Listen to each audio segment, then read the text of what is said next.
Poor Dad in Tamil by Robert Kiyosaki. இந்த புக்கை பற்றி தான் பார்க்க போகிறோம். இந்த புக்கோட ஸ்பெஷாலிட்டி பார்த்தீங்கன்னா இந்த புக் 2000 எழுதியிருக்காங்க. இன்னைய வரைக்கும் இந்த புக் வந்து இன்டர்நேஷ்னல் பெஸ்ட் செல்லராக இருக்குது. பர்சனல் ஃபினான்ஸோட பைபிள் அப்படின்னு கூட நம்ம இந்த புக்கை சொல்லலாம். அந்த அளவுக்கு இந்த புக்கில் சொல்லியிருக்க எல்லா விஷயமே வந்து ரொம்ப சூப்பராக இருக்கும். இந்த புக்கை நீங்கள் வாங்கணும்னு நினச்சிங்கன்னா டிஸ்கிரிப்ஷனில் இருக்க லிங்கை யூஸ் பண்ணி நீங்கள் வாங்கிக்கலாம். வாங்க வீடியோக்குள்ளே போகலாம். ஃபர்ஸ்ட் சாப்டரில் ஆத்தர் அவருக்கு 2 அப்பா இருக்கிறதா சொல்கிறாங்க. ஒருத்தர் வந்து அவரோட சொந்த அப்பா, இன்னொருத்தர் அவர் ஃப்ரெண்டு மைக்கோட அப்பா. ராபர்ட் அண்ட் மைக் அவங்க 2 பேரும் வந்து பெஸ்ட் ஃப்ரெண்ட்ஸ். மைக்கோட அப்பா வந்து 8th ஃபெயில், ராபர்ட்டோட அப்பா வந்து PhD முடிச்சிருக்காங்க.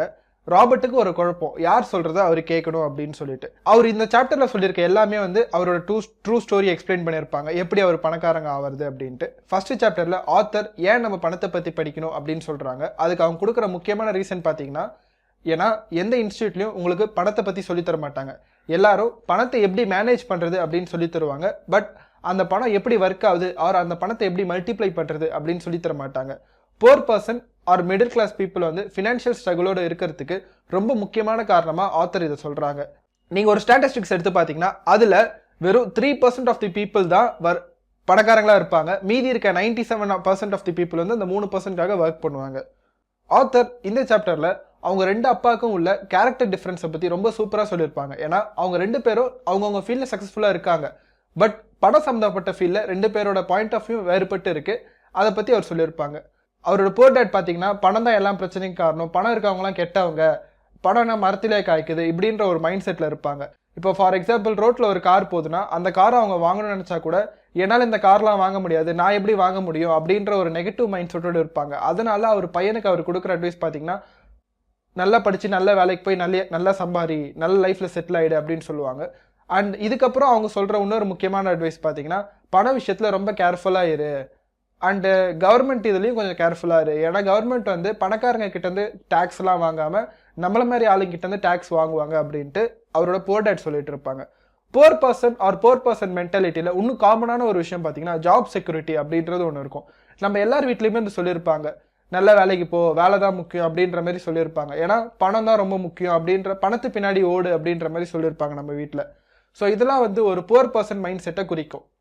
நீங்கள் இல்லை உங்களுக்கு தெரிஞ்சவங்க ஆர் நீங்களே இந்த மைண்ட் செட்டில் இருந்தீங்கன்னா நீங்கள் பணக்காரங்க அப்படின்ற ஒரு ஸ்டேட் அட்டைன் பண்ண கொஞ்சம் டைம் ஆகும். ஏன்னா உங்கள் மைண்ட் செட்டை நீங்கள் மாற்றினா மட்டும்தான் உங்களால் அந்த ஸ்டேட் அட்டைன் பண்ண முடியும். அதுக்கு கொஞ்சம் டைம் ஆகும். உங்கள் மைண்ட் செட்டை நீங்கள் மாற்றுறது மூலமாக உங்கள் ஆக்ஷன் மாறும். உங்கள் ஆக்ஷன் மாறுறது மூலமாக உங்களால் பணத்தை அட்ராக்ட் பண்ண முடியும். இதுவே ஒரு ரிச் பர்சனோட மைண்ட் செட் பார்த்தீங்கன்னா, அவங்க ஃபர்ஸ்ட் பணம் எப்படி ஒர்க் ஆகுது, பணம்னா என்ன, அந்த பணத்தை எப்படி மல்டிப்ளை பண்ணுறது அப்படின்னு அவங்க பசங்களுக்கு சொல்லி தருவாங்க.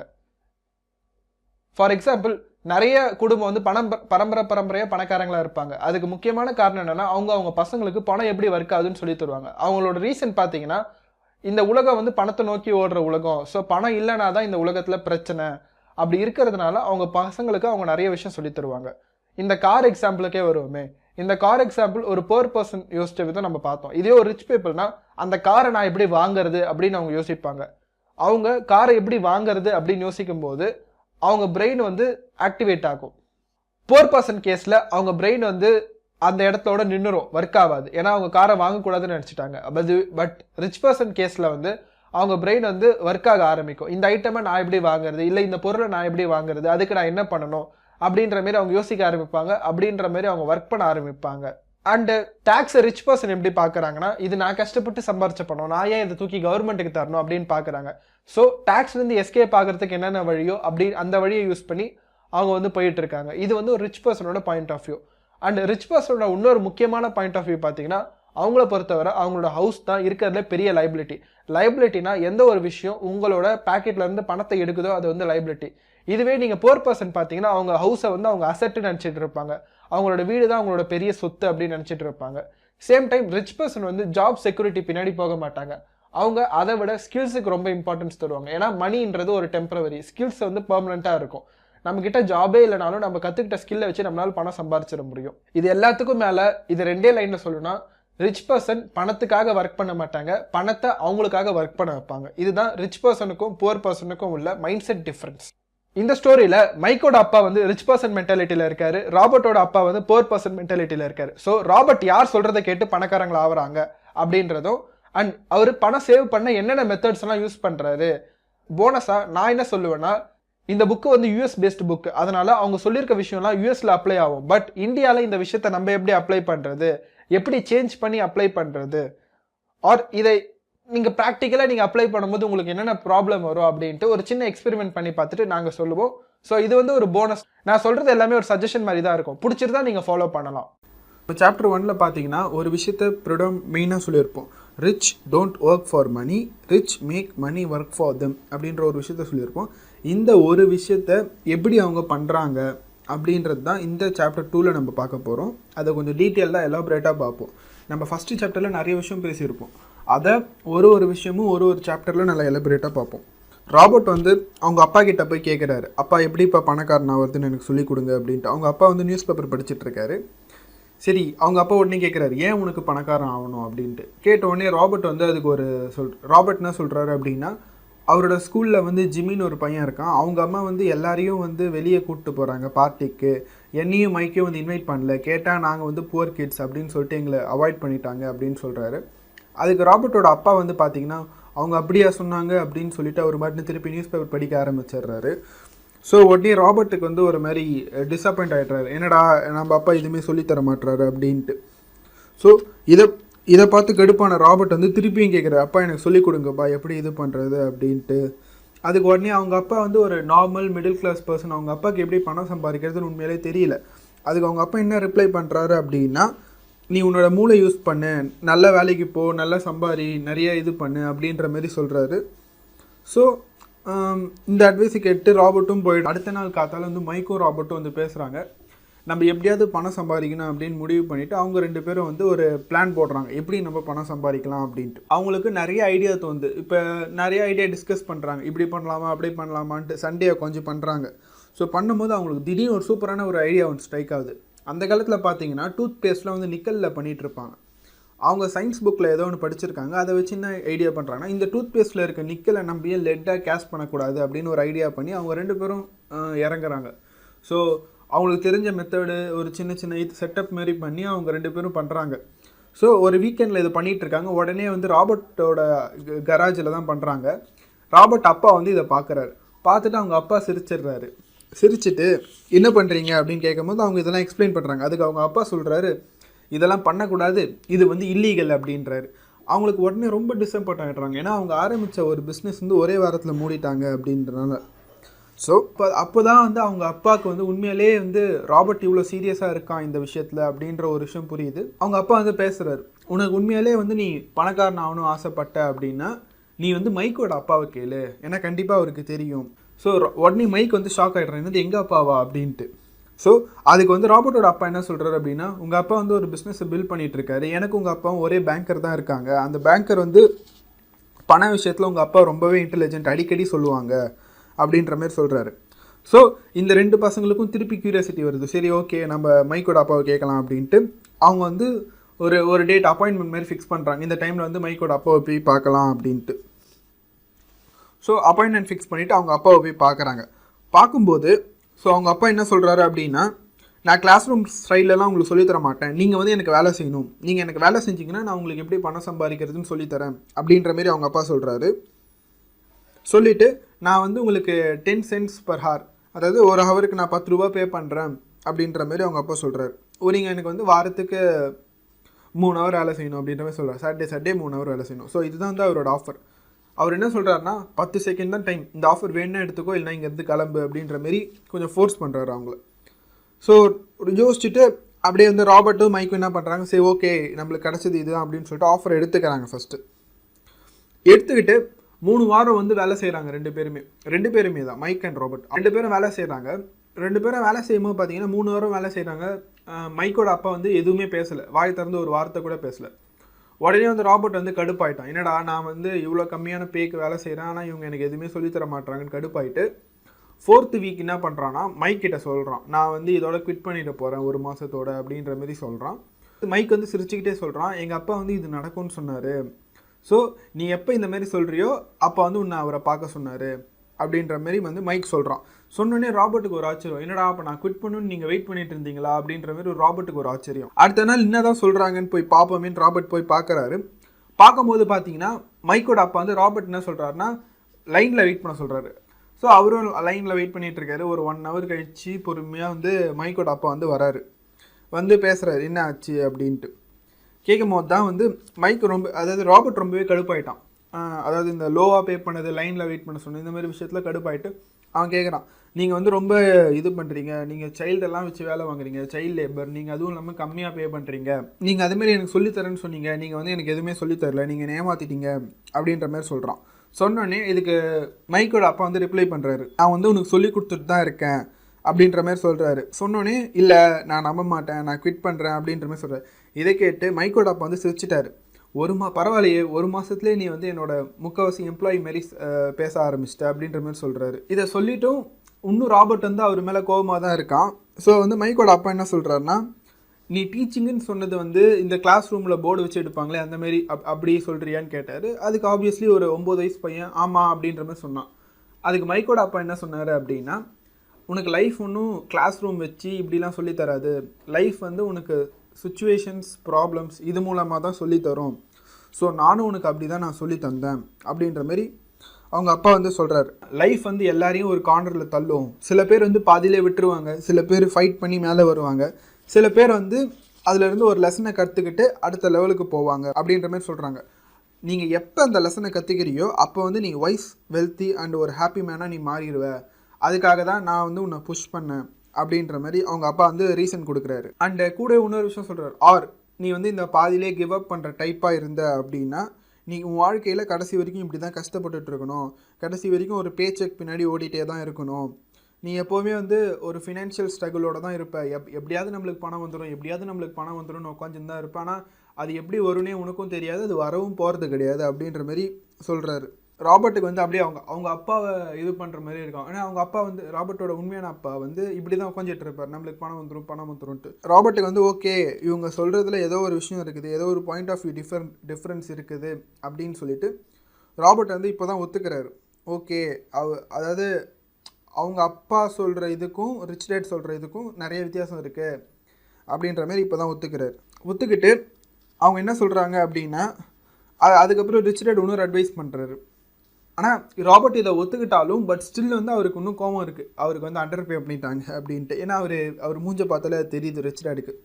உடனே ரிச் டேட் என்ன சொல்கிறாரு அப்படின்னா, நீ முதல்ல உன்னோட பாயிண்ட் ஆஃப் வியூ மாற்றிக்கோ, உன்னோட பிரச்சனைக்கெலாம் நீ என்ன ப்ளேம் பண்ணிகிட்டு இருந்தனா நீ வந்து என்ன மாற்றணும் நினச்சிட்டு இருப்ப, ஆனால் உன்னால் அது முடியவே முடியாது, உன்னால் உன்னை மட்டும்தான் மாற்றிக்க முடியும். ஸோ உன்னோட பிரச்சனைக்கு நீ உன்னை மாற்றிக்க ட்ரை பண்ணி என்ன மாற்ற ட்ரை பண்ணாத அப்படின்ற மாதிரி ரிச் டேட் சொல்கிறாரு. சொன்னோன்னே தான் ராபர்ட்டுக்கு வந்து ஆக்சுவலாக இது சொன்னோன்னே ஒன்றுமே புரியல. அவரோட வயசுக்கு இது கொஞ்சம் பெரிய அட்வைஸ் தான், பட் ஸ்டில் அவருக்கு வந்து இது புரியவே இல்லை. ஸோ அதனால் அவர் கொஞ்சம் கன்ஃபியூஸ்டாக இருக்காரு. சொன்னோன்னே ராபர்ட்டுக்கு ஒன்றுமே புரியல. உடனே ராபர்ட் என்ன கேட்குறாருன்னா, எனக்கு நீங்கள் கொஞ்சம் அதிகமாச்சும் பே பண்ணுங்க அப்படின்ற மாதிரி ராபர்ட் கேட்குறாரு. கேட்டோடனே வந்து ரிச் டேட் என்ன சொல்கிறாரு அப்படின்னா, பரவாயில்லையே இப்போ வந்து நான் இதுக்கு முன்னாடி ஃபயர் பண்ண எம்ப்ளாயி மாதிரி நீ பேச ஆரம்பிச்சிட்ட, ஒன்றே இவங்களாம் நான் ஃபயர் பண்ணியிருப்பேன், இல்லை வேலையை அவங்களே குவிட் பண்ணிட்டு போயிருப்பாங்க, அவங்கள மாரி நீ பேச ஆரம்பிச்சிட்ட அப்படின்ட்டு அவங்க அப்பா சொல்கிறாரு. அதுக்கு அவங்க அப்பா கொடுக்குற ஜஸ்டிஃபிகேஷன் என்னென்னா, இந்தமாரி இருக்கிறவங்க வந்து ஒரு நாள் பணம் வரும், அந்த பணம் நம்ம பிரச்சனையை தீர்க்கும் அப்படின்னு நினச்சிட்டு இருப்பாங்க. ஆனால் அந்த பணம் வந்து எப்போவுமே அவங்க பிரச்சனையை தீர்க்காதுன்றது தான் உண்மை, ஏன்னா அவங்க மைண்ட் செட் அப்படி இருக்குது அப்படின்ற மாதிரி அவங்க அப்பா சொல்கிறாரு. உடனே ராபர்ட் வந்து க்யூரியஸ் ஆகி கேட்குறாரு, அப்போ என்ன தான் அந்த பிரச்சனையை தீர்க்கும் அப்படின்ற மாதிரி சொல்கிறாரு. உடனே வந்து மைக் அப்பா வந்து சொல்கிறாரு, உன்னோட மூளை தான் இந்த பிரச்சனையை தீர்க்கும் அப்படின்ற மாதிரி சொல்கிறாரு. சொன்னோடனே வந்து அவருக்கு ஒன்றுமே புரியல. ஒரு சின்ன பையனுக்கு எதுவுமே புரியல. அண்டு இப்போ தான் வந்து ரொம்பவே இம்பார்ட்டண்ட்டான ஒரு லெசனை வந்து மைக்கோட அப்பா ராபர்ட் கிட்ட ஷேர் பண்ணுறார். அதான் the poor and middle class work for money, the rich have money work for them அப்படின்ற மாதிரி சொல்கிறார். இந்த லெசனை கேட்டோன்னே ராபர்ட்டுக்கு வந்து எப்படி இருக்குன்னா, அப்படியே ஒரு இது வரைக்கும் அவர் கேட்காத ஒரு விஷயத்தை கேட்குற மாதிரி இருக்குது. ஏன்னா யாருமே அவர்கிட்ட அதை சொன்னதே கிடையாது. ஃபஸ்ட் டைம் அவர் வாழ்க்கையில் இந்த விஷயத்தை பற்றி அவர் கேட்குறாரு. ஸோ இதை சொன்னு அவர் ரிலேட் பண்ணி பார்த்துக்கிறாரு, அவங்க அப்பாவும் இவரையும் வச்சு. So poor and middle class work for money, அவங்க அப்பா வந்து பணத்துக்காக தான் வேலை செஞ்சுட்ருக்காரு அப்படின்ற மாதிரி அவர் கன்ஃபார்ம் பண்ணிக்கிறாரு. அண்ட் இந்த விஷயத்த சொன்னோன்னே மறுபடியும் வந்து ராபர்ட் வந்து க்யூரியஸ் ஆகிடுறாரு. ஓகே ஏதோ ஒரு புது விஷயம் சொல்கிறாரு, நம்ம வந்து என்னதான் சொல்கிறாங்கன்னு கேட்டு பார்ப்போம் அப்படின்ட்டு உடனே அவர்கிட்ட சொல்கிறாரு, சரி ஓகே எனக்கு கற்றுக் கொடுங்க அப்படின்ற மாதிரி மறுபடியும் ராபர்ட் வந்து கேட்குறாரு. இப்போ ரிச் டேட் என்ன சொல்கிறாரு அப்படின்னா, ஓகே இந்த டைம் நான் கற்றுத்தரேன், ஆனால் நீ எனக்கு ஃப்ரீயாக வேலை செய்யணும் அப்படின்ட்டாரு. ஸோ உடனே ராபர்ட்டுக்கு வந்து ஒன்றுமே புரியல, என்னடா நான் 10 சென்ட்டே கம்மின்னு சொல்லிட்டு இருந்தேன், இவர் என்னடா நம்மளை ஃப்ரீயாக வேலை செய்ய சொல்கிறாரு அப்படின்ட்டு. உடனே ராபர்ட் வந்து யோசிச்சு பார்த்துட்டு ஓகே சரி பண்ணுவோம் அப்படின்ட்டு ஃப்ரீயாக வேலை செய்கிறதுக்கு வந்து ராபர்ட் வந்து ஒத்துக்கிட்டு இந்த விஷயத்தை அவர் யார்கிட்டையுமே சொல்லலை, அவங்க போர் டேட்கிட்டையும் சொல்லவே இல்லை. ஃப்ரீயானா ஒரு எதுவுமே பே பண்ணாமல் ஒரு 1 month கிட்ட அவர் வந்து வேலை செய்கிறார். வேலை செய்யும்போது அவர் மாட்டின வேலை செஞ்சுட்டே இருக்கார். அவர் மைண்டில் அப்படியே ஒரு தாட் ஓடிட்டே இருக்கு, என்னடா நம்ம ஃபுட்பாலை விட்டுட்டோம், நம்ம வந்து 10 cents விட்டாச்சு, நம்ம எல்லாத்தையும் விட்டு நம்ம ஃப்ரீயாக வேலை செய்கிறோம், நம்மளுக்கு எதுவுமே கற்றுத்தர மாட்டாங்கன்னு ஒரு மைண்ட் ஓடிட்டே இருக்குது. பட் ஸ்டில் அவர்கிட்ட கற்றுக்கணுன்ற ஒரே இன்டென்ஷனோட அவர் வேலை செஞ்சுட்டே இருக்கார். கடைசி வாரம் பார்த்தீங்கன்னா 4th week அவங்க ரிச் டேட் வரும்போது ஓகே அவர் வந்து அவரோட சூப்பர் மார்க்கெட்டுக்கு வராரு. வந்துட்டு அவங்க அங்கே தான் 2 பசங்களும் வேலை செஞ்சுட்ருக்காங்க. உடனே அவர் வந்து ஃப்ரீசர்லேருந்து 2 ஐஸ்கிரீம் எடுத்துகிட்டு வாங்க நம்ம ஒரு ரைட் போகலாம் அப்படின்ட்டு கூப்பிட்டு 2 பேரையும் போகிறாரு. போகும்போது தான் அவங்க அப்பா வந்து ரொம்பவே இம்பார்ட்டண்டான சில விஷயங்களை பற்றி இந்த பசங்கிட்ட சொல்கிறாரு. அது என்ன விஷயம் அப்படின்னா, நீங்கள் 2 பேரும் சீக்கிரமாகவே யோசிக்க ஆரம்பிக்கணும். ஏன்னா ஃப்யூச்சரில் நீங்கள் ஒரு நல்ல வேலைக்கு போயிட்டு நல்லா படித்து இருந்தீங்கன்னா உங்கள் லைஃப் இப்படி தான் இருக்கும். நீங்கள் உண்மையிலே லைஃபோட ஒரு கிரிட்டிக்கலான ஒரு சுச்சுவேஷனில் இப்போ இருக்கீங்க. உங்கள் லைஃப் வந்து ஃப்யூச்சரில் இப்படி தான் இருக்கும். இதிலேருந்து எப்படி வெளியே வர்றது நீங்கள் இப்போவே யோசிக்க ஆரம்பிக்கணும். அவங்க அப்பா என்ன சொல்கிறாருன்னா, சப்போஸ் நீங்கள் இதை கற்றுக்கலை அப்படின்னா உங்கள் வாழ்க்கை ஃபுல்லாக நீங்கள் ஒரு எம்ப்ளாயி தான் இருப்பீங்க. ஜாப் செக்யூரிட்டின்ற ஒரு இல்யூஷனை நம்பியே உங்கள் வாழ்க்கை போகும். சப்போஸ் உங்களுக்கு இப்படி தான் லைஃப் வேணும்னா அதை நானே உங்களுக்கு தரேன்னு சொல்லிவிட்டு அவர் என்ன பண்ணுறாரு அப்படின்னா, ஸோ ஓகே நீ கேட்ட மாரி நான் 1 ஹவருக்கு உனக்கு 25 ரூபா தரேன் அப்படின்ற மாதிரி ராபர்ட் கிட்ட சொல்கிறாரு. ராபர்ட் என்ன நினச்சிக்கிறாருன்னா, அவரை கலாய்க்கிறதுக்காக சொல்கிறாரு அப்படின்ற மாதிரி நினச்சிக்கிட்டாரு. அவருக்கு வந்து அப்படியே தோணுது, நம்மளை வந்து ஓகே நம்ம கேட்டப்பே நம்மளுக்கு கிடைக்குது அப்படின்ற ஒரு ஆர்வம் வருது. ஓகே நம்ம கேட்டது நம்மளுக்கு கிடைக்குது, இன்னும் நம்ம நிறையா வேலை செய்யணும் அப்படின்ற மாதிரி ஒரு தாட் வருது. சரி ஆனால் வந்து அவர் கம்முன்னு இருக்கார். சரி ஓகே இதை ஏன் சடனாக அவர் இப்போ என்கிட்ட சொல்லணும் அப்படின்ற ஒரு தாட்டில் ஒரு கொஷின் அவர் மைண்டில் ஓடுறதுனால அவர் கம்முன்னு இருக்கார். அண்டு இவர் கம்முன்னு இருக்கிறத பார்த்துட்டு ரிச் டேட் வந்து இன்னும் கொஞ்சம் ஆஃபர் அதிகப்படுறாரு. சரி ஓகே நான் 1 ஹவருக்கு வந்து உனக்கு 100 ரூபா தரேன் அப்படின்ற மாதிரி சொல்கிறாரு. அதாவது அவருக்கு ஆஃபர் ரொம்ப அதிகமாக இருக்குது. இப்போ அந்த காலத்தில் படித்தவங்களே வந்து 1 ஹவருக்கு 100 ரூபா வாங்க மாட்டாங்க, எனக்கு போய் 100 ரூபாவா அப்படின்னு ரொம்ப அதிகமாக இருக்கவே இவர் வந்து கம்முன்னு ஆகிட்டார். ஓகே ஃபைனலாக ரிச் டேட் என்ன சொல்கிறாருன்னா, சரி ஓகே நான் 1 ஹவருக்கு உனக்கு 200 ரூபா தரேன் அப்படின்றாரு. ஓகே ராபர்ட் வந்து இப்போ புரிஞ்சிடுச்சு, ஓகே இவர் நம்மளை ஏதோ டெஸ்ட் பண்ணுறாரு, இவர் வந்து சும்மா விளையாட்டுக்கு தான் சொல்கிறாரு அப்படின்ட்டு. ஸோ ஓகே 2 பேரும் கம்முனே இருக்காங்க, ராபர்ட்டும் சரி மைக்கும் சரி. ஓகே பார்த்துட்டு இதை பார்த்துட்டு ரிச்சர் சொல்கிறாரு, ஓகே குட் பரவாயில்ல, நீங்கள் நான் நினச்சதை பெட்டராக தான் இருக்கீங்க. நான் இப்படி சொல்லும்போது மோஸ்ட் ஆஃப் தி பீப்புள் என்ன சொல்லுவாங்க அப்படின்னா, ஓகே ஃபைன் நான் இதை எடுத்துக்கிறேன் அப்படின்னு ஏதாவது ஒரு ஆஃபர் எடுத்துப்பாங்க. ஏன்னா ஹியூமனுக்கு வந்து பார்த்தீங்கன்னா ஃபியர் அண்ட் க்ரீட் அப்படின்னு 2 எமோஷன் இருக்குது, பயம் பேராசை. இந்த 2 எமோஷன் இருக்குது. இந்த 2 எமோஷன் இருக்கிறதுனால அவங்க ஏதாவது ஒன்று அக்செப்ட் பண்ணிப்பாங்க அப்படின்ற மாதிரி அவங்க அப்பா சொல்கிறாரு. அண்டு இதுக்கு அவருக்கு ஒரு எக்ஸாம்பிள் சொல்கிறாரு. ஃபஸ்ட்டு வந்து பார்த்தீங்கன்னா எல்லாருமே ஒரு பயத்தினால வேலைக்கு போக ஆரம்பிப்பாங்க. நம்மக்கிட்ட வேலை இல்லை அப்படின்ற ஒரு பயத்தினால வேலைக்கு போவாங்க. வேலைக்கு போயிட்டு கொஞ்சம் காசு உள்ளே வர ஆரம்பித்தோன்னே அவங்களுக்கு ஆசையும் வந்துடும், நம்ம இது வாங்கலாம் அது வாங்கலாம் அப்படின்ட்டு. ஸோ வர காசு அந்த ஆசைக்கு போயிடும். இதை வந்து ஃபியர் அண்ட் க்ரீட் கான்செப்ட் அப்படின்ற மாதிரி சொல்கிறாங்க. திருப்பி மாதத்தோட எண்டில் பார்த்தீங்கன்னா கையில் காசு இருக்கா, திருப்பி அடுத்த மாதம் வேலைக்கு போகணும் பயம் வந்துடும், திருப்பி அடுத்த மாதம் டிசையர் வரும்.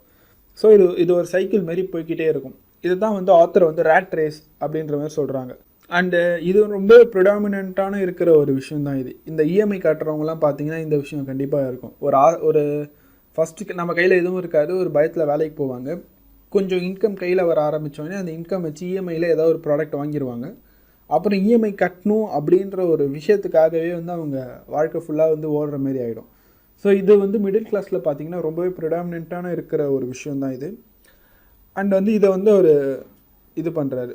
இதுக்கு ராபர்ட்டோட அப்பா, இதுக்கு வந்து மைக்கோட அப்பா என்ன சொல்கிறாரு அப்படின்னா, இந்த குரூப்பில் இருக்க நிறைய பேர் என்ன நினைப்பாங்க அப்படின்னா, நம்மளுக்கு காசு அதிகமாக வந்தால் நம்ம ப்ராப்ளம்லாம் தீந்துடும் அப்படின்ற மாதிரி யோசிப்பாங்க. பட் ஸ்டில் அவங்களுக்கு எவ்வளோ தான் காசு வந்தாலும் அவங்க ப்ராப்ளம் தீரவே தீராது. ஏன்னா அவங்களுக்கு காசு எப்போ அதிகமாக வருதோ அப்போ அவங்க ஸ்பெண்டிங்கும் அதிகமாகிடும். ஸோ அவங்க ஒரே ஸ்டேட்டில் தான் இருந்துக்கிட்டே இருப்பாங்க.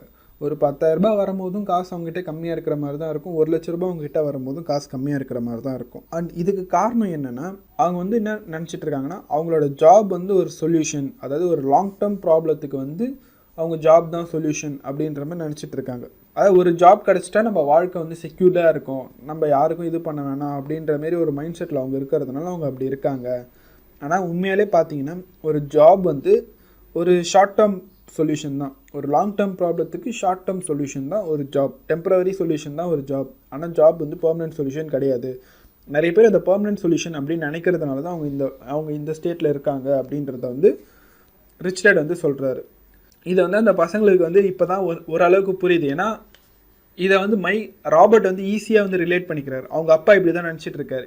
அவங்க அப்பா வந்து அடிக்கடி அவங்ககிட்ட அதான் சொல்லுவார், ஒரு நல்லா படித்து நல்ல வேலைக்கு போயிட்டு நல்லா செட்டில் ஆகணும் லைஃப்பில், நிறைய இன்க்ரிமெண்ட்ஸ் வரணும், நிறைய ஹார்ட் ஒர்க் பண்ண அந்த வேலையில் இன்க்ரிமெண்ட்ஸ் வரும், அதுக்கப்புறம் நீ உன் வாழ்க்கையில் சூப்பராக இருக்கலாம் அப்படின்ற மாதிரி சொல்லிட்டு இருக்காரு. ஒரு அப்பா இப்படி சொல்கிறாரு, இன்னொருத்தர் வந்து அதுக்கு அப்படியே கம்ப்ளீட்டாக ஆப்போசிட்டாக சொல்கிறாரு. ஸோ இதெல்லாம் சொன்னோடனே தான் ராபர்ட்டுக்கு வந்து புரிய ஆரம்பிக்குது. சரி ஓகே, அப்படின்னா இவங்க போகிற ரூட்டில் ஏதோ ஒரு விஷயம் இருக்குது, நம்ம தான் இது பண்ணோம் அப்படின்ட்டு. இதெல்லாம் சொல்லி முடிச்சோன்னே தான் மைக்கோட அப்பா வந்து இதுக்கு உண்மையான ஒரு ரீசன் சொல்கிறாரு. இவ்வளோ பெரிய பிரச்சனை இருக்குல்ல, இதுக்கு என்ன தான் காரணம்னு உனக்கு தெரியுமா அப்படின்ற மாதிரி கேட்குறாரு. கேட்கும் போது தான் வந்து அவர் சொல்கிறாரு, இதுக்கு உண்மையான காரணம் பார்த்தீங்கன்னா இக்னோரன்ஸ். ஸோ அவங்க அப்பா என்ன சொல்கிறாருன்னா, ஃபினான்ஷியல் நாலேஜில் இருக்க அறியாமை தான் இதுக்கெல்லாம் காரணம் அப்படின்னு பாயிண்ட் பண்ணுறாரு. சொல்லிவிட்டு நீங்கள் வந்து ஒரு மணி எப்படி மேனேஜ் பண்ணுறது அப்படின்னு கற்றுக்கிட்டா தான் உங்களால் இந்த பிரச்சனையிலேருந்து வெளியே வர முடியும். ஸோ அதை கற்றுக்கோங்க, அதை நான் வந்து சொல்லித்தரேன் அப்படின்னு சொல்லிவிட்டு அவங்க ட்ரிப்பு முடிச்சுட்டு திருப்பி வராங்க. வந்தவுடனே அவங்க அப்பா அவங்கள ஷாப்பில் விட்டுட்டு அவர் திருப்பி கிளம்பிடுறாரு. இவங்க திருப்பி ஒர்க் பண்ண ஆரம்பிக்கிறாங்க. இப்படியே ஒர்க் பண்ண கொஞ்ச நாள், இன்னொரு 1 மாதம் அப்படியே ராபர்ட் இப்படி ஒர்க் பண்ண ஆரம்பிக்கிறாரு. ஒர்க் பண்ணும்போது தான் அவர் ஒரு விஷயத்தை நோட் பண்ணுறாரு. என்ன விஷயம் அப்படின்னா, அந்த ஷாப் மேனேஜர் பார்த்தீங்கன்னா ஒரு காமிக் புக்கில் இருக்க கூப்பனை மட்டும் எடுத்துகிட்டு இருக்காங்க. எடுத்துகிட்டு காமிக் புக்கெலாம் தூக்கி போட்டுட்ருக்காங்க. உடனே வந்து ராபர்ட் போய் கேட்குறாரு, என்ன பண்ணுறீங்க அப்படின்ட்டு. அதுக்கு அந்த மேனேஜர் என்ன சொல்கிறாங்க அப்படின்னா, இந்த கூப்பனை கொடுத்தா எங்களுக்கு டிஸ்கவுண்ட் கிடைக்கும் அப்படின்னு சொல்லிட்டு இந்த காமிக் புக்கெலாம் நாங்கள் தூக்கி போட்டுருவோம் அப்படின்ட்டாங்க. உடனே ராபர்ட் வந்து அவங்கக்கிட்ட ரெக்வஸ்ட் பண்ணி, இந்த காமிக் புக்கை நான் வச்சுக்கலாமா அப்படின்னு கேட்குறாங்க. சின்ன பையன் அப்படின்றதுனால அவங்களும் சரி ஓகே நீ வச்சுக்கோ அப்படின்றாங்க. நான் யார்கிட்டையும் விற்கக்கூடாது அப்படின்னு சொல்லிட்டு ஒரு கண்டிஷனோட வச்சுக்க சொல்கிறாங்க. சரி ஓகே. உடனே ராபர்ட் என்ன பண்ணுறாரு அப்படின்னா, ஒரு மாதம் என்ன பண்ணுறாருன்னா இந்த புக்கெல்லாம் கலெக்ட் பண்ணுறாரு. இந்தமாரி யார்கிட்ட அவரால் கலெக்ட் பண்ண முடியும் எல்லாருக்கிட்டையும் கலெக்ட் பண்ணி ஒரு மாதத்தில் வந்து ஒரு கராஜில் லைப்ரரி மாரி ஓப்பன் பண்ணுறாரு, காமிக் லைப்ரரி மாரி. அந்த டைமில் பார்த்தீங்கன்னா ஒரு காமிக் புக் 10 ரூபாய் இருக்குது அப்படின்னா அவர் ஜஸ்ட் ₹1 சார்ஜ் பண்ணுறாரு. ஸோ ஒரு காமிக் புக்குக்கு வந்து ₹1. நீங்கள் வந்து 1 ஹவர் எது வேணால் படிச்சுக்கலாம் அந்த டைமில். ஸோ வந்து ஒரு ஸ்டூடெண்ட்டுக்கு வந்து ₹1 ரொம்பலாம் அப்போயே ரொம்ப சின்ன காசு தான்.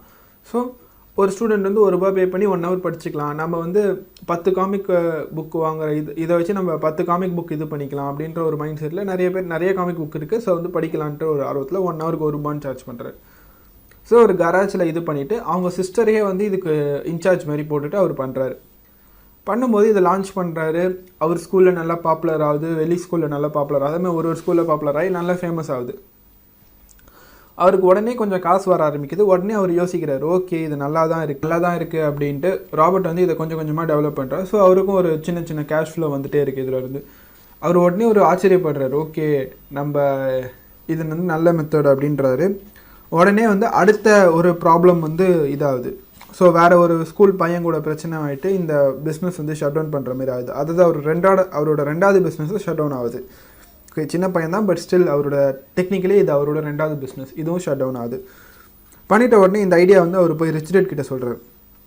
இப்போ ரிச் டேட்டுக்கு வந்து ஒரே ஆச்சரியம் ஆக்சுவலி. பரவாயில்ல நம்ம சொன்ன விஷயத்தை இவங்க கரெக்டாக புரிஞ்சுக்கிட்டாங்க அப்படின்ட்டு ரிச் டேட் வந்து உடனே இது பண்ணுறாரு, பாராட்டுறாரு. ஓகே ஃபைன், இதுதான் விஷயம், இப்படி தான் பணத்தை வந்து உங்களுக்காக நீங்கள் வேலை செய்ய வைக்கணும். இதனால தான் நான் வந்து உங்களை ஃப்ரீயாக வேலை செய்ய சொன்னேன். நான் உங்களை ஃப்ரீயாக வேலை செய்ய சொன்னதுனால நீங்கள் வந்து அந்த டைம் நீங்கள் ஃப்ரீயாக வேலை செஞ்சீங்க. ஸோ உங்களுக்கு வேறு சோர்ஸ் கிடையாது.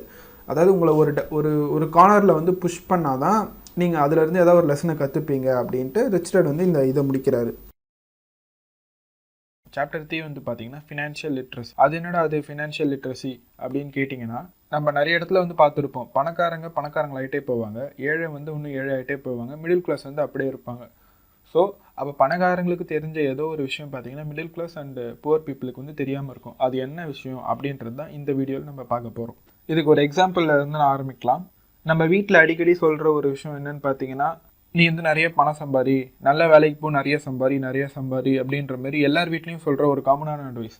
ஆனால் ஆத்தர் என்ன சொல்கிறாரு அப்படின்னா, நீங்கள் எவ்வளோ சம்பாதிக்கிறீங்க அப்படின்றது முக்கியமே கிடையாது, நீங்கள் எவ்வளோ சேர்த்து வைக்கிறீங்க அப்படின்றது தான் முக்கியம். இப்போ சில பேர் பார்த்தீங்கன்னா 10,000 சம்பாதிப்பாங்க, 5,000 சேர்த்து வைப்பாங்க.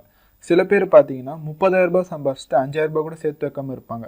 அப்போ இந்த 10,000 சம்பாதிக்கிறவங்க வந்து இந்த 30,000 சம்பாதிக்கிறவங்களோட ஃபினான்ஷியலி லிட்ரேட் அப்படின்னு சொல்லுவாங்க. அதாவது இப்போ எல்லா இடத்துலையும் பார்த்தீங்கன்னா எப்படி சீக்கிரமாக பணம் சம்பாதிக்கிறது, எப்படி சீக்கிரமாக பணக்காரன் ஆகுறது, இப்படின்ற மாதிரி தான் ஒரு விஷயத்தை டார்கெட் பண்ணுறாங்க தவிர, நம்ம என்னதான் பணக்காரன் ஆனாலும் நம்மளுக்கு வந்து அந்த ஸ்பெண்டிங் ஹேபிட் அது வந்து ஒழுங்காக இல்லைன்னா, இப்போ நம்ம கையில் 1,00,000 ரூபாய் திடீர்னு வருது அப்படின்னா, இப்போ ஃபார் எக்ஸாம்பிள் நீங்கள் லாட்ரி எடுத்துக்கலாமே. நிறைய பேர் பார்த்தீங்கன்னா லாட்ரி ஜெயிப்பாங்க. லாட்ரி ஜெயிக்கிற சான்ஸ் கம்மியாக இருந்தாலும் திடீர்னு அவங்க கையில் ஒரு 1,00,000 ரூபாய் வருது அப்படின்னா, அதை வந்து எவ்வளோ சீக்கிரம் வந்துச்சு அதை விட சீக்கிரமாக அவங்க செலவு பண்ணுவாங்க. ஏன்னா அந்த 1,00,000 ரூபாவை அவங்க சம்பாதிக்க கஷ்டப்படல. சேம் டைம் வந்து பார்த்தீங்கன்னா அவங்களோட ஸ்பெண்டிங் ஹேபிட் வந்து புவராக இருக்கிறதுனால வந்த பணத்தை எங்கே ஸ்பெண்ட் பண்ணணும்னு தெரியாமல் தப்பான இடத்துல ஸ்பெண்ட் பண்ணி திருப்பி போயிடுவாங்க. அதே மாதிரி இதுக்கு நேர்மேராக பார்த்தீங்கன்னா, இப்போ ஒரு நல்ல பணக்காரங்க இருக்காங்க, கஷ்டப்பட்டு மேலே வந்தாங்க, திடீர்னு ஒரு இடத்துல வந்து சறுக்கி கீழே போயிட்டு திருப்பி பேங்க்ரப்சி வரைக்கும் போயிட்டாங்க அப்படின்னா, திருப்பி எவ்வளோ எந்த லெவலில் இருந்தாங்களோ அதை விட அவங்க மேலே போவாங்க. ஏன்னா அவங்களுக்கு வந்து அந்த பணம் எப்படி ஒர்க் ஆகுது அப்படின்றது தெரிஞ்சிருக்கு, வர பணத்தை வச்சு என்ன பண்ணணும் அப்படின்றது தெரிஞ்சிருக்கு. இதுக்கு நல்ல எக்ஸாம்பிள் அப்படின்னு பார்த்தீங்கன்னா ரிச்சர்ட் பிரான்சன் சொல்லலாம், அண்டு ஈலான் மஸ்க். இவங்க எல்லாருமே வந்து பேங்க்ரப்சி வரைக்கும் போயிட்டு ஜஸ்ட் மிஸ்ல எஸ்கேப் ஆகி திருப்பி வந்து பழைய நிலைமைக்கு வந்தவங்க தான். சரி, அப்படி என்னதான் அந்த ஒரு விஷயம் அப்படின்னு கேட்டிங்கன்னா, difference between asset and liability. ஒரு ஆசெட்னா என்ன, லைபிலிட்டினா என்ன அப்படின்றது தான் ஃபர்ஸ்ட் லெசன். இது தான் நம்ம ப்ரிடாமினண்ட்டாக புரிஞ்சுக்கணும். ஏன்னா ஒரு பணம் எப்படி ஒர்க் ஆகுது அப்படின்னு நம்ம தெரிஞ்சுக்கணும்னா முதல்ல நம்மளோட ஆசெட்னா என்ன, நம்மளோட லைபிலிட்டினா என்ன அப்படின்னு தெரிஞ்சுக்கணும். ஆசெட்னா எதுவும் கிடையாது, சொத்துனா ஆசெட்டு, செலவுனா லைபிலிட்டி அப்படின்னு சொல்லலாம். ஸோ சிம்பிளாக சொல்லணும் அப்படின்னா, ஆசெட்னா என்னென்னா உங்கள் பாக்கெட்டுக்கு எது பணத்தை கொண்டு வருதோ அது ஆசெட், உங்கள் பாக்கெட்லேருந்து எது பணம் எடுக்குதோ அது வந்து லைபிலிட்டி. சரி, இது நான் ஒரு எக்ஸாம்பிள் வச்சு சொன்னால் இன்னும் ரொம்ப ஈஸியாக புரியும். பிக் இண்டியன் ட்ரீம் வச்சு நான் சொல்கிறேன். ஒரு இந்தியாவில் இருக்க முக்கால்வாசி பேரோட பெரிய கனவு பார்த்தீங்கன்னா தனக்குன்னு சொந்தமாக ஒரு வீடு வாங்குறது தான் அவங்களோட பெரிய கனவு. ஆனால் இந்த வீடு ஒரு லைபிலிட்டி அப்படின்றது இங்கே இருக்க பாதி பேருக்கு தெரியாது. லைபிலிட்டினா எதுவும் இல்லை, ஒரு வீடு பார்த்தீங்கன்னா உங்கள் பேக்கெட்லேருந்து பணம் தான் எடுக்கும். ஃபார் எக்ஸாம்பிள் வீடு வாங்குனீங்கன்னா டேக்ஸ் கட்டணும். சப்போஸ் சில பேர் கடனில் வாங்குவாங்க, அதுக்கு மோட்ரேஜ் இருக்குது, வீடு வந்து லோன் போட்டு வாங்குவாங்க, ஆர் ப்ராப்பர்ட்டி டேக்ஸ் இருக்குது, மெயின்டெனன்ஸ் டேக்ஸ் இருக்குது, வாட்டர் டேக்ஸ் இருக்குது. ஒரு வீடு உங்கள் கையில் இருக்குன்னா அதுக்கு அவ்வளோ செலவு இருக்குது. அவங்க முதல்ல வீடு வாங்குறாங்க, அடுத்து அவங்க ட்ரீம் பார்த்தீங்கன்னா அடுத்தது கார் வாங்கணும் அப்படின்னு நினைப்பாங்க. ஒரு காரும் பார்த்தீங்கன்னா ஒரு லைபிலிட்டி தான். ஒரு காரை வச்சுட்டு நம்ம என்ன பண்ண முடியும், மிஞ்சி போனால் அந்த காரை வச்சுட்டு நம்ம பெட்ரோல் போட்டு இல்லை அந்த காருக்கு டேக்ஸ் கட்டுவோம், மோட்ரேஜ் மாதம் மாதம் மெயின்டெனன்ஸ், அந்தமாரி ஒரு காரும் வந்து லைபிலிட்டி தான். ஸோ ஏன்னா நம்ம சொசைட்டி அப்படி தான் டிசைன் ஆகிருக்கு. நீங்கள் நல்லா படித்து நல்ல வீடு வாங்கணும், கார் வாங்கணும், இது வாங்கணும், அது வாங்கணும்னு சொல்லுவாங்க. அவங்க சொல்கிற எல்லாமே பார்த்தீங்கன்னா லைபிலிட்டியில் தான் வரும். அப்படி எல்லாமே உங்கள் கிட்டேருந்து செலவு பண்ணுற ஒரு விஷயமா இருக்கும்போது அப்போ எப்படி நம்ம பணக்காரங்களாக முடியும்? ஏன்னா நம்மளுக்கு வர பணத்தை எப்படி செலவு பண்ணலாம் அப்படின்றது தான் இந்த பொருள்லாம் டார்கெட் பண்ணது தவிர, இந்த பொருள் எதுவுமே நம்மளோட இன்கம் வந்து இன்க்ரீஸ் பண்ணாது. ஸோ ஆப்வியஸ்லி வந்து மிடில் கிளாஸாக தான் இருப்பாங்க. ஸோ இதுதான் ஒரு மெயின் ரீசன். அண்டு இதை இன்னும் உங்களுக்கு தெளிவாக சொல்லணும் அப்படின்னா, இது கேஷ் ஃப்ளோ சார்ட் இருக்குது. கேஷ் உங்கள் கையில் வர காசு எப்படி ஃப்ளோ ஆகுது அப்படின்றது நீங்கள் ஒரு சார்ட் போட்டு பார்த்தீங்கன்னா உங்களுக்கு ஈஸியாக தெரியும். வாயில் புரியாது எங்கே போகுது எப்படி போகுது அப்படின்ட்டு. இதை ஒரு சார்ட் போட்டு பார்த்தீங்கன்னா ஈஸியாக புரியும். இந்த சார்ட்டில் பார்த்தீங்கன்னா 4 காலம் வரும். ஃபஸ்ட்டு காலம் வந்து பார்த்தீங்கன்னா இன்கம், செகண்ட் காலம் வந்து எக்ஸ்பென்ஸ், தேர்டு காலம் வந்து ஆசெட், ஃபோர்த்து காலம் வந்து லைபிலிட்டி. ஸோ இப்போ எல்லாரோட கேஷ் ஃப்ளோ பேட்டர்ன் எப்படி இருக்குது அப்படின்றது பார்ப்போம். ஸோ ஒரு லோவர் மிடில் கிளாஸ் பர்சனோட கேஷ் ஃப்ளோ பேட்டர்ன் எப்படி இருக்குன்னு பார்ப்போம். முதல்ல ஜாபுக்கு போவாங்க, ஜாபுக்கு போயிட்டு அவங்களுக்கு வர இன்கம் வரும். அந்த இன்கம் என்ன பண்ணணும்னா அவங்க செலவுக்கு போயிடும். அதாவது ஃபுட்டு, டேக்ஸஸ், ரெண்ட்டு, க்ளாத்ஸு, அதுக்கப்புறம் இந்த டிரான்ஸ்போர்ட்டேஷன், ஃபண்ட், இந்தமாரி சில விஷயத்துக்கு வந்து அவங்க வர இன்கம் ஃபுல்லாக இதிலே செலவாயிடும். ஒருத்தவங்க இந்தமாரி செலவு பண்ணுறாங்க அப்படின்னா அவங்க ஃபினான்ஷியலி ரிச் ஆர் அவங்க பணக்காரங்க அப்படின்ற ஒரு ஸ்டேட் அடைய ரொம்ப வருஷம் ஆகும், ரொம்பவே கஷ்டப்பட வேண்டியது இருக்குது. அவங்க மைண்ட் செட்டில் நிறைய மாற்றணும். ஸோ ஒரு மிடில் கிளாஸ் பார்த்திங்கன்னா ஜாப் இருக்கும், அந்த ஜாப்லேருந்து அவங்களுக்கு வர இன்கம் பார்த்திங்கன்னா பேச்சுக்கு வழியாக வரும். அண்ட் அவங்களுக்கு ஒரு எக்ஸ்பென்ஸ் வரும், டேக்ஸ் வரும், மோட்ரேஜ் வரும், ஃபிக்ஸட் எக்ஸ்பென்ஸ்ன்னு சில இருக்கும். ஃபிக்ஸட் எக்ஸ்பென்ஸ்னால் மாதம் நான் இதுக்கு பணம் கட்டணும் அப்படின்ற ஒரு விஷயம் வந்து மிடில் கிளாஸில் இருக்கும். ஃபுட்டு, க்ளோத்திங், ஃபண்ட் அப்படின்னு போயிடும். அவங்க லைபிலிட்டி, அதாவது இந்த வர இன்கம் வந்து அவங்க என்ன பண்ணுவாங்க அப்படின்னா முக்கியவாசி லோன் எடுத்திருப்பாங்க. வீடு வாங்குற மாதிரினா லோன் எடுத்திருப்பாங்க, கிரெடிட் கார்டு பில் இருக்கும், மோட்ரேஜ் இருக்கும். ஸோ வர இன்கம் பார்த்திங்கன்னா எக்ஸ்பென்ஸ் காலமில் கொஞ்சம் போகும், லைபிலிட்டி வழியாக கொஞ்சம் போயிடும். ஸோ இதுதான் வந்து ஒரு மிடில் கிளாஸோட நிலைமை. அதாவது எப்படின்னா அவங்களுக்கு வர இன்கம் வந்து போகிறதுக்கே சரியாக இருக்கும். ஸோ அவங்க அடுத்த மாதத்துக்காக திருப்பி உழைச்சிட்டே இருக்கணும். இது வந்து அவங்க லைஃப் ஃபுல்லாக போகும். ஸோ இதுதான் ஒரு மிடில் கிளாஸோட நிலைமை. இதே வந்து ஒரு ரிச் பர்சனோட கேஷ் ஃப்ளோ பேட்டர்ன் எப்படி இருக்குது அப்படின்னு பார்க்கலாம். ரிச் பீப்புளோட கேஷ் ஃப்ளோ பேட்டர்ன் எப்படி இருக்குன்னு பார்த்தீங்கன்னா, ஃபஸ்ட்டு அவங்களுக்கு ஒரு இன்கம் வருது, அந்த இன்கம் பார்த்தீங்கன்னா திருப்பி அவங்க என்ன பண்ணுவாங்கன்னா எக்ஸ்பென்சஸில் கொஞ்சம் போகும், மீதி இருக்க காசை திருப்பி அசெட் காலமில் போடுவாங்க. அசெட் காலம்னா ஒரு எக்ஸாம்பிளுக்கு நான் சொல்கிறேன், வீடை வச்சே சொல்லணும் அப்படின்னா, ஒரு வீடு வந்து உங்ககிட்ட சும்மா இருக்குது அப்படின்னா அது வந்து லைபிலிட்டி. அதே வீடு வந்து உங்களுக்கு வாடகை தருது, வாடகைனா சும்மா கிடையாது. இப்போ மாதம் ஒரு 5,000 ரூபாய் வருது, எனக்கு செலவு 10,000 ரூபாய் ஆகுதுன்னா அது லைபிலிட்டி தான். எனக்கு வாடகை வந்து 20,000 ரூபாய் வருது, செலவு 5,000 ரூபாய் ஆகுது அப்படின்னா அது வந்து ஆசெட். அப்போ வந்து 15,000 வந்து உங்களுக்கு அந்த வீடு வந்து ஜென்ரேட் பண்ணுது, மாதம் ஜென்ரேட் பண்ணி கொடுக்குது. ஸோ இது வந்து ஒரு ஆசெட். ஸோ அவங்க இன்கம் வந்து ஆசெட்லேருந்து வரும். அந்த இது வந்து என்ன பண்ணாங்கன்னா வேறு ஆசெட்டில் வந்து இன்வெஸ்ட் பண்ணிகிட்டே இருப்பாங்க. ஸோ அவங்களோட இன்கம் பார்த்தீங்கன்னா வேரியஸ் தீம்ஸ் ஆஃப் இன்கம் மாரி வரும். அதாவது டிவிடெண்ட் வரும், இன்ட்ரெஸ்ட் வரும், ரெண்டல் இன்கம் வரும், ராயல்ட்டிஸ் இருக்குது. அண்ட் அவங்களோட ஆசெட் என்னவா இருக்கும் அப்படின்னு பார்த்தீங்கன்னா stocks, bonds, real estate, intellectual property. நான் இந்த வீடியோவில் ஸ்டார்டிங்லேயே சொல்லியிருந்தேன், ரிச் ஏன் பணக்காரங்க மட்டும் பணக்காரங்க ஆகிட்டே இருக்காங்க, ஏழை ஒன்று ஏழை ஆகிட்டே இருக்காங்க அப்படின்றத நம்ம பார்க்கலாம். பணக்காரங்க ஆகிட்டே இருக்கிறதுக்கு ஒரே ரீசன் என்னன்னு பார்த்தீங்கன்னா அவங்க எல்லாத்தையும் வந்து ஆட்டோமேட் பண்ணுவாங்க. நான் எப்படி சொல்கிறேன் அப்படின்னா அவங்களோட வெல்த் ஜென்ரேஷன் வந்து அவங்க ஆட்டோமேட் பண்ணுவாங்க. அதாவது இப்போ அவங்களுக்கு இன்கம் வருது, நான் ஏற்கனவே சொன்ன மாதிரி அவங்களுக்கு அசெட் காலம்ல ஒரு இன்கம் வருது, அவங்களுக்கு எக்ஸ்பென்ஸ் கொஞ்சம் இருக்குது. ஃபார் எக்ஸாம்பிள் அவங்களுக்கு வர இன்கமில் 10% அவங்க எக்ஸ்பென்ஸில் போயிடுது அப்படின்னு வச்சுக்கலாமே, மீதி 90% இன்கம் இருக்குது தெரியுமா. அந்த 90% திருப்பி அவங்க அசெட் காலமில் போய் குமுலேட் ஆகிற மாதிரி ஏதாவது ஒரு மெத்தட் வந்து அவங்க இது பண்ணி வச்சுருப்பாங்க. ஓவர் தி இயர் பார்த்தீங்க அப்படின்னா இது குமுலேட் ஆகிட்டே வரும். ஸோ ஃபைனலாக அவங்ககிட்ட வரும்போது அவங்க கையில் பார்த்தீங்கன்னா ஒரு பெரிய சொத்து இருக்கிற மாதிரி இருக்கும். இதோட பெஸ்ட் எக்ஸாம்பிள் யாருன்னு பார்த்தீங்கன்னா வாரன் பஃபெட் தான். வாரன் பஃபெட் வந்து அவர் ஃபர்ஸ்ட் மில்லியன் எப்போ சம்பாரிச்சார் அப்படின்னா ஒரு 51 வயசில் இருக்கும்போது தான். அதுக்கு காரணம் என்னன்னு பார்த்தீங்கன்னா அவரோட 17 வயசுல இருந்து இன்வெஸ்ட் பண்ண ஆரம்பித்தார். 17-18 வயசுல இருந்து இன்வெஸ்ட் பண்ண ஆரம்பித்தார். 11 வயசுல இருந்து படிக்க ஆரம்பித்தார் அதை பற்றி. ஸோ இத்தனை வருஷத்தோட எஃபெக்ட் தான் அவருக்கு 51 வயசில் கிடச்சிருக்கு. மிடில் கிளாஸ் பற்றி ஒரு விஷயம் சொல்லணும். ஆக்சுவலி மிடில் கிளாஸ் ஏன் கஷ்டப்படுறாங்க அப்படின்றத நான் சொல்லணும். ஃபார் எக்ஸாம்பிள் நான் ஏற்கனவே சொன்ன மாதிரி மிடில் கிளாஸ்க்கு வந்து பார்த்தீங்கன்னா இப்போ ஃபார் எக்ஸாம்பிள் ஒரு மிடில் கிளாஸில் இருக்கவங்களுக்கு ஒரு பே ரைஸ் ஆகுது அப்படின்னு வச்சுக்கலாமே. அவங்க வந்து ஸோ ஓகே இதை வச்சு நம்ம கார் வாங்கலாமா, வீடு வாங்கலாமா, இல்லை இந்த வீடை இடிச்சுட்டு இன்னும் பெரிய வீடு கட்டலாமா அப்படின்ற மாதிரி யோசிப்பாங்க. ஸோ ஆக்சுவலி இது ஒரு லைபிலிட்டி தான். ஸோ எப்போ அவங்களோட இன்கம் இன்க்ரீஸ் ஆகுதோ அப்போ அவங்களோட எக்ஸ்பென்ஸும் இன்க்ரீஸ் ஆகுது, லைபிலிட்டி இன்க்ரீஸ் ஆகுது. அப்படி இருக்கு, ஐ மீன் எக்ஸ்பென்ஸ் இன்க்ரீஸ் ஆகுதுன்னா இப்போ பெரிய வீடு கட்டினாங்கன்னா டேக்ஸ் அதிகமாக கட்ட போகிறாங்க. ஸோ எக்ஸ்பென்ஸ் இன்க்ரீஸ் ஆகுது, ஸோ அவங்க லைபிலிட்டி இன்க்ரீஸ் ஆகுது.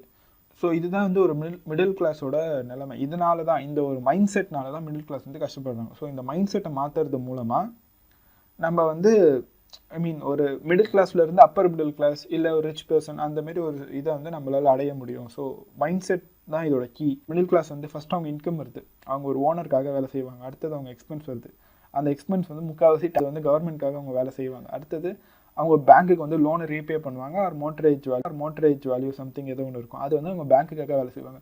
ஒரு மிடில் கிளாஸோட நிலைமை பார்த்தீங்கன்னா இந்த 3 பேரில் யாருன்னா ஒரு ஆளுக்காக வேலை செஞ்சு அவங்க வாழ்க்கை வந்து ஓடுது. ஸோ இதுதான் ஒரு மிடில் கிளாஸோட நிலைமை. இது வந்து நான் அவங்க மேலே இருக்க தப்பு அப்படின்றதுக்காக சொல்கிறதுக்கு இல்லை, இது வந்து ஒரு சின்ன மைண்ட் செட் தான். அவங்களுக்கு சொல்லி கொடுத்த விஷயம் இப்படி தான், இதுதான் கரெக்ட் அப்படின்றது யாருமே அவங்களுக்கு சொல்லலை. அவங்களுக்கு சொன்ன விஷயம் இதுதான். சப்போஸ் இந்த விஷயம் உங்களுக்கு கரெக்ட் அப்படின்னு தோணுச்சுன்னா இந்த வீடியோவை ஷேர் பண்ணுங்கள், மேபி இது அவங்களுக்கு ஹெல்ப்ஃபுல்லாக இருக்கலாம். அடுத்த வீடியோவில் என்ன பார்ப்போம் அப்படின்னா மைண்ட் யுவர் ஓன் பிஸ்னஸ் அப்படின்றது ஆத்தர் சொல்கிறார்.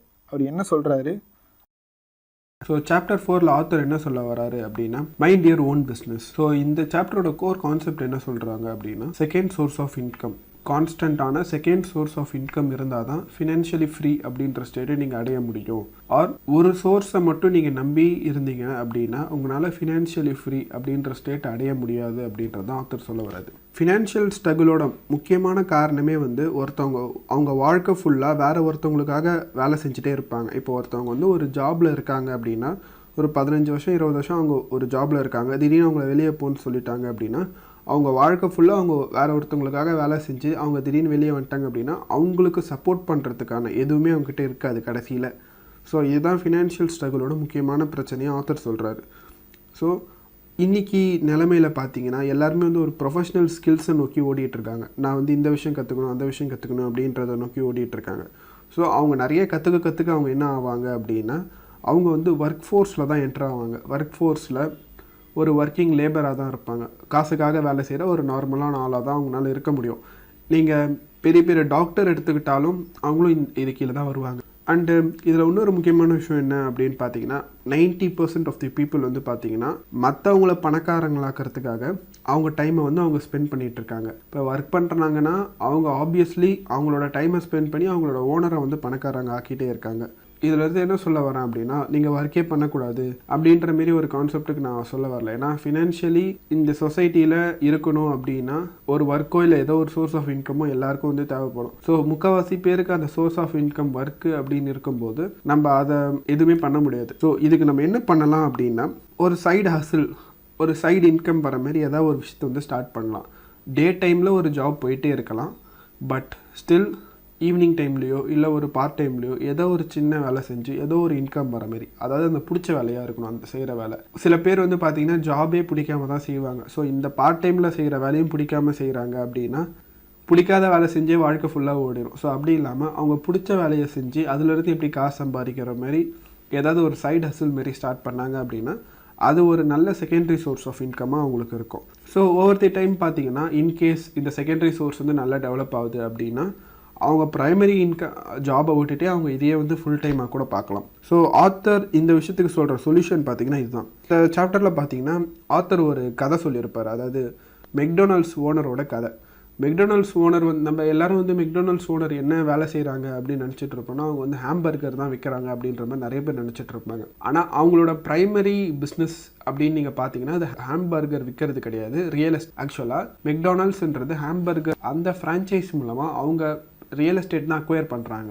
அதாவது இந்த ஃப்ரான்ச்சைஸ்குள்ளே யாரெல்லாம் என்ட்ரு ஆகுறாங்களோ அவங்களோட லேண்டும் வந்து இந்த கம்பெனிக்கு தான் சொந்தம் அப்படின்ற. ஸோ இப்போ கரண்ட்டாக world's largest single real estate owner அப்படி யாருன்னு பார்த்தீங்கன்னா மெக்டொனால்ட்ஸோட ஓனர் தான் வேர்ல்ட்ஸ் லார்ஜஸ்ட் ரியல் எஸ்டேட் வச்சுருக்காங்க. ஸோ அவங்களோட பிஸ்னஸ் பார்த்தீங்கன்னா ரியல் எஸ்டேட், அவங்களோட ஜாப் பார்த்தீங்கன்னா ஹாம்பர்கர் விற்கிறது. ஸோ ஜாபுக்கும் ஒரு பிஸ்னஸ்க்கும் உள்ள ஒரு வித்தியாசத்தை வந்து ப்ரைமரியாக அண்டர்ஸ்டாண்ட் பண்ணிக்கணும். நிறைய பேர் வந்து நீங்கள் என்ன பிஸ்னஸ் பண்ணுறீங்க அப்படின்னு கேட்டால் அவங்க செய்கிற ஜாப் சொல்லுவாங்க. நான் டாக்டராக இருக்கேன், நான் இன்ஜினியராக இருக்கேன் அப்படின்வாங்க. அது வந்து அவங்க பிஸ்னஸ் கிடையாது, அது வந்து அவங்களோட ஜாப். ஸோ இதில் ஆத்தர் சொல்கிற இன்னொரு முக்கியமான விஷயம், பிஸ்னஸ்னால் செல்ஃப் எம்ப்ளாய்டு அப்படின்ற ஒரு கான்செப்ட் இருக்குது. சில பேர் வந்து பார்த்திங்கன்னா அவங்க செய்கிற வேலையை நம்பி தான் அவங்களுக்கு காசு வரும். எதுவாக வேணா இருக்கட்டும், அவங்க ஒரு கடை வச்சுருப்பாங்க, யார் கடை வச்சாங்களோ அவங்களே உட்காந்து அதில் வேலை செஞ்சுட்டு இருப்பாங்க. ஆர் அவங்க வந்து ஒரு கிளினிக் வச்சுருப்பாங்க, இல்லை ஒரு சர்வீஸ் சென்டர் வச்சுருப்பாங்க, எப்படி வேணா இருக்கட்டும். அவங்க எவ்வளோ வேலை செய்கிறாங்களோ அதுக்கு ப்ரொபோஷனேட்டாக தான் அவங்களுக்கு இன்கம் வரும். அப்படி வந்துச்சுன்னா அது வந்து பிஸ்னஸ் கிடையாது, அது வந்து ஜாப். ஏன்னா இந்த இடத்துல ஓனர் வந்து வேலை செய்கிறாங்க. ஸோ ஓனர் எப்போ வேலை செய்கிறாங்களோ அது வந்து ஜாபாக மாறிடும். பிஸ்னஸ்னால் என்னென்னா அந்த ஓனரோட ப்ரெசன்ஸ் இருக்குதோ இல்லையோ வர இன்கம் வந்து வந்துக்கிட்டே இருக்கணும், அவங்க வேலை செஞ்சாலும் சரி செய்யலைனாலும் சரி. ஸோ இதுதான் வந்து other people income other people money அப்படின்ற மாதிரி 4-hour ஒர்க் வீக்கில் வந்து டிம் ஃபெரஸ் வந்து சொல்லியிருப்பாரு. இதை பற்றி நம்ம செப்பரேட்டாக ஒரு வீடியோவில் இன்னும் டீட்டெயிலாக பார்ப்போம். ஸோ பிஸ்னஸ் இல்லாமல், ஓகே பிஸ்னஸ் அப்படின்றது எல்லாருக்கும் வராது. ஸோ பிஸ்னஸ் இல்லாமல் வேற என்ன செகண்டரி சோர்ஸ் ஆஃப் இன்கம் பண்ணலாம் அப்படின்னு பார்த்தீங்கன்னா இவங்க புக்கில் என்ன கொடுத்துருக்காங்க அப்படின்னா stocks, bond, mutual fund, real estate, royalties, intellectual properties, இது எல்லாமே நம்ம கேள்விப்பட்டிருப்போம். இந்த இன்டெலெக்சுவல் ப்ராப்பர்ட்டிஸ் என்னன்னு பார்த்தீங்கன்னா இந்த மியூசிக் ஆல்பம், இப்போ கூட ரீசெண்ட் இளையராஜா இஷ்யூலாம் போச்சு, அவர் பாட்டுக்கு ஒரு காசுலாம் கேட்டிருப்பார். ஸோ இதெல்லாம் பார்த்தீங்கன்னா இன்டெலெக்சுவல் ப்ராப்பர்ட்டிஸில் தான் வரும். ஸோ ராயல்ட்டிஸ்லாம் இருக்குது. இப்போ ஏதாவது ஒரு விஷயத்துக்கு நீங்கள் ராயல்ட்டி வச்சுருக்கீங்க அப்படின்னா அது யார் பண்ணாலும் உங்களுக்கு வந்து அமௌண்ட் தர மாதிரி இருக்கும். இது எல்லாத்தையும் சொல்லிட்டு ஆத்தர் திரும்பவும் ஸ்ட்ரெஸ் பண்ணுற ஒரு விஷயம் என்னன்னு பார்த்தீங்கன்னா நீங்கள் எதை விரும்புகிறீங்களோ அதை பண்ண சொல்கிறாரு. ஐ மீன் ஒரு பிஸ்னஸ் பண்ணணும் அப்படின்ற ஒரு சேக்காக இதை பற்றி ஒரு நாலேஜே இல்லாமல் பிளண்ட்டாக போய் அதில் வந்து இறங்கக்கூடாது. ஸோ உங்களுக்கு தெரிஞ்ச விஷயத்த இல்லை உங்களுக்கு நல்லா வர விஷயத்த நீங்கள் சைடஸ்லாம் ஆரம்பிக்கணும். அப்படி ஆரம்பித்தாதான் அதில் வர ஸ்ட்ரகிள்ஸ் எல்லாம் உங்களால் ஓவர் கம் பண்ண முடியும். ஸோ அப்போ ஆப்வியஸ்லி நம்மளுக்கு பிடிக்காத விஷயம் ஒன்று செஞ்சுட்டு இருக்கும்போது அதில் கஷ்டம் நிறையா இருந்துச்சுன்னா இதனால் இது இவ்வளோ கடுப்பாக இருக்குன்னு தூக்கி போட்டு போயிடுவோம். ஸோ அதில் வர ஸ்ட்ரகிள்ஸை வந்து தாண்டி வர முடியாது. ஆத்தர் என்ன சொல்கிறாரு அப்படின்னா உங்களுக்கு பிடிச்ச விஷயத்த வந்து சைடஸ் எல்லாம் செய்யுங்க, டே டைம் ஜாபாக விடாதீங்க, சைடஸ் எல்லாம் பண்ணுங்கள், அதுலேருந்து எப்படி ஒரு சோர்ஸ் ஆஃப் இன்கம் ரெடி பண்ணுறதுன்னு பாருங்கள் அப்படின்ற மாதிரி ஆத்தர் சொல்கிறார். அண்டு ஆத்தர் இதில் இன்னொரு விஷயம் என்ன சொல்கிறாரு அப்படின்னா நிறைய பேர் பார்த்தீங்கன்னா ஒரு செகண்ட் இன்கம் வந்தோடனே அந்த செகண்ட் இன்கம் வந்து திருப்பி இன்வெஸ்ட் பண்ணுவாங்க. அவங்க இன்வெஸ்ட் பண்ணுறது பார்த்தீங்கன்னா காரு அந்தமாரி நிறையா லக்ஸுரிஸில் வந்து இன்வெஸ்ட் பண்ணுவாங்க. நம்மளுக்கு காசு வர ஆரம்பிச்சிருச்சு அப்படின்னு அவங்க லக்ஸுரிஸ் போவாங்க. ஸோ அப்போ ஆப்வியஸ்லி அந்த லக்ஸுரி வந்து அவங்களுக்கு திரும்பவும் எதுவும் தராது. அது லக்ஸுரின்றது ஆத்தர் எப்படி டிஸ்கிரைப் பண்ணுறாரு அப்படின்னா ரிச் பீப்புள் வந்து ஒரு லக்ஸுரி வந்து கடைசியாக தான் வாங்குவாங்க, ஒரு புவர் பர்சன் வந்து ஃபஸ்ட்டே வந்து ஒரு லக்ஸுரி வாங்குவாங்க. அதாவது அவங்க லக்ஸுரியை நோக்கி தான் அவங்க போவாங்க. அண்டு ஆத்தர் இதை ஒன்றும் ப்ரிசைஸாக எப்படி சொல்கிறாரு அப்படின்னா ஒரு லக்ஸுரி வந்து அவங்க நல்ல ஆசட்டில் இன்வெஸ்ட் பண்ணதுக்கான ரிவார்டு அப்படின்ற மாரி சொல்கிறாரு. நிறைய பணக்காரங்க பார்த்தீங்கன்னா முக்கால்வாசி லக்ஸுரி வந்து ஃப்ரீயாக வாங்குவாங்க, அவங்க டேக்ஸ் பெனிஃபிட்காக வாங்குவாங்க. இந்த சாப்டரில் ஆத்தர் என்ன சொல்ல வராரு அப்படின்னா, ஏன் பணக்காரங்க கம்மியாக டேக்ஸ் கட்டுறாங்க, ஏன் மிடில் கிளாஸ் பீப்புள் வந்து நிறைய டேக்ஸ் கட்டுறாங்க, எப்படி கம்மியாக டேக்ஸ் கட்டலாம் அப்படின்றது தான் ஆத்தர் டீட்டெயில்டாக சொல்லியிருப்பாரு. ஸோ நம்ம சாப்டருக்குள்ளே போகிறதுக்கு முன்னாடி டேக்ஸோட ஹிஸ்ட்ரியை பற்றி லைட்டாக தெரிஞ்சுக்கலாம். ஃபஸ்ட்டு பார்த்தீங்கன்னா டேக்ஸ் அப்படின்ற ஒரு விஷயம் வந்து கிடையவே கிடையாது. வார் டைமில் மட்டும்தான் கலெக்ட் பண்ணுவாங்க. லேட்டர் கவர்மெண்ட் வந்து பார்த்தீங்கன்னா நாங்கள் பணக்காரங்க கிட்டேருந்து காசு எடுத்து ஏழைங்களுக்கு தரப்போகிறோம் அப்படின்னு சொல்லிட்டு பணக்காரங்களுக்கு மட்டும்தான் டேக்ஸ் அப்படின்ற ஒரு விஷயம் வந்து வச்சாங்க. அதுக்கப்புறம் வந்து பார்த்தீங்க ஸோ ஓகே எல்லாருக்கும் சரி சமமாக இருக்கணும் அப்படின்னு சொல்லிட்டு எல்லார்கிட்டையும் வந்து டேக்ஸ் வந்து கலெக்ட் பண்ண ஆரம்பித்தாங்க. ஆனால் பணக்காரங்க மட்டும் ஸ்மார்ட்டாக ப்ளே பண்ணி இதுலேருந்து வெளியே வந்துட்டாங்க. இன்னும் middle class and poor person வந்து மாட்டிக்கிட்டு இருக்காங்க. இன்னும் சொல்ல போனால் நிறைய மிடில் கிளாஸ் வந்து புவர் பர்சனுக்கும் சேர்த்து வந்து டேக்ஸ் கட்டிட்டு இருக்காங்க. ஸோ பணக்காரங்க எப்படி இதுலேருந்து வெளியே வராங்க அப்படின்னு பார்த்தீங்கன்னா கார்பரேஷன் அப்படின்ற ஒரு விஷயத்தை யூஸ் பண்ணி தான். ஸோ கார்பரேஷன்னா நம்ம எல்லாரும் நினச்சிட்டு இருக்க மாதிரி ஒரு பில்டிங்கோ இல்லை ஒரு 10 பேர் வேலை செய்கிறதோ இல்லை ஒரு ஆளுக்கு இல்லை ஒரு பெரிய கம்பெனி வச்சு ஒரு 500 பேர் வேலை வாங்குறதோ கிடையாது. கார்பரேஷன்ன்றது ஒரு சின்ன லீகல் டாக்குமெண்ட், அவ்வளோதான். ஒரு ரெஜிஸ்டர் பண்ணப்பட்ட லீகல் டாக்குமெண்ட் தான் கார்பரேஷன். அந்த கார்பரேஷனை வச்சு என்ன செய்யலாம் அப்படின்னு பார்த்தீங்கன்னா, ஒரு இண்டிவிஜுவலோட இன்கம் டேக்ஸ் ரேட்டை விட கார்பரேஷனுக்கு வந்து ரேட்டு கம்மி. அதாவது ஒரு எக்ஸாம்பிளுக்கு ஒரு பர்சன் வந்து ஒரு கம்பெனியில் வேலை செய்கிறாரு. அவருக்கு பார்த்தீங்கன்னா அவரோட சேலரியில் டேக்ஸை டிடியூஸ் பண்ணிட்டு தான் அவருக்கு சேலரியே வந்து கிரெடிட் ஆகும். வர இன்கம்க்கு ஏற்கனவே டேக்ஸ் பிடிச்சிட்டு தான் ரிமைனிங் தான் கைக்கே வரும். ஆனால் கார்பரேஷனில் பார்த்தீங்கன்னா வர அமௌண்ட் இருக்கும், நம்ம எக்ஸ்பென்ஸ் எல்லாம் போக மீதிக்கு தான் வந்து டேக்ஸ் கட்டணும். இந்த இதை வந்து ப்ரீ டேக்ஸ் மணி அப்படின்ற மாதிரி சொல்லுவாங்க. டேக்ஸ் கட்டுறதுக்கு முன்னாடி நீங்கள் உங்க கையில் வந்து பணம் இருக்கும். ஸோ இதை இன்னும் தெளிவாக சொல்லணும் அப்படின்னா, நிறைய பேர் வந்து பார்த்தீங்கன்னா ஒர்க் பண்ணிட்டு இருப்பாங்க. ஒர்க் பண்ணும்போது எல்லாரும் சொல்கிற காமனான விஷயம் என்னன்னா, நிறைய ஒர்க் பண்ணி இன்னும் மேலே மேலே போயிட்டே இருக்கணும் அப்படின்ற மாதிரி சொல்லுவாங்க. ஆனால் இங்கே இருக்க கான்செப்ட் பார்த்தீங்கன்னா, ஒருத்தவங்க மேலே போயிட்டே இருக்காங்க அப்படின்னா அவங்களோட டேக்ஸ் பிராக்கெட் வந்து பெருசாகிட்டே இருக்கும், அவங்க கட்டுற டேக்ஸும் வந்து அதிகமாகிட்டே இருக்கும். ஸோ அவங்க எவ்வளோதான் ஒர்க் பண்ணாலும் அதோட ஒரு பெரிய பார்ட் வந்து அவங்க கவர்மெண்ட்டுக்கு வந்து கொடுக்குற மாதிரி இருக்கும். அண்ட் இன் கார்பரேஷனில் பார்த்தீங்க அப்படின்னா, அப்போ ஆர்கனைசேஷன் பெருசாகுது அப்படின்னா ஆப்வியஸ்லி அவங்களுக்கு எக்ஸ்பென்ஸும் அதிகமாக இருக்கும். இப்போ ஒரு ஆர்கனைசேஷனோட இன்கம் வந்து 1 lakh வருது அப்படின்னா பெருசாக அவங்களோட இன்கமும் அதிகமாகவும் அவங்களோட எக்ஸ்பென்ஸும் அதிகமாகிட்டு தான் இருக்கும். ஸோ அவங்களுக்கு வர இன்கம் அண்ட் அவங்களுக்கு வர எக்ஸ்பென்ஸை வந்து கம்பெனி எக்ஸ்பென்ஸ் அப்படின்னு மைனஸ் பண்ணிடுவாங்க. கையில் இருக்க மீதி அமௌண்ட்டுக்கு மட்டும்தான் ஒரு கார்பரேஷன் வந்து டேக்ஸ் கட்டணும். ஸோ ரிச் வந்து டேக்ஸே கட்ட மாட்டாங்கன்னு சொல்ல வரல, அவங்க எவ்வளோ மினிமமாக கட்டணுமோ அந்த அளவுக்கு மட்டும்தான் வந்து கட்டுவாங்க. ஸோ இதை பற்றி இன்னும் நீங்கள் டீட்டெயில்டாக தெரிஞ்சுக்கணும் அப்படின்னா ஆத்தர் வந்து 4 விஷயத்தை பற்றி சஜஸ்ட் பண்ணுறாரு. அதாவது accounting, investing, law and understanding the market. இந்த 4 விஷயத்தையும் நீங்கள் நல்லா தெரிஞ்சு வச்சுக்கிட்டீங்க அப்படின்னா உங்கள் ஃபினான்ஷியல் நாலேஜ் வந்து அதிகமாகும். ஸோ ஆத்தர் என்ன சொல்கிறாரு அப்படின்னா, இதுதான் வந்து ஃபினான்ஷியல் ஐக்யூ அப்படின்ற மாதிரி ஆத்தர் காயின் பண்ணுறாரு, ஃபினான்ஷியல் இன்டெலிஜென்ஸ். ஸோ அக்கௌண்டிங்னா the ability to read financial statement and balance sheet அப்படின்ற மாதிரி ஆத்தர் சொல்கிறாரு. அந்த அளவுக்கு ஒரு அண்டர்ஸ்டாண்டிங் இருந்தால் போதும். இன்வெஸ்டிங் பார்த்தீங்கன்னா அது சயின்ஸ் ஆஃப் மணி மேக்கிங் அப்படின்ற மாதிரி சொல்லுவாங்க. ஏன்னா நம்ம ஒரு இடத்துல பணம் போடுறோம், அதுவாக வந்து டெவலப் ஆகும் அப்படின்னா அதுக்கு ஒரு ஸ்ட்ராட்டஜி இருக்குது, அதுக்கு ஒரு ஃபார்முலா இருக்குது. ஸோ இதெல்லாம் வந்து லைட்டாக வந்து ஒரு ஐடியா இருக்கணும். அண்ட் அடுத்தது லா பார்த்தீங்கன்னா, ஓகே லா எதுக்கு இங்கே தேவைப்படும் அப்படின்னா, ஸோ இப்படி ஒரு கார்பரேஷனுக்கு இப்படி ஒரு அட்வான்டேஜ் இருக்குன்னு தெரிஞ்சதுனால தான் பணக்காரங்க வந்து இந்த வழியாக போகிறாங்க. ஸோ அந்த விஷயத்தை தெரிஞ்சுக்கிறதுக்கு லாவோட ஹெல்ப் வந்து கொஞ்சம் தேவைப்படும். நீங்கள் எந்த கண்ட்ரியில் இருக்கீங்களோ அந்த கண்ட்ரியோட ஃபினான்ஷியல் சம்மந்தமாக இருக்க லாஸ் வந்து கொஞ்சம் உங்களுக்கு தெரியணும். And understanding the market, supply and demand வந்து தெரிஞ்சுக்கணும். அதாவது எப்போ இன்வெஸ்ட் பண்ணணும், எப்போ வெளியே வரணும் அப்படின்றது தெரியணும். இதுக்கு பெஸ்ட் எக்ஸாம்பிள் பார்த்தீங்கன்னா பிட்காயின் தான். அதாவது பிட்காயினோட ரேட்டு இப்போ ரீசெண்டாக பார்த்தீங்கன்னா அது மாட்டுன்னு ஏறிட்டே இருந்துச்சு ஒரு ஸ்டேஜில். ஆனால் அந்த டைமில் பார்த்தீங்கன்னா நிறைய பேர் வந்து அந்த பிட்காயின் விட்டு வெளியே வந்தாங்க. ஏன்னா நிறைய பீப்புள் வந்து அந்த ஏறுற இதை பார்த்து உள்ளே இன்வெஸ்ட் பண்ண ஆரம்பிச்சாங்க. ஆனால் அந்த மார்க்கெட்டில் ஏற்கனவே இருந்தவங்க ஏறுற டைமில் வித்துட்டு வெளியே வந்துட்டே இருந்தாங்க. ஸோ இப்போ நல்லா ஏற பீக்கில் போயிட்டு இருந்த பிட்காயின் வந்து டக்குன்னு பார்த்தீங்கன்னா இறங்கிடுச்சு. ஸோ இப்போ அந்த பீக்கில் இருக்கும்போது இன்வெஸ்ட் பண்ணவங்கன்னா இப்போ நிறைய பேர் வந்து மாட்டிக்கிட்டு இருக்காங்க. ஸோ இது வந்து பிட்காயினோட ஒரு சின்ன எக்ஸாம்பிள் தான். அதாவது எப்போ இன்வெஸ்ட் பண்ணணும், எப்போ வெளியே வரணும் அப்படின்றத டிட்டர்மைன் பண்ணணும். அண்ட் இந்த இதில் பார்த்தீங்கன்னா நாங்கள் டேக்ஸ் அட்வான்டேஜ் அப்படின்ற மாதிரி ஒரு விஷயம் சொல்லிட்டு இருப்போம்.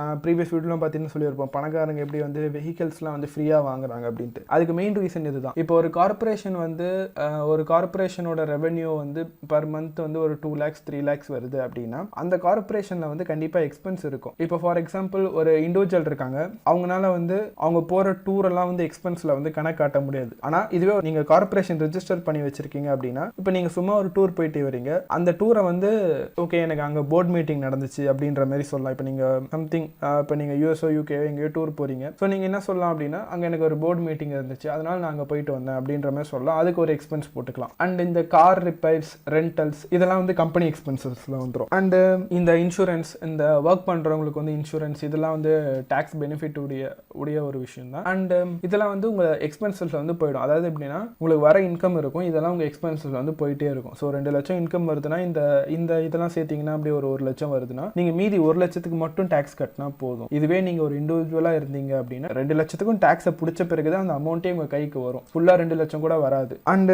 ப்ரொடெக்ஷன் ஃப்ரம் லா சூட், இது வந்து இன்னொரு முக்கியமான கான்செப்ட் ஆக்சுவலி. அதாவது ஏன் கார்பரேஷன் இருக்கணும் அப்படின்னா, இப்போ நிறைய பணக்காரங்க பார்த்தீங்கன்னா அவங்க வந்து எதுவுமே வச்சிருக்க மாட்டாங்க. அதாவது அவங்க தனிப்பட்ட அவங்க பேரில் பார்த்தீங்கன்னா சொத்து அப்படின்றது எதுவுமே கிடையாது. அவங்களோட கம்பெனி பேரில் தான் எல்லாமே இருக்கும். இப்போ சப்போஸ் அவங்கள யாருன்னா சூ பண்ணுறாங்க அப்படின்னா அவங்க கிட்ட பறிமுதல் செய்யறதுக்கு சொத்தே இருக்காது. ஆக்சுவலாக அவங்க பேக்ரவுண்டில் எதுவுமே இருக்காது, ஒரு கம்பெனி மட்டும்தான் இருக்கும். அது வந்து கம்பெனியோட சொத்து, இது வந்து இண்டிவிஜுவல் அப்படின்ற மாதிரி கணக்கு காமிச்சு அவங்க வந்து வெளியே வந்துருவாங்க. அதாவது அவங்க வந்து எதையுமே வந்து ஓன் பண்ண மாட்டாங்க, ஆனால் எல்லாத்தையுமே வந்து கண்ட்ரோல் பண்ணுவாங்க. ஆனால் poor people or middle class பீப்புளில் பார்த்தீங்கன்னா இது அப்படியே ஆப்போசிட்டாக இருக்கும். அவங்க எல்லாத்தையும் ஓன் பண்ணணும்னு நினைப்பாங்க, எதையுமே கண்ட்ரோல் பண்ணணும் அப்படின்ற மாதிரி அவங்க நினைக்க மாட்டாங்க. ஸோ இது வந்து ஒரு ஆசெட் ப்ரொடெக்ஷன் மாதிரி இது. ஏன்னா நம்ம இது வரைக்கும் ஒரு ஆசெட் எப்படி சம்பாதிக்கிறது, ஒரு ஆசெட்டை வச்சு என்ன பண்ணுறது அப்படின்ற மாதிரி பார்த்தோம். அண்ட் இது வரைக்கும் சம்பாதிச்ச ஆசெட்டோ இல்லை இது வரைக்கும் சேர்த்து வச்ச ஒரு ஆசெட்டோ அதை வந்து ப்ரொடெக்ட் பண்ணுறதுக்கு வந்து கார்பரேஷன் அப்படின்றது உண்மையிலே ஒரு மேண்டட்டரியான விஷயம். அண்ட் இதில் இன்னும் ஆத்தர் கன்க்ளூட் பண்ணுறது என்ன அப்படின்னு பார்த்தீங்கன்னா, நீங்கள் ஒரு இண்டிவிஜுவலாக இருந்தாலும் சரி, நீங்கள் சப்போஸ் ஒரு கன்சிடரபிள் அமௌண்ட்டுக்கு மேலே மேக் பண்ணுறீங்க ஆர் டேக்ஸ் இது பண்ணுறீங்க அப்படின்னா உங்கள் ஆடிட்டரை கன்சல்ட் பண்ணிட்டு ஒரு கார்பரேஷன் ஆரம்பிக்கிற மாதிரி ஆத்தர் வந்து சொல்கிறாரு. ஸோ இதோட சம்மரி பார்த்தீங்கன்னா, ஒரு ரிச் பீப்புள் வந்து ஏர்ன் பண்ணுவாங்க, ஸ்பெண்ட் பண்ணுவாங்க, அதுக்கப்புறம் தான் டேக்ஸ் கட்டுவாங்க. ஒரு புவர் பர்சன் பார்த்தீங்கன்னா ஏர்ன் பண்ணுவாங்க, டேக்ஸ் கட்டிட்டு மீதி இருக்கிறது தான் ஸ்பெண்ட் பண்ணுவாங்க. ஸோ ஆத்தர் என்ன சஜஸ்ட் பண்ணுறாரு அப்படின்னா, உங்களோட ஆசெட்டை சுற்றி உங்கள் கார்பரேஷன் வந்து ஒரு பாதுகாப்பு வலைய மாதிரி வச்சுக்கோங்க. ஸோ எது வந்தாலும் ஆசெட்டுக்கு வந்து எதுவும் டேமேஜ் வரக்கூடாது அப்படின்ற மாதிரி ஆத்தர் சொல்கிறாரு. இந்த வீடியோவில் ஆத்தர் என்ன சொல்ல வராரு அப்படின்னா, ஃபினான்ஷியல் இன்டெலிஜென்ஸை வச்சு என்ன பண்ணலாம், ஏன் ஃபினான்ஷியல் இன்டெலிஜென்ஸ் வந்து மேண்டேட்டரி, அண்டு ஃபினான்ஷியல் இன்டெலிஜென்ஸ் தான் உங்கள் ஃபேக்டரை உங்கள் ஃபினான்ஷியல் ரிச் ஆர் உங்கள் ஃபினான்ஷியல் சக்ஸஸ் ஃபேக்டரை டிட்டர்மைன் பண்ணுற ஒரே விஷயம் அப்படின்ற மாதிரி ஆத்தர் சொல்கிறாரு. இதுக்கு ஆத்தர் கொடுக்குற முக்கியமான வேலிடேஷன் பார்த்தீங்கன்னா, ஃபினான்ஷியல் இன்டெலிஜென்ஸ்னால் நம்ம நினைக்கிற மாரி ஒரு காம்ப்ளிகேட்டடான விஷயம், எல்லாத்துலேயும் டீப் அண்டர்ஸ்டாண்டிங் இருக்கணும் அப்படின்ற ஒரு அவசியம் இல்லை. அவங்க என்ன சொல்ல வராங்கன்றது பேசிக் புரிஞ்சால் போதும். ஓவர் தி டைம் வந்து அதை கொஞ்சம் கொஞ்சமாக டெவலப் பண்ணிக்கலாம். அண்டு நிறைய பேருக்கு இந்த பேசிக் தெரியும், ஆனாலும் அவங்க இன்னும் பணக்காரங்களாகாமல் அப்படியே இருப்பாங்க. அதுக்கு ரீசன் என்ன அப்படின்னு பார்த்தீங்கன்னா அவங்களோட பயம்தான். நிறைய பேர் வந்து இப்போ 1 லட்ச ரூபாய் சம்பாதிக்கும் போது வர எக்ஸைட்மெண்ட்டை விட அந்த 1 லட்ச ரூபாய் லாஸ் ஆகிடுச்சுன்னா வர பயம் தான் நிறைய பேருக்கு அதிகமாக இருக்கும். அந்த ஒரே ரீசன்னால் தான் நிறைய பேர் வந்து இன்வெஸ்ட் பண்ண பயப்படுறாங்க அப்படின்ற மாதிரி ஆத்தர் டேர்ம் பண்ணுறாரு. அண்டு நீங்கள் ப்ராக்டிக்கல் லைஃப்பில் பார்த்தீங்கன்னா அது உண்மை தான். ஏன்னா நிறைய பேருக்கு வந்து அவங்க கஷ்டப்பட்டு சம்பாரிச்சிருப்பாங்க, அதை இன்வெஸ்ட் பண்ணுறதுக்கு பயமாக இருக்கும். அந்த ஒரே ரீசன்னால தான் வந்து அவங்க இந்த ஃபினான்ஷியல் பிளானர் ஆர் வேறு ஏதாவது டேர்ம் இன்வெஸ்ட்மெண்ட் மாதிரி, அதாவது ஒரு பேக்கேஜ் இன்வெஸ்ட்மெண்ட் மாதிரி சொல்லுவாங்க. நீங்கள் பேங்க்கில் போய் போட்டிங்கன்னா உங்களுக்கு ஃபிக்ஸட் டெபாசிட், அது ஒரு பேக்கேஜ். அதாவது இது வரைக்கும் நம்ம பார்த்த இன்வெஸ்ட்மெண்ட் எல்லாமே வந்து பேக்கேஜ் இன்வெஸ்ட்மெண்ட்ஸில் தான் வரும். ஸோ இது வந்து ஒரு ரியல் இன்வெஸ்டர் வந்து இப்படி பண்ண மாட்டாங்க, அவங்க இன்வெஸ்ட் பண்ணுற விதமே வேறையாக இருக்கும். அதை நம்ம வீடியோ எண்டில் வந்து பார்ப்போம். இதில் ஆத்தர் சொல்கிற இன்னொரு முக்கியமான விஷயம் பார்த்தீங்கன்னா, இப்போ நீங்கள் இது வரைக்கும் வீடியோவில் பார்த்தீங்கன்னா பணம் எப்படி ஒர்க் ஆகுது, பணத்தை வச்சு என்ன செய்யலாம் அப்படின்ற மாதிரி நம்ம நிறைய விஷயம் வந்து பார்த்துருப்போம். அண்டு எல்லாருக்குமே வந்து ஒரு சூப்பர் ஐடியா வந்து இருக்கும். இப்போ எனக்கு காசு இருந்துச்சுன்னா நான் இதெல்லாம் இன்வெஸ்ட் பண்ணுவேன் அப்படின்ற ஒரு ஐடியா இருக்கும். காசு இல்லை ஆர் காசு கம்மியாக இருக்குது அப்படின்ற ஒரே காரணத்தினால வந்து நிறைய பேர் வந்து அவங்க ஐடியா வந்து ட்ராப் பண்ணிடுவாங்க. ஸோ எப்படி உங்ககிட்ட காசே இல்லைனாலும் நீங்கள் இந்த இன்வெஸ்ட் பண்ணலாம் ஆர் உங்கள் ஐடியா வந்து சக்ஸஸ் ஆக்கலாம் அப்படின்றது ஆத்தர் சொல்கிறாரு. இதுக்கு ஆத்தர் கொடுக்குற எக்ஸாம்பிள் பார்த்தீங்கன்னா அவரோட field real estate and small cap இன்வெஸ்ட்மெண்ட்லேருந்து அவர் கொடுக்குறாரு. ஸோ ரியல் எஸ்டேட்டில் பார்த்தீங்கன்னா ஒரு டைமில் வந்து மார்க்கெட் டிப்ரெஷன் ஆச்சு. டிப்ரெஷன் டைம் மார்க்கெட் வந்து டவுன் ஆகிட்டு இருக்கு. அந்த டைமில் பார்த்தீங்கன்னா எல்லாருமே வந்து மார்க்கெட்டில் வந்து ஓகே வித்துட்டு வந்து போயிட்டே இருக்காங்க. ஏன்னா மார்க்கெட் கிராஷ் ஆச்சு, அதனால தான் டவுன் ஆச்சு. அதாவது ஷேர் மார்க்கெட் கிராஷ் ஆச்சு, அதனால வந்து ரியல் எஸ்டேட் வந்து டவுன் ஆச்சு. ஸோ ஷேர் மார்க்கெட்டில் லாஸ் வருது, அந்த லாஸை சரி கட்டுறதுக்காக எல்லாருமே வந்து ரியல் எஸ்டேட்டை வித்துட்டு வந்து போயிட்டே இருக்காங்க. ஸோ ஆத்தர் வந்து இதை மார்க்கெட் கிராஷ், அவர் இன்வெஸ்ட் பண்ணது லாஸில் தான் இருக்கும். சேம் டைம் வந்து அவர் எப்படி சொல்கிறது, ஒரு கோல்டன் ஆப்பர்ச்சுனிட்டியாக தான் ஆத்தர் பார்க்குறாரு. நம்ம நிறைய பேர் வந்து மார்க்கெட் கிராஷ்னா என்னடா இது கிராஷ் ஆயிடுச்சு அப்படின்ற மாதிரி யோசிக்கலாம். அவர் வந்து அந்த டைமில் வந்து நிறைய இன்வெஸ்ட் பண்ணுறாரு, இன்னும் நிறைய இன்வெஸ்ட் பண்ணுறாரு. அண்ட் அவர்கிட்ட பணம் ரொம்ப கம்மியாக இருக்குது. ஏன்னா அவர் நிறைய இன்வெஸ்ட் பண்ணுறாரு, நிறைய பேர் விற்கிறத வாங்குறாரு. ஸோ அவர்கிட்ட இருக்கிற அமௌண்ட்லாம் வந்து இதுக்கே சரியாக போயிடுது. ஸோ அவருக்கு எக்ஸ்ட்ரா அமௌண்ட் தேவைப்படுதுன்னு அவர் ஃப்ரெண்டு கிட்ட கடன் வாங்கி ஒரு வீடை வந்து வாங்குறாரு. வாங்கிட்டு அந்த வீடுக்கு வந்து சம்திங் ஒரு வட்டி இவ்வளோ தரணும் அப்படின்ற மாதிரி இது பண்ணுறாங்க. ஸோ கொஞ்ச நாள்லேயே வந்து என்ன ஆகுதுன்னா அந்த வீடை அவர் வாங்கிட்டு அவருக்கு செல் பண்ணுறதுக்கு வந்து ஒரு ஆள் கிடைக்கிறாங்க. ஆக்சுவலாக ஒரு வீடு எப்படி வாங்குறாருன்னா, நம்ம நார்மலாக வந்து டைரெக்டாக விற்கிறாங்கன்னா, இப்போ ஒரு 10 லட்ச ரூபாய் வீடு இருக்குன்னா ஓகே நம்மளுக்கு கஷ்டமாக இருக்குது, ஸோ ஒரு 7 லட்ச ரூபாய் கொடுத்தா போதும் அப்படின்ற மாதிரி விற்கிறாங்க. அண்ட் ஆத்தர் அப்படி வாங்காமல் ஆத்தர் வந்து ஏலத்தில் போய் வாங்குறாரு. ஸோ 10 லட்ச ரூபாய் வீடு வந்து 5 லட்ச ரூபாய்க்கு இல்லை 4 லட்ச ரூபாய்க்கு அப்படி எடுக்கிறாரு. எடுத்துட்டு கொஞ்ச நாள்லேயே வந்து ஒரு பொட்டன்ஷியல் இன்வெஸ்டர் வந்து அவருக்கு கிடைக்கிறாரு. கிடைச்ச உடனே அவர் என்ன பண்ணுறாருன்னா, இந்த வீடை வந்து விற்றுட்டு அந்த வட்டி காசு இருக்குது தெரியுமா, அதை வந்து ப்ராசஸிங் ஃபீ அப்படின்னு சொல்லிட்டு வாங்கிடுறாரு. ஸோ இனிஷியல் அமௌண்ட்டாக அவர் ஃப்ரெண்டு கிட்ட இவர் கொடுத்துட்றாரு, ப்ராசஸிங் ஃபீ மூலமாக வட்டி காசையும் கொடுத்துட்றாரு. ஸோ மீதி இருக்க ப்ராஃபிட் ஃபுல்லாக இவரோட பேக்கெட்டுக்கு வருது. அதாவது அவர்கிட்ட காசே இல்லைனாலும் காசை வந்து கிரியேட்டிவாக திங்க் பண்ணி காசை வந்து எப்படி வர வைக்கலாம்னு யோசிச்சு இது பண்ணுறாங்க. ஸோ இதுதான் இந்த சாப்டரோட பேஸ். இதுக்கு இன்னொரு எக்ஸாம்பிள் நான் சொல்லணும் அப்படின்னா, நான் பர்சனலாக வந்து பார்த்தீங்கன்னா கம்ப்யூட்டர் சர்வீஸ்லாம் பண்ணுவேன். ஸோ அதில் நிறைய வாங்கி விற்கிற இது இருந்தாலும் நான் பர்சனலாக இறங்குறது பார்த்தீங்கன்னா சாஃப்ட்வேர் சைடு வந்து இறங்குவேன். ஏன்னா சாஃப்ட்வேர் சைடுக்கு வந்து எனக்கு பர்சனலாக இன்வெஸ்ட்மெண்ட் வந்து ரொம்ப தேவைப்படாது. என்னோட பிரெயினும் அந்த டெக்னிக்ஸ் மட்டும் தான் என்னோட இன்வெஸ்ட்மெண்ட். அதை வச்சுட்டு நான் எதை வேணால் சரி பண்ணலாம், சரி பண்ணதுக்கு வந்து நான் சர்வீஸ் சார்ஜ் வாங்கிக்கலாம். ஸோ எனக்கு பெரிய இன்வெஸ்ட்மெண்ட் அப்படின்னு சொன்னால் எதுவுமே மணி இதில் சொல்கிறேன், நாலேஜ் டைம் வழியாக எனக்கு இன்வெஸ்ட்மெண்ட் நிறையா இருந்தாலும் மணி பேஸஸில் நான் பெருசாக எதுவும் இன்வெஸ்ட் பண்ணல. ஸோ இதை வச்சு நான் இது பண்ணிக்கலாம். ஸோ ரிச் இன்வென்ட் மணினா இதுதான். பணமே இல்லைனா கூட பணத்தை எப்படி இன்வென்ட் பண்ணலாம் அப்படின்னு கண்டுபிடிக்கிறது. அண்ட் இதுக்கு வந்து ஃபினான்ஷியல் நாலேஜ் வந்து மேண்டிட்டரி. ஏன்னா ஃபினான்ஷியல் நாலேஜ் இருந்தால் தான் நம்ம வந்து எப்படி பணத்தை சம்பாதிக்கலாம், எவ்வளோ க்ரியேட்டிவாக நம்ம யோசித்து பணத்தை சம்பாதிக்கிறோமோ அவ்வளோ சீக்கிரம் வந்து நம்ம வந்து பணக்காரன் ஆகிடலாம் அப்படின்ற மாதிரி ஆத்தர் சொல்கிறாரு. அண்டு ஆத்தர் இதில் சொல்கிற இன்னொரு விஷயம் பார்த்தீங்கன்னா, ஒரு நம்ம லாஸ்ட் டைம் பார்த்தோம் அந்த இன்வெஸ்டர் பற்றி பார்த்தோம். அதாவது 2 விதமான இன்வெஸ்டர் இருக்காங்க. ஒருத்தவங்க வந்து பேக்கேஜ் இன்வெஸ்டர், இன்னொருத்தவங்க வந்து ரியல் இன்வெஸ்டர் அப்படின்ற மாதிரி ஆத்தர் சொல்கிறாங்க. இந்த பேக்கேஜ் இன்வெஸ்டர் பார்த்தீங்கன்னா இன்வெஸ்டிங் பற்றி பெருசாக நாலேஜ் இல்லாமல் ஒரு பேசிக் நாலேஜ் மட்டும்தான் இருக்கும். இன்வெஸ்ட் பண்ணணும்னு தெரியும், ஆனால் எங்கே பண்ணணும் அப்படின்றது அவங்களுக்கு வந்து தெரியாது. ஸோ ஏதாவது ஒரு ஸ்கீம் இருக்கும், அவர் ஏதாவது ஒரு சிஸ்டம் இருக்கும், அந்த சிஸ்டமில் போய் அவங்க பணத்தை போடுவாங்க. அந்த சிஸ்டம் வந்து அவங்களுக்கு பணம் ஜென்ரேட் பண்ணி கொடுக்கும். அந்த சிஸ்டம் ரன் ஆகிறதுக்கு வேற ஒருத்தவங்களோட ஹெல்ப் வந்து தேவைப்படும். ஸோ இது வந்து பேக்கேஜ் இன்வெஸ்டர் அப்படின்ற மாதிரி ஆத்தர் டேர்ம் பண்ணுறாரு. இதோட பெஸ்ட் எக்ஸாம்பிள் பார்த்தீங்கன்னா எஃப்டி பண்ணுறது, ஆர்டி போடுறது, சிட் போடுறது, or stocks, bonds, mutual funds, இது எல்லாமே வந்து பேக்கேஜ் இதில் தான் வரும். ஏன்னா இது எல்லாமே வேற ஒரு ஃபேக்டரை டிபெண்ட் பண்ணி தான் உங்களுக்கு வந்து இன்ட்ரெஸ்ட் கொடுக்கும். ஆர் இன்ட்ரெஸ்ட் கம்மியாக வருது அதிகமாக வருது, வேற ஒரு ஃபேக்டரை டிஃபைன் பண்ணியிருக்கும், நீங்க வந்து டிசைட் பண்ண முடியாது. அண்ட் ரியல் இன்வெஸ்டர் அப்படின்னா ஆத்தர் என்ன சொல்ல வராங்கன்னா, இந்த மாதிரி ஒரு சிஸ்டமை கிரியேட் பண்றவங்க வந்து ரியல் இன்வெஸ்டர் அப்படின்ற மாதிரி சொல்றாங்க. ஆத்தர் பாத்தீங்கன்னா அவரோட ஃபீல்ட்ல இருந்து மறுபடியும் ஒரு எக்ஸாம்பிள் கொடுக்குறாரு. அதாவது 2.5 கோடி மதிப்புள்ள ப்ராப்பர்ட்டி வந்து அவருக்கு 1.25 கோடிக்கு வந்து டிப்ரெஷனால கிடைக்குது. அந்த டைம் வந்து அவர்கிட்ட அவ்வளோ ஹெவி அமௌண்ட் வந்து இல்லை. அதனால என்ன பண்றாருன்னா அவர் வந்து ஒரு அக்ரிமெண்ட் மாதிரி போட்டுக்கிறாரு. இந்த ப்ராப்பர்ட்டியை நான் வாங்கிக்கிறேன், எனக்கு இத்தனை நாள் டைம் வேணும் அப்படின்ற மாதிரி போட்டுட்டு அந்த டைம்ல அவர் என்ன பண்றாருன்னா பொட்டன்ஷியல் பையர்ஸ், அதாவது வேற யார்கிட்ட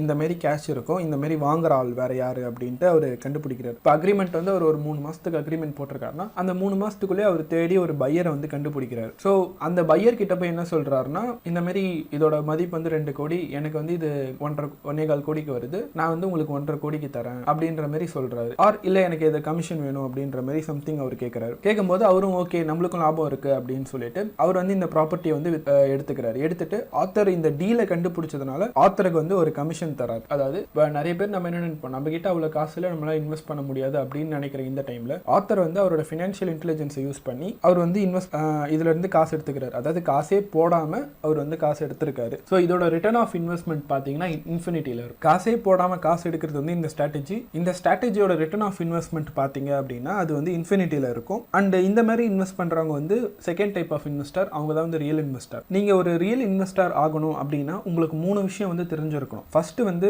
மற்றவங்க மிஸ் பண்ண ஆப்பர்ச்சுனிட்டி வந்து நீங்க கண்டுபிடிக்கணும். Finding the opportunity. அதாவது ஆப்பர்ச்சுனிட்டின்றது நம்ம கண்ணால பார்க்கறது கிடையாது, நம்ம அறிவை வச்சு நம்ம கண்டுபிடிக்கிற ஒரு விஷயம். ஸோ மற்றவங்க மிஸ் பண்ற ஆப்பர்ச்சுனிட்டி வந்து நீங்க ஃபைண்ட் பண்ற மாதிரி இருக்கணும். அண்ட் பணத்தை எப்படி ரைஸ் பண்றது அப்படின்னு தெரியணும். உங்ககிட்ட பணம் இருக்கு இல்ல அப்படின்றது பிரச்சனையே இல்லை. சப்போஸ் உங்ககிட்ட இருக்குன்னா வெல் அண்ட் குட். சப்போஸ் உங்ககிட்ட இல்லை அப்படின்னா அதை எப்படி ரைஸ் பண்ணணும், எங்க ரைஸ் பண்ணணும், யார் மூலமா ரைஸ் பண்ணணும் இப்படின்ற விஷயம் வந்து உங்களுக்கு தெரியணும். ஸோ தேர்ட் வந்து பாத்தீங்கன்னா ஆர்கனைசிங் ஸ்மார்ட் பீப்புள். அதாவது ஒரு இன்டெலிஜென்ட் பீப்புள் யாருன்னு பார்த்தீங்கன்னா அவங்க வந்து மற்ற இன்டெலிஜென்ட் பீப்புளை இல்லை அவங்கள விட இன்டெலிஜென்ட்டாக இருக்க பீப்புளை வந்து அவங்க வந்து வேலை வாங்குவாங்க. அதாவது புத்திசாலி அறிவாளியை வேலை வாங்குறாங்க அப்படின்ற மாதிரி சொல்லலாம். ஸோ ஒரு இன்டெலிஜென்ட் பீப்புள் வந்து நிறைய ஸ்மார்ட் பீப்புளை வந்து அவங்களோட ஒரு ஸ்மார்ட் பீப்புளை ஹையர் பண்ணி ஒரு டீம் வந்து ஃபார்ம் பண்ணி அந்த டீமை வச்சு அவங்க வேலை வந்து எக்ஸ்ட்ராக்ட் பண்ணுவாங்க. ஸோ ஆத்தர் இந்த சாப்டர் எப்படி கன்க்ளூட் பண்ணுறாருன்னா, உங்களோட ஃபினான்ஷியல் நாலேஜ் தான் உங்களோட கிரேட்டஸ்ட் வெல்த். நீங்கள் எந்த இன்வெஸ்ட்மெண்ட்டில் இன்வெஸ்ட் பண்ணுறதுக்கு முன்னாடி உங்கள் ஃபினான்ஷியல் நாலேஜில் இன்வெஸ்ட் பண்ணுங்கள். ஏன்னா இந்த நாலேஜை வச்சு தான் உங்களால் மற்ற இன்வெஸ்ட்மெண்ட்டை வந்து சக்ஸஸ்ஃபுல்லாக ரன் பண்ண முடியும். அண்டு உங்களோட கிரேட்டஸ்ட் ரிஸ்க் பார்த்தீங்கன்னா உங்களுக்கு எது தெரியாதோ அதான் உங்களோட கிரேட்டஸ்ட் ரிஸ்க். அதை நீங்கள் கம்ப்ளீட்டாக தெரிஞ்சுக்கிற வரைக்கும் அதில் இன்வெஸ்ட் பண்ணாதீங்க. அப்படி இல்லைனா ஒரு டெஸ்ட் அமௌண்ட் மாதிரி இன்வெஸ்ட் பண்ணி என்ன பண்ணலாம் அப்படின்ற மாதிரி பாருங்கள். பட் அதில் தெரியாமல் போய் ஃபுல்லாக இன்வெஸ்ட் பண்ணாதீங்க. ஸோ ரிஸ்க்கை வந்து ஃபுல்லாக அவாய்ட் பண்ணாமல் ஒரு ரிஸ்க்கை வந்து அப்படியே இது எனக்கு தெரியவே தெரியாதுன்னு அப்படியே ஃபுல்லாக தள்ளி வச்சிடாமல் அதை எப்படி மேனேஜ் பண்ணலாம் அப்படின்ற மாதிரி பாருங்கள் அப்படின்ற மாதிரி ஆத்தர் வந்து இந்த சாப்டர் கன்க்ளூட் பண்ணுறாரு.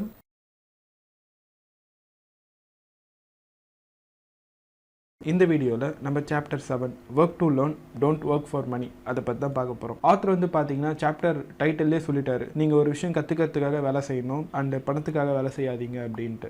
One of the best personal finance புக்குன்னு பார்த்தீங்கன்னா ரிச் டாட் புவர் டாட் தான். ஸோ புக்கை பார்த்தீங்கன்னா பணம் சம்பாதிக்கிறது எப்படி அப்படின்ற மாதிரி வச்சுட்டு பணத்துக்காக வேலை செய்யாதீங்கன்னு சொன்னால் கொஞ்சம் கான்ட்ரவர்ஷியலாக இருக்குது அவர் சொல்கிற விஷயம். இந்த சாப்டரும் கான்ட்ரவர்ஷியலாக தான் இருக்கும். கான்ட்ரவர்ஷியல் இந்த சென்ஸ் வந்து நம்மளுக்கு இத்தனை நாள் தெரிஞ்ச நிறைய விஷயம், அதாவது நம்ம கரெக்டுன்னு நினச்சிட்டு இருக்க நிறைய விஷயம் வந்து ஆத்தர் வந்து தப்பு அப்படின்ற மாதிரி பாயிண்ட் பண்ணியிருக்காங்க. அண்ட் ஆத்தர் இந்த சாப்டர் எப்படி ஆரம்பிக்கிறாங்க அப்படின்னா, அவங்க பெஸ்ட் செல்லிங் ஆத்தராக இருக்கிறதுனால அவர் வந்து நிறைய சேனல்ஸ்க்கு வந்து இன்டர்வியூ தராரு. ஒரு டைம் வந்து சிங்கப்பூரில் போயிட்டு ஒரு இன்டர்வியூ தரும்போது அவங்கள இன்டர்வியூ பண்ணுற ஆங்கர் வந்து அவங்ககிட்ட கேட்குறாங்க, நானும் உங்களை மாதிரி ஒரு நாள் வந்து பெஸ்ட் செல்லிங் ஆத்தராக ஆகணும், நான் நல்லா எழுதுவேன், ஆனால் என் நாவல்ஸை வந்து எனக்கு எப்படி ப்ரமோட் பண்ணுறதுன்னு தெரியல அப்படின்ற மாதிரி அவங்க சொல்கிறாங்க. அதுக்கு வந்து ஆத்தர் என்ன ரிப்ளை பண்ணுறாருன்னா, அப்போ நீங்கள் வந்து ஒரு சேல்ஸ் கிளாஸ் வந்து எடுத்துக்கணும், ஒரு சேல்ஸ் கோர்ஸ் வந்து நீங்கள் படிக்கணும். ஏன்னா எப்படி செல் பண்ணுறதுன்னு நீங்கள் தெரிஞ்சுக்கிட்டா தான் நீங்கள் வந்து உங்கள் இதை ப்ரொமோட் பண்ண முடியும் அப்படின்ற மாதிரி ஆத்தர் சஜஸ்ட் பண்ணுறாரு. அதுக்கு உடனே அவங்க கோபமாயிட்டு, நான் வந்து இங்கிலீஷில் வந்து மாஸ்டர்ஸ் டிகிரி வச்சுருக்கேன், நான் வந்து சேல்ஸ் படிக்கணுன்ற அவசியம் இல்லை,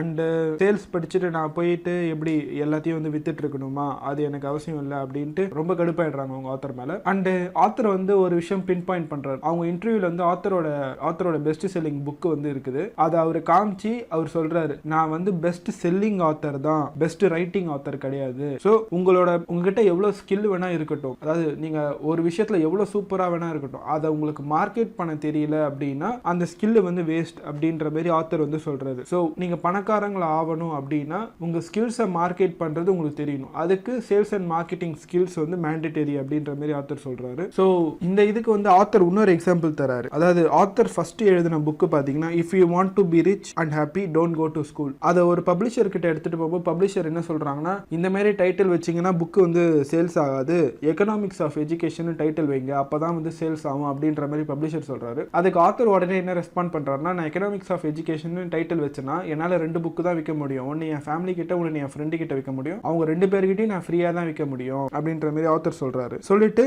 என் டைட்டில் இதுதான், நான் மாற்ற முடியாது அப்படின்ற மாதிரி ஆத்தர் வந்து கொஞ்சம் ஆடமெண்டா இருக்காரு. அண்ட் ஆப்வியஸ்லி அந்த புக்கு ரிலீஸ் ஆகும்போது சேல்ஸ் வந்து அன்எக்ஸ்பெக்டட் சேல்ஸ் வந்து வந்துச்சு. ஏன்னா டைட்டில் வந்து கொஞ்சம் கான்ட்ரவர்ஷியலான டைட்டில், அதனால வந்து யாருமே எதிர்பார்க்காத அளவுக்கு சேல்ஸ் வந்துச்சு. அண்ட் ஆத்தர் இதுக்கு கொடுக்குற வேலிடேஷன் பார்த்தீங்கன்னா, அவர் இதுக்கு முன்னாடி மெரைன் அகாடமியில் வந்து வேலை செஞ்சிருப்பாரு. அண்ட் ஸ்டான்ஃபோர்ட் ஆயிலில் வேலை செய்யும்போது அவங்களோட புவர் டாட் என்ன நினைச்சாங்கன்னா, அவங்க வந்து அங்கே கொடுக்குற பேக்காக அங்கே வேலைக்கு போகிறாங்க அப்படின்ற மாதிரி நினைச்சாங்க. பட் ஆத்தர் வந்து அங்கே கற்றுக்கிற ஸ்கில்லுக்காக வந்து அங்கே வேலைக்கு போனார். அங்கே மெரைன் அகாடமியில் வந்து அவர் எப்படி ஒரு ட்ரூப்பை லீட் பண்ணும் அப்படின்ற மாதிரி கற்றுக்கிட்டாரு. அண்ட் ஆயிலில் வந்து பார்த்தீங்கன்னா இன்டர்நேஷனல் பிஸ்னஸ் வந்து அவர் கற்றுக்கிட்டாரு. ஸோ இந்த 2 ஸ்கில்லுக்காகவும் தான் அவர் அங்கே போய் வேலை பார்த்தாரு. அண்ட் அவர் 3ஆவதா வேலை பார்த்த கம்பெனி பார்த்தீங்கன்னா ஜெராக்ஸ் மிஷினில் வேலை பார்த்தாரு. அங்கே வந்து ஒரு சேல்ஸ் பர்சனாக இருந்தார் 4 வருஷத்துக்கு. ஸோ அந்த டைமில் வந்து அவர் சேல்ஸில் அவர் வந்து சூப்பரான ஒரு சேல்ஸ் பர்சன் அப்படின்னு ஒரு பேர் எடுக்கிற வரைக்கும் அவர் அங்கே வந்து வேலை பார்த்தாரு. ஸோ அவர் என்ன சொல்றாருன்னா, நம்ம ஒரு ஜாபுக்கு போகும்போது அந்த ஜாபோட பேவை வந்து ஃபர்ஸ்ட் ப்ரிஃபரன்ஸாக வச்சு அங்கே போகாம அந்த ஜாபுக்கு போனால் என்ன ஸ்கில்லு கற்றுக்க முடியும், அந்த ஸ்கில்லு லாங் டேர்மில் எப்படி யூஸ் ஆகும் அப்படின்றத பேஸ் பண்ணி ஒரு ஜாப் ஜாபை வந்து சூஸ் பண்ண சொல்றாரு. அண்ட் இவர் சொல்ற இந்த விஷயம் பாத்தீங்கன்னா நம்ம ட்ரெடிஷ்னல் எஜுகேஷன் சிஸ்டம், அதாவது ட்ரெடிஷ்னல் எஜுகேஷன்ல பாத்தீங்கன்னா ஒரு விஷயத்தை வந்து ஸ்பெஷலைஸ்டா கத்துக்கணும் அப்படின்ற மாதிரி சொல்லுவாங்க. ஒரு விஷயம் எல்லா விஷயத்திலையும் கொஞ்சம் கொஞ்சம் கத்துக்காம ஒரே விஷயத்தை வந்து ஸ்பெஷலிஸ்டா கத்துக்கணும் அப்படின்ற மாதிரி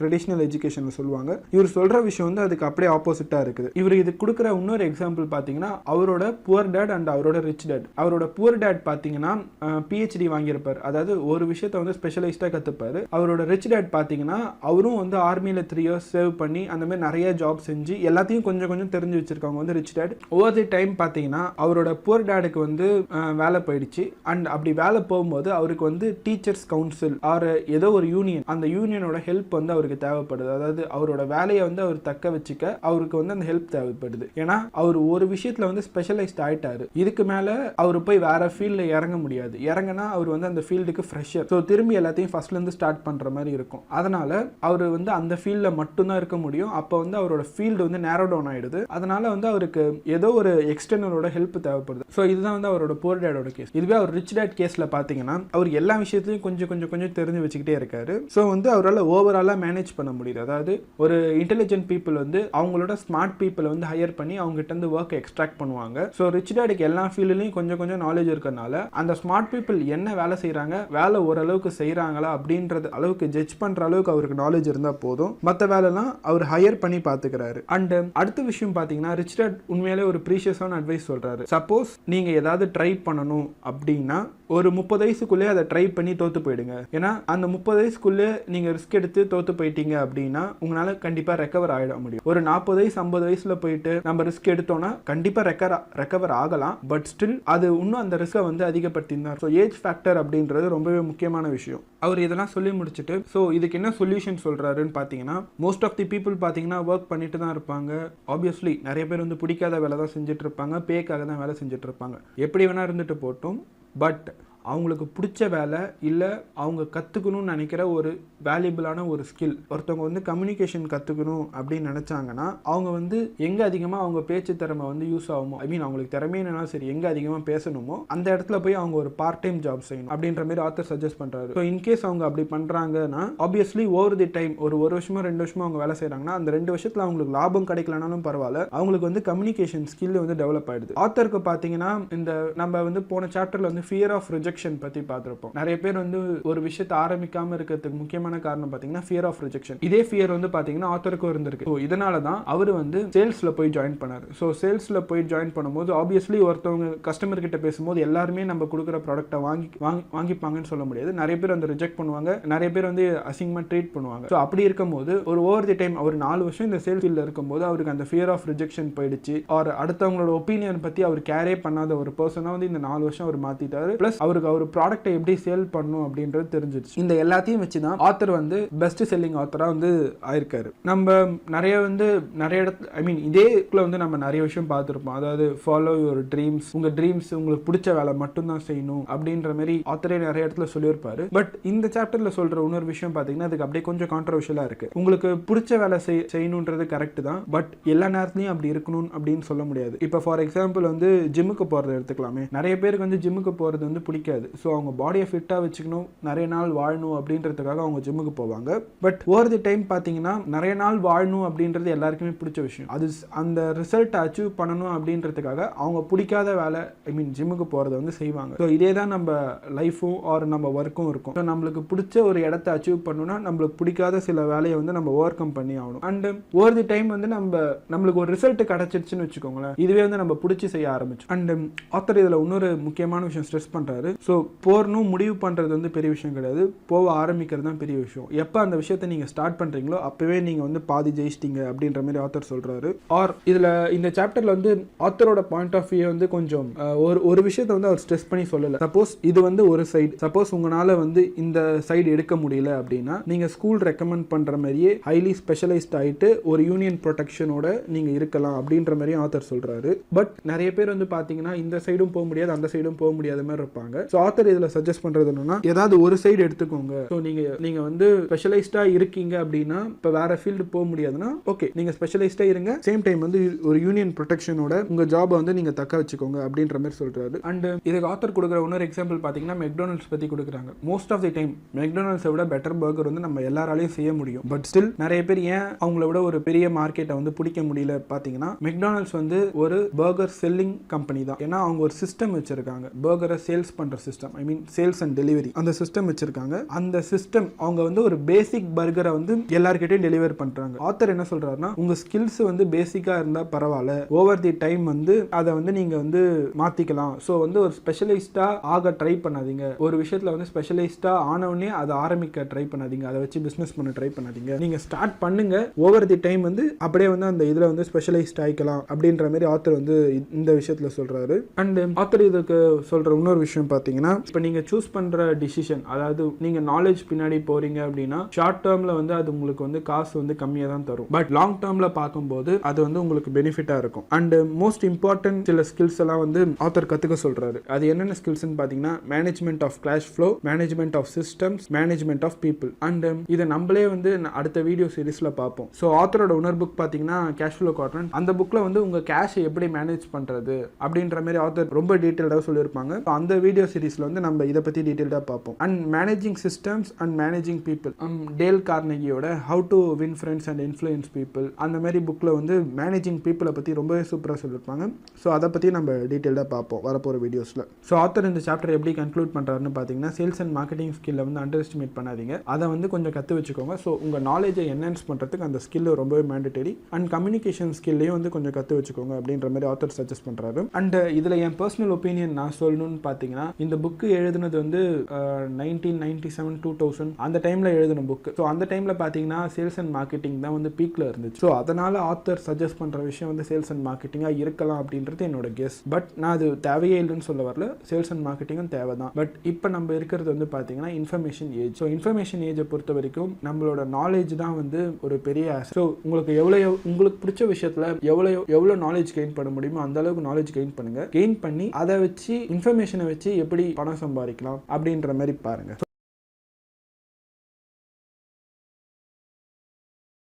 இந்த சாப்டர்ல நம்ம ஓவர் கமிங் அப்டிகல்ஸ் அதை பத்தி தான் பார்க்க போறோம். இந்த சாப்டர்ல ஆத்தர் என்ன சொல்ல வர்றாருன்னா ஃபினான்ஷியல் நாலேஜ் மட்டும் முக்கியம் கிடையாது பணக்காரன் ஆகிறதுக்கு, அதை வந்து கரெக்டா எக்ஸிக்யூட் பண்ணணும். சில விஷயம் வந்து பாத்தீங்கன்னா ஒரு பர்சனை அதெல்லாம் கரெக்டா எக்ஸிக்யூட் பண்ணாம தடுக்கும். அந்த ஒரு சில விஷயங்களை பத்தி தான் ஆத்தர் வந்து இந்த சாப்டர்ல நல்ல டீடைலா டிஸ்கிரைப் பண்ணிருப்பாங்க. ஆத்தர் வந்து இதுல 5 விஷயத்தை பத்தி சொல்றாங்க: fear, cynicism, laziness, bad habit, arrogance. So இந்த 5 விஷயம் வந்து ஒரு பர்சனை எப்படி அவங்க financially rich or financially independent அப்படின்ற ஸ்டேட் அடையாம தடுக்குது, அண்ட் இதை எப்படி ஓவர் கம் பண்ணி நம்ம வந்து நம்மளோட கோலை அச்சீவ் பண்ணலாம் அப்படின்றத பத்தி ஆத்தர் இந்த சாப்டர்ல சொல்லியிருக்காங்க. ஸோ ஃபர்ஸ்ட் ரீசன் பாத்தீங்கன்னா ஃபியர், அதாவது ஃபியர் ஆஃப் லூசிங் மணி. கரெக்டா சொல்லணும், நம்ம இதை பத்தி லாஸ்ட் 2 வீடியோலயே வந்து நிறைய விஷயம் பார்த்துருப்போம். ஒருத்தவங்களுக்கு ஐ மீன் அந்த எக்ஸைட்மெண்ட் ஆஃப் வின்னிங் அப்படின்றத விட ஃபியர் ஆஃப் லூசிங் அப்படின்றது அதிகமா இருக்கும். ஸோ அதனால வந்து அவங்க இன்வெஸ்ட் பண்ண மாட்டாங்க, இல்ல எந்த ஒரு புது விஷயத்துலயும் இறங்க மாட்டாங்க. என்ன செய்யறாங்களோ கடைசி வரைக்கும் அதையே செஞ்சுட்டு ஓட்டணும் அப்படின்ற மாதிரி நினைப்பாங்க. ஆத்தர் இதுல என்ன சொல்றாருன்னா நீங்க வந்து தோக்கறது ஒரு விஷயமே கிடையாது, அந்த தோல்வியை நீங்க எப்படி ஹேண்டில் பண்றீங்களோ அதுலதான் வந்து விஷயமே இருக்கு அப்படின்ற மாதிரி ஆத்தர் சொல்றாரு. அதுக்கு அவர் ஆத்தர் என்ன சொல்றாருன்னா என் லைஃப்ல வந்து பணத்தை இழக்காத பணக்காரன்னு நான் பார்த்ததே கிடையாது, ஆனா ஒரு சின்ன விஷயம் கூட இழக்காம நிறைய பேர் வந்து மிடில் கிளாஸோ புவர் பீப்புளோ இருந்துட்டு இருக்காங்க அப்படின்ற மாதிரி ஆத்தர் சொல்றாரு. ஸோ இதுல அவர் என்ன சொல்ல வர்றாருன்னா நீங்க வந்து ரிஸ்க் எடுக்க துணிஞ்சவங்களா இருந்தா மட்டும்தான் உங்களால பணக்காரன் ஆக முடியும் அப்படின்றதும் ஆத்தர் சொல்றாரு. அண்ட் இதுக்கு ஆத்தர் தர சொல்யூஷன் பாத்தீங்கன்னா நீங்க சப்போஸ் பயந்து போயிருக்கீங்க அப்படின்னா ஆத்தர் என்ன சஜஸ்ட் பண்றாரு அப்படின்னா சீக்கிரமா ஸ்டார்ட் பண்றீங்க அப்படின்ற மாதிரி சஜஸ்ட் பண்றாரு. ஏன்னா நீங்க வந்து இன்வெஸ்ட்மெண்ட்டை பொறுத்த வரைக்கும் high risk, low risk, medium risk அப்படின்ற மாதிரி சொல்லுவாங்க. இந்த ஹை ரிஸ்க் இன்வெஸ்ட்மெண்ட் பாத்தீங்கன்னா உங்களுக்கு வந்து ரிட்டர்ன் சீக்கிரமா தரும். மீடியம் ரிஸ்க் வந்து ரிட்டர்ன்ஸும் வந்து மீடியமா தான் தரும். லோ ரிஸ்க் வந்து ரிட்டர்ன்ஸ் வந்து உங்களுக்கு லேட்டா தரும், சேம் டைம் வந்து கொஞ்சம் கம்மியான ரிட்டர்ன்ஸ் தான் வரும். சப்போஸ் நீங்க ஹை ரிஸ்க்ல இன்வெஸ்ட் பண்ண பயப்படுறீங்க அப்படின்னா நீங்க வந்து லோ ரிஸ்க் இன்வெஸ்ட்மெண்ட் தாராளமா இன்வெஸ்ட் பண்ணலாம். பட் அதுக்கான டைம் வந்து உங்களுக்கு வேணும், அதனால வந்து சீக்கிரம் ஸ்டார்ட் பண்றீங்க அப்படின்ற மாதிரி ஆத்தர் சொல்றாரு. சொல்லிட்டு அவர் இதுக்கு இன்னொரு விஷயம் சொல்றாரு. இதுக்கு முக்கியமான காரணம் பாத்தீங்கன்னா ஏன்னா நம்ம சின்ன வயசுல இருந்து நம்ம படிக்கும் போது வந்து தப்பு செஞ்சா வந்து தோத்து போறது தப்பு, லூஸ் பண்றது தப்பு அப்படின்னு சொல்லியே வந்து வளர்த்திருப்பாங்க. அண்ட் அதேமாரி ஒரு மிடில் கிளாஸ் பர்சனோட வீட்டில் பார்த்தீங்கன்னா பணத்தை பற்றி பேசவே மாட்டாங்க. பணத்தை பற்றி ஒரு டாபிக் எடுத்தாலே இதெல்லாம் நம்மளுக்கு சம்மந்தம் இல்லாத டாபிக் அப்படின்னு சொல்லிட்டு ஸ்கிப் பண்ணிட்டு போயிட்டே இருப்பாங்க. அண்டு இந்தமாரி ஒரு மைண்ட் செட் இருக்கிறதுனால பணத்தை பற்றியும் தோக்கிறத பற்றியும் ஒரு தப்பான அபிப்பிராயம் வந்து ஒரு மிடில் கிளாஸ் பர்சனுக்கு வந்துடும். அவங்க மிடில் கிளாஸாவோ இல்லை புவராவோ இருக்கிறதுக்கு முக்கியமான காரணம் பார்த்தீங்கன்னா இதுதான். இதில் ராபர்ட் என்ன சொல்கிறாருன்னா, அவரோட ரிச் டாட் கொடுத்த ஒரு அட்வைஸ் வந்து பாயிண்ட் பண்ணுறாரு. நிறைய பேர் வந்து பணக்காரங்களா ஆகாமல் இருக்கிறதுக்கு ஒரே ரீசன் என்னன்னா, எல்லாருமே வந்து சேஃபாக இருக்கணும், சேஃபாக ப்ளே பண்ணணும் அப்படின்னு நினைப்பாங்க. அதாவது ஜெயிக்கிறத விட தோக்கிற பயம் வந்து அதிகமாக இருக்கும் அப்படின்ற மாதிரி சொல்லுவாங்க. அண்ட் இதெல்லாம் சொல்லிட்டு அவர் கடைசியாக இதை பற்றி ஒரு விஷயம் மட்டும் சொல்கிறார். நீங்கள் சப்போஸ் தோத்துட்டீங்க அப்படின்னா அந்த ஃபினான்ஷியல் லாஸில் கற்றுக்கிட்ட விஷயத்த வந்து ஒரு எக்ஸ்பீரியன்ஸாக வச்சுக்கிட்டு அதை வச்சு இன்னும் இதை வச்சு எப்படி பணம் சம்பாதிக்கலாம் அப்படின்ற மாதிரி பார்க்க சொல்கிறார். அதாவது உங்கள் ஃபினான்ஷியல் லாஸை வந்து உங்கள் ஃபினான்ஷியல் கெயினாக வந்து ஆத்தர் மாற்ற சொல்கிறாரு. அண்ட் இதே தான் வந்து ராக்கர் ஃபெல்லரும் சொல்லியிருப்பார். அதாவது அவர் வந்து எல்லா டிசாஸ்டரையும் வந்து ஒரு ஆப்பர்ச்சுனிட்டியாக மாற்றணும் அப்படின்ற மாதிரி சொல்லியிருப்பாரு. அண்டு ஆத்தர் இதில் தர இன்னொரு கீ பாயிண்ட் பார்த்தீங்கன்னா, சப்போஸ் உங்ககிட்ட வந்து பணம் கம்மியாக இருக்குது, நீங்கள் வந்து பணக்காரன் ஆகணும் அப்படின்னு நினைக்கிறீங்கன்னா நீங்கள் வந்து ஃபோக்கஸ்டாக இருக்கணும், நீங்கள் வந்து பேலன்ஸ்டாக இருக்கக்கூடாது. நிறைய பேர் பார்த்தீங்கன்னா வச்சுக்கோங்களேன், என்கிட்ட பணம் கம்மியாக தான் இருக்குது, என்கிட்ட ஒரு 5 லட்சம் தான் இருக்குது, அதனால் நான் என்ன பண்ண போகிறேன்னா 1 லட்சம் வந்து ஸ்டாக்ல போட போகிறேன், 1 லட்சம் பாண்டில் போட போகிறேன், 1 லட்சம் ரியல் எஸ்டேட், 1 லட்சம் வந்து மியூச்சுவல் ஃபண்டில் போட்டு நான் என் இன்வெஸ்ட்மெண்ட் வந்து டைவர்சிஃபை பண்ணுறேன் அப்படின்ற மாதிரி நிறைய பேர் சொல்லுவாங்க. பேலன்ஸ் பண்ணுறேன் அப்படின்ற மாதிரி சொல்லுவாங்க. அண்ட் ஆத்தர் என்ன சொல்கிறாருன்னா, இதுக்கு அப்படியே கான்ட்ரவர்ஷியலாக சொல்கிறாரு. நீங்கள் வந்து குறைஞ்ச டைமில் பணக்காரன் ஆகணும், லிட்டில் இன்வெஸ்ட்மெண்ட் வச்சு பணக்காரன் ஆகணும் அப்படின்னா நீங்கள் வந்து பேலன்ஸ்டாக இருக்கக்கூடாது, நீங்கள் வந்து ஃபோக்கஸ்டாக இருக்கணும். ஸோ அப்படி சொல்லும் போது ஃபோக்கஸ்டுனா உங்களுக்கு எங்கே ஃபோக்கஸ் பண்ணுறது அப்படின்றது தெரிஞ்சிருக்கணும். பேலன்ஸ்டுனா 5 விஷயத்தில் போடுறேன், ஏதாவது ஒன்று வந்தால் நான் பார்த்துக்கிறேன் அப்படின்ற மாதிரி இருக்கக்கூடாது. இந்த விஷயத்தில் போட்டால் காசு வரும்னு தெரிஞ்சுட்டு அந்த ஒரு இடத்துல நீங்கள் வந்து காசு போடுற மாதிரி இருக்கணும். ஸோ அதுக்கு வந்து நாலேஜ் பேக்கப் வந்து உங்களுக்கு தேவை. அப்படி இருந்தால் இந்த மாதிரி பண்ண சொல்கிறாரு. இதை இன்னும் கரெக்டாக சொல்லணும்னா, வாரன் பஃபெட்டோட ஒரு ஃபேமஸ் கோட் இருக்கு, don't put all eggs in one basket அப்படின்ற மாதிரி வாரன் பஃபெட் சொல்லுவார்.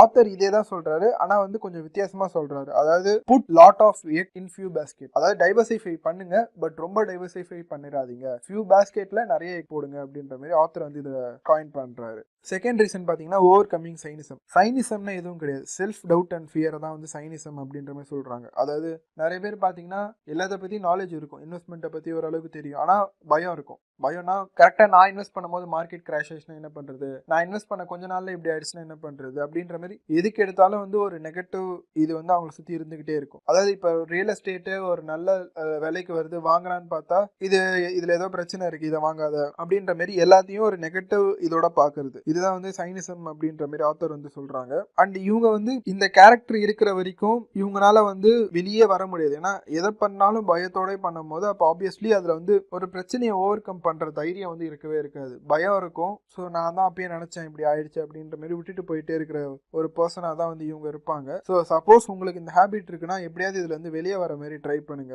ஆத்தர் இதுக்கு இன்னொரு எக்ஸாம்பிள் கொடுக்குறாரு. அது என்னன்னா, நிறைய பேர் வந்து பாத்தீங்கன்னா இப்போ நம்ம எதாச்சும் ஒன்று இன்வெஸ்ட் பண்ண போறோம்னு சொன்னா, சேச்சா அதெல்லாம் பண்ணாது, அதெல்லாம் வேஸ்ட், அப்படிலாம் பண்ணா காசு தான் போகும் அப்படின்ற மாதிரி சொல்லுவாங்க. ஸோ பதிலுக்கு வந்து நீங்க பண்ணிருக்கீங்களா அப்படின்னு கேட்டா, நான் பண்ணல, எனக்கு என் ஃப்ரெண்டு சொன்னான் அப்படின்ற மாதிரி சொல்லுவாங்க. அதாவது அவங்க பண்ணவே மாட்டாங்க, யாருன்னா ஒருத்தவங்க பண்ணா அதையும் வந்து கெடுத்து விடுற மாதிரி தான் இருப்பாங்க. ஸோ ஆத்தர் இதான் சொல்றாரு, டவுட் இஸ் எக்ஸ்பென்சிவ் அப்படின்ற மாதிரி ஆத்தர் சொல்றாரு. அண்ட் ஆத்தர் நம்ம ஏற்கனவே ஒரு சாப்டர்ல பார்த்த மாதிரி ஆத்தர் என்ன சொல்றாருன்னா, மற்றவங்க மிஸ் பண்ற ஒரு ஆப்பர்ச்சுனிட்டியை வந்து நம்ம ஃபைண்ட் பண்ணணும். ஆப்பர்ச்சுனிட்டின்றது நம்ம மைண்ட்ல நம்ம பார்க்குற விஷயம் தான். ஸோ மற்றவங்க மிஸ் பண்ண ஒரு விஷயத்தை வந்து நம்ம ஃபைண்ட் பண்றோம் அப்படின்னா நம்ம வந்து சீக்கிரமா பணக்காரலாம் எல்லாம் அப்படின்ற மாதிரி ஆத்தர் சொல்றாரு. அண்ட் நம்ம எதை வேணாம்னு நினைக்கிறோமோ அங்கதான் நம்மளுக்கு தேவையான விஷயம் இருக்கு அப்படின்ற மாதிரி ஆத்தர் வந்து சொல்றாரு. அதாவது இப்ப நிறைய பேர் பாத்தீங்கன்னா ரியல் எஸ்டேட் இல்ல ஒரு மியூச்சுவல் ஃபண்ட்ஸ் எடுத்துக்கிட்டேன்னு வச்சுக்கோங்களேன், அதுல இன்வெஸ்ட் பண்ண சொன்னா எல்லாருமே வந்து என்ன யோசிப்பாங்கன்னா, சாச்சா எனக்கு அதை பத்தி ஒண்ணுமே தெரியாது, அதெல்லாம் வேஸ்ட் அப்படின்ற மாதிரி ஒரு ஜெனரலைஸ்டான ஒரு விஷயம் தான் இருக்கும். நம்மளுக்கு என்ன தெரியாதோ அதை கத்துக்கிட்டு ஏதாவது பண்ணலாம் அப்படின்ற மாதிரி யாருமே வந்து யோசிக்க மாட்டாங்க. ஆப்வியஸ்லி தெரிஞ்ச விஷயத்தை கத்துக்க கொஞ்சம் டைம் ஆகும், பட் ஸ்டில் அதை கத்துக்கிட்டு அதுல இருந்து என்ன பண்ணலாம் அப்படின்ற மாதிரி ஒரு அனலைஸ் பண்ண மாட்டாங்க. கத்துக்க கூட வேணாம், அனலைஸ் பண்ண மாட்டாங்க. அனலைஸ் பண்ணாம ஒரு க்ளோஸ்டு மைண்டடாவே இருப்பாங்க.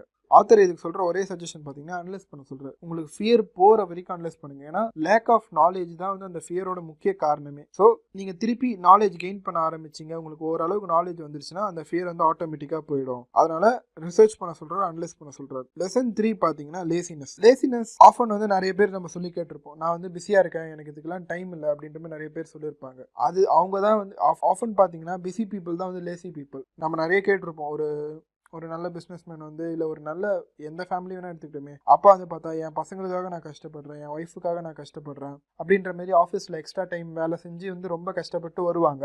பட் ஆப்வியஸ்லி வந்து அவங்க ஃபேமிலி கூட வந்து டைமே ஸ்பெண்ட் பண்ண மாட்டாங்க. அதனால அவங்க எந்த ஃபேமிலிக்காக கஷ்டப்பட்டு டைம் ஸ்பெண்ட் பண்ணாங்களோ அந்த ஃபேமிலி வந்து பிரேக் ஆகிடும். இது வந்து நிறைய விஷயத்துல வந்து நடந்துட்டு இருக்கும். அதாவது அவங்க பிஸின்னு சொல்லிட்டு ஏதாவது ஒரு விஷயத்த வந்து அவாய்ட் பண்ணிட்டே இருப்பாங்க. அது என்ன விஷயம், அதை பற்றி தெரிஞ்சுக்கணும் அப்படின்ற மாதிரி யோசிக்க மாட்டாங்க. அதாவது பேலன்ஸ் பண்ண மாட்டாங்க. பிஸின்னு சொல்லிட்டு ஏதாவது ஒரு விஷயத்த வந்து அவாய்ட் பண்ணிட்டே இருப்பாங்க. இது வந்து அவங்களுக்கும் வந்து மனசுல படும், நம்ம அவாய்ட் பண்றோம் அப்படின்ட்டு. பட் ஸ்டில் அவங்களோட லேசினஸை வந்து அவங்க பிஸியா இருக்கேன் அப்படின்னு சொல்லிட்டு அவங்க இது பண்ணிட்டு இருக்காங்க. அண்ட் ஆத்தர் இதுக்கு சொல்ற சொல்யூஷன் பார்த்தீங்கன்னா கொஞ்சம் கிரீட் இருக்கலாம், அதாவது கொஞ்சம் பேராசை இருக்கலாம், தப்பு இல்லை. கொஞ்சோண்டு உங்களுக்கு எப்போ அந்த பேராசை வருதோ அப்போதான் வந்து நீங்கள் லேசினஸை ஓவர் கம் பண்ணிட்டு அந்த ஒர்க்குக்காக வந்து நீங்கள் வேலை செய்வீங்க. ஆனால் நம்ம சின்ன வயசுல இருந்தே வந்து நம்ம கிட்ட நிறைய விஷயம் வந்து சொல்லிட்டு இருப்பாங்க, நீ உன்னை பற்றி மட்டும்தான் யோசிப்பியா, நீ வேற யாரை பற்றியும் யோசிக்க மாட்டியா, உனக்கு உன்னோட இதுதான் முக்கியமா அப்படின்ற மாதிரி சொல்லுவாங்க. அதாவது நம்ம டிசையர், நம்மளோட ஆசையை வந்து சின்ன வயசுல இருந்து தப்புன்னு சொல்லிட்டு ஒரு கில்ட்டை வச்சுட்டே நம்ம ஆசையை வந்து சப்ரஸ் பண்ணியிருப்பாங்க. அண்ட் நிறைய சென்டென்ஸ் வந்து நம்ம கேட்டுருக்கலாம் நம்ம வீட்டில் சொல்கிறது, நம்ம என்ன பணம் மரத்தில் காய்க்குதுன்னு நீ நினச்சிருக்கியா, நம்ம ஒன்றும் பணக்காரங்க இல்லை அப்படின்ற மாதிரி பேரண்ட்ஸ் வந்து நம்மளுக்கு நிறைய சொல்லியிருப்பாங்க. ஸோ இதெல்லாம் வந்து எப்படின்னா நம்மளோட டிசையர் இருக்கும், நம்மளுக்கு ஒரு டிசையர் இருக்கும், அந்த டிசையரை வந்து நம்ம தப்பு செஞ்சுட்டோம்னு நம்மளை கில்ட்டியாக ஃபீல் பண்ண வச்சுட்டு அந்த டிசையரே தப்பு அப்படின்ற மாரி கொண்டு வந்துடுவாங்க. நிறைய பேரண்ட்ஸ் பார்த்தீங்கன்னா இது ரிவர்ஸில் கூட யூஸ் பண்ணுவாங்க. என்னோட மேஜர் சேவிங்கை வச்சு நான் வந்து உனக்கு இது வாங்கி தரேன், அதேமாரி நான் சின்ன வயசில் இருக்கும்போது எங்கள் அப்பா வந்து எனக்கு இது வாங்கி தரல, ஆனால் நான் வந்து உனக்கு வந்து வாங்கி தரேன் அப்படின்ற மாதிரி ஒரு எமோஷ்னல் பிளாக்மெயில் மாதிரி சொல்லுவாங்க. அப்படின்ற மாதிரி சொல்லி நிறைய அப்பா வந்து அவங்க பசங்களுக்கு வாங்கி தருவாங்க. ஸோ இது ரெண்டுமே வந்து ஒரு விதமான வந்து ஒரு சப்ரேஷன் தான். அதாவது ஃபர்ஸ்ட் கேஸில் பார்த்தீங்கன்னா ஆசைப்படுறதே தப்பு அப்படின்ற மாதிரி ஒரு பர்சனுக்கு வந்து தோணலாம், அந்த பையனுக்கோ இல்லை அந்த பொண்ணுக்கோ அந்த குழந்தைக்கு தோணலாம். செகண்ட் கேஸில் பார்த்தீங்கன்னா நம்ம பேரண்ட்ஸ் வந்து ரொம்ப வற்புறுத்துறோமோ இல்லை அவங்ககிட்ட இருந்து நம்ம ரொம்ப காசை வந்து உரியிறோமோ அப்படின்ற மாதிரி அந்த குழந்தைக்கு வந்து தோணலாம். அதனால அவங்க ஆசைப்பட மாட்டாங்க. ஸோ ரெண்டு கேஸ்லையும் ஒரு பர்சனோட ஆசையை வந்து செக்கில் வைக்க தான் இந்த மாதிரி ஃபாலோ பண்ணுறாங்க. அண்டு ஆத்தர் இதுக்கு தர சொல்யூஷன் பார்த்தீங்கன்னா, நம்ம ஒரு விஷயத்த பார்க்குறோம், இப்போ ஒரு பெரிய கார் ஒன்று சூப்பராக போகுது, அதை வாங்கணும் அப்படின்னு நினைக்கிறோன்னா அந்த காரை பார்த்துட்டு என்னால் இதெல்லாம் வாங்கவே முடியாது அப்படின்ற மாதிரி யோசிக்கும் போது நம்ம மைண்ட் வந்து ஒரு க்ளோஸ்டு மைண்ட் ஆகிடுது. அந்த ஒரு தாட்டுக்கு அப்புறம் நம்மளுக்கு யோசிக்கிறதுக்கு வேற விஷயமே கிடையாது. வாங்க முடியாதுன்னு ஒரு நெகட்டிவாக ஃபீல் பண்ணிட்டு அடுத்த வேலையை பார்த்துட்டு போயிட்டே இருப்போம். ஆனால் இது எப்படி வாங்குறது அப்படின்னு நான் யோசிக்கும் போது தான் நான் வந்து கேல்குலேட் பண்ண ஆரம்பிப்பேன். ஓகே, எனக்கு சம்பளம் இவ்வளோ வருது, இல்லை எனக்கு வருமானம் இவ்வளோ வருது, நான் இந்த செலவு இவ்வளோ பண்ணுறேன், இவ்வளோ சேர்த்து வைக்கிறேன், ஸோ நான் மாதம் இவ்வளோ சேர்த்து வச்சேன்னா என்னால் இத்தனை வருஷத்துக்குள்ளே இதை வாங்க முடியும் அப்படின்ற மாதிரி ஒரு சின்ன கேல்குலேஷன் போடுவோம். ஒரு பாசிபிலிட்டி ஏதாவது தெரிஞ்சால் அதுக்கப்புறம் தான் நம்ம ஒர்க் பண்ண ஆரம்பிப்போம். ஸோ இதுக்கு ஆத்தர் சொல்யூஷன் என்ன தராங்க அப்படின்னா, guilt is worse than greed அப்படின்ற மாதிரி சொல்கிறாங்க. உங்கள் மனசில் ஆசைப்படுறதே தப்பு அப்படின்ற ஒரு எண்ணம் இருக்குது தெரியுமா, அதுதான் இருக்கிறதுலே மோசமான விஷயம், அது வந்து கிரீடை விட மோசமானது அப்படின்ற மாதிரி சொல்கிறாங்க. அண்டு உங்கள் மனசுக்கு பிடிச்ச விஷயத்த செய்யுங்க, எப்படி இருந்தாலும் உங்களை வந்து கிரிட்டிசைஸ் பண்ண தான் போகிறாங்க. நீங்கள் வந்து நல்லது செஞ்சாலும் சரி செய்யலைனாலும் சரி அவங்க கிரிட்டிசைஸ் பண்ணுறவங்க பண்ணிகிட்டே தான் இருப்பாங்க. ஸோ அதனால் உங்களுக்கு பிடிச்ச விஷயத்த வந்து ஆத்தர் வந்து செய்ய சொல்கிறாங்க. ஸோ ஃபோர்த்து விஷயம் பார்த்தீங்கன்னா ஹேபிட்ஸ். அதாவது நம்ம வாழ்கிற வாழ்க்கை வந்து நம்ம ஹேபிட்டோட ரிஃப்ளெக்ஷன் அப்படின்ற மாதிரி சொல்லலாம். ஸோ நம்ம ஹேபிட்ஸ் எப்படி இருக்கோ நம்ம வாழ்கிற வாழ்க்கையும் வந்து அதுக்கேற்ற மாதிரி தான் இருக்கும். ஸோ ஆத்தர் வந்து இதுக்கு ஒரு சூப்பரான எக்ஸாம்பிள் தர்றாரு. அதாவது எப்படின்னா, ராபர்ட் கிட்ட வந்து அவங்க ரிச் டேட் வந்து கேட்குறாரு, இந்த மாதிரி உங்கள் அப்பா வந்து பில்லெல்லாம் எப்போ கட்டுவார் அப்படின்ட்டு. அதுக்கு வந்து ராபர்ட் சொல்கிறாரு, எங்கள் அப்பா வந்து மாதம் ஸ்டார்டிங்கில் எல்லா பில்லையும் கரெக்டாக கட்டிடுவார் அப்படின்ட்டு. அதுக்கு வந்து ரிச் டேட் வந்து சிரிச்சுட்டே சொல்கிறாரு, அதனால தான் உங்கள் அப்பா ஒன்று ஏழையாகவே இருக்காரு, ஏன்னா உங்கள் அப்பா வந்து கவர்மெண்ட், அவரோட கிரெடிட்டார்ஸ், இவங்களுக்குலாம் வந்து பணத்தை வந்து ஃபஸ்ட்டு கொடுத்துட்றாரு, அவருக்குன்னு சேர்த்து வைக்கிறதுக்கு வந்து அவருக்கு எதுவுமே இல்லை அப்படின்ற மாரி சொல்கிறாரு. அண்டு உடனே ராபர்ட் வந்து கேட்குறான், அப்போ வந்து பில்லு கட்டுறது இதெல்லாம் வந்து தப்பா அப்படின்ற கேட்குறான். ஸோ அதுக்கு வந்து ரிச் டேட் என்ன சொல்கிறாருன்னா, நான் பில்லு கட்டுறது தப்புன்னு சொல்ல வரல, ஆனால் ஃபஸ்ட்டு வந்து உனக்கு தேவையான காசை வந்து நீ வந்து உனக்கு பே பண்ணிக்கணும், அதுக்கப்புறம் மிச்சம் இருக்கிறத வச்சு தான் நீ வந்து பில்லு கட்டணும் அப்படின்ற மாதிரி சொல்கிறார். ஸோ அப்போ வந்து அடுத்த ஆப்வியஸ் கேள்வி வந்து மிச்சம் பத்தாமல் போயிடுச்சுன்னு என்ன பண்ணுறது அப்படின்ற மாதிரி ராபர்ட் கேட்குறாரு. அதுக்கு ரிச் டேட் என்ன சொல்கிறாருன்னா, அப்போ நீ எக்ஸ்ட்ரா வந்து ஒர்க் பண்ணணும், நீ வந்து உன்னை ஃபினான்ஷியலாக ஃப்ரீயாக மாற்றணும் அப்படின்னா நீ ஒரு கோலை செட் பண்ணிட்டு அந்த கோலுக்காக ஒர்க் பண்ணி போயிட்டே இருப்ப. இப்போ உனக்கு கமிட்மெண்ட் வருது அப்படின்னா ஒரு மாதத்தில் எக்ஸ்ட்ரா காசு ஏதோ செலவாயிடுச்சு, சம்திங் ஏதோ ஒன்று ஆகுது அப்படின்னா அந்த கோலை வந்து ஒரு மாதம் தள்ளி போடுவோம். ஆனால் ரிச் டேட் என்ன சொல்கிறாரு அப்படின்னா, நம்மளோட கமிட்மெண்ட்ஸோ இல்லை நம்மளோட எல்லாத்த விட நம்மளோட கவர்மெண்ட்டு நம்ம கட்டுற டேக்ஸ் மணி எல்லாத்த விட நம்மளோட ஃபினான்ஷியலி ஃப்ரீ ஆர் நம்மளோட கோல் தான் வந்து இருக்கிறதுலே முக்கியமான விஷயம். ஸோ அதுக்கு தான் வந்து ஃபஸ்ட்டு ப்ரிஃபரன்ஸ் தரணும். ஸோ ரிச் டேட் என்ன சொல்கிறாரு அப்படின்னா, எல்லாத்த விட வந்து நம்மளோட அசெட் காலம் தான் இருக்கிறதுலே ரொம்ப முக்கியம். ஸோ அதனால் எதுக்காகவும் அதை விடக்கூடாது. ஸோ ஃபஸ்ட்டு நம்ம அசெட் காலம்க்கு நம்ம சென்ட் பண்ண வேண்டிய மணியை வந்து ஃபஸ்ட்டு சென்ட் பண்ணிடுவோம். மிச்சம் இருக்கிறத வச்சு எங்கெல்லாம் கட்டணுமோ அங்கெல்லாம் கட்டிக்கலாம். சப்போஸ் காசு பத்தலை அப்படின்னா எக்ஸ்ட்ரா வேலை செஞ்சோ இல்லை ஏதோ ஒரு இதை யூஸ் பண்ணியோ காசு வந்து வர வச்சுக்கலாம். ஏன்னா நான் காசு கட்டாம விட்டேன்னா நான் வந்து என்ன கேள்வி கேட்க மாட்டேன். ஆனால் இதே நான் என் கவர்மெண்ட் எம்ப்ளாயிஸ்க்கோ இல்லை நான் கட்ட வேண்டிய ஒரு ஆளுக்கு நான் கேட்காம விட்டேன்னா அவங்க வந்து என்ன கேள்வி கேட்பாங்க. அவங்க என்ன கேள்வி கேட்குற அந்த இதை வந்து நான் மோட்டிவேஷனாக யூஸ் பண்ணி நான் வந்து நிறைய காசு சம்பாதிக்கலாம் அப்படின்ற மாதிரி ரிச் டேட் வந்து ஆத்தருக்கு வந்து அட்வைஸ் பண்ணுறாங்க. அண்டு 5th விஷயம் பார்த்தீங்கன்னு வச்சுக்கோங்களேன், அரகன்ஸ்னால் எதுவுமே கிடையாது, ஈகோ ப்ளஸ் இக்னரன்ஸ் அப்படின்னு தான் சொல்லுவாங்க. அதாவது எனக்கு தெரிஞ்ச விஷயம் வந்து எனக்கு பணத்தை கொடுக்கும், எனக்கு தெரியாத விஷயம் வந்து நான் பணத்தை லூஸ் பண்ண காரணமாக இருக்கும் அப்படின்ற மாதிரி ஆத்தர் சொல்கிறாரு. அதாவது எப்பப்பெல்லாம் நம்ம வந்து அரகண்ட்டாக இருக்கோமோ, எனக்கு இது தெரியும் அப்படின்ற மாதிரி ஒரு அரகண்ட்டாக இருக்கோமோ அப்போல்லாம் வந்து பணம் லாஸ் கண்டிப்பாக ஆத்தருக்கு வந்து லாஸ் ஆகிருக்கு அப்படின்ற மாதிரி சொல்லியிருக்காரு. ஏன்னா நம்ம எப்போ அரகண்ட்டாக இருப்போம் அப்படின்னா எனக்கு தெரியாத விஷயம் வந்து இம்பார்ட்டண்டான விஷயம் இல்லை அப்படின்னு நம்ம நினைக்கும் போது தான் அரகண்ட்டாக இருப்போம். அதாவது ஃபார் எக்ஸாம்பிள் இப்போ ஒருத்தவங்களுக்கு வந்து மியூச்சுவல் ஃபண்டை பற்றி எதுவுமே தெரியாது. அவங்க வந்து மியூச்சுவல் ஃபண்ட் வந்து வாழ்க்கை இல்லை, பணக்காரன் ஆகிறதுக்கு நிறைய வழி இருக்குது, மியூச்சுவல் ஃபண்டு மட்டும்தான் ஒரே வழி இல்லை அப்படின்ற மாரி அவங்க நினைக்கும் போது தான் அவங்க வந்து ஒரு அரகண்ட்டாகவே இருப்பாங்க. ஸோ அவங்களுக்கு தெரியாத விஷயம் வந்து எப்போ இம்பார்ட்டண்ட் இல்லை அப்படின்னு நினைக்கிறாங்களோ அப்போ தான் வந்து அவங்க அரகண்ட்டாக இருப்பாங்க. நிறைய பேர் வந்து இந்த அரகன்ஸை வந்து வச்சு அவங்க இக்னரன்ஸ் வந்து மறைக்கிறாங்க. அதாவது அவங்களுக்கு உண்மையான பார்த்தீங்கன்னா மியூச்சுவல் ஃபண்டை பற்றி எதுவுமே தெரியாது, ஆனால் அவங்க ஈகோ வந்து அதை ஒத்துக்க விடாது. அதனால வந்து அவங்க என்ன பண்ணுவாங்கன்னா அது ஒன்றும் முக்கியம் இல்லை, இப்போ அது தெரிஞ்சால் தான் நம்மளால் இது பண்ண முடியுமா அப்படின்ற மாதிரி சொல்லுவாங்க.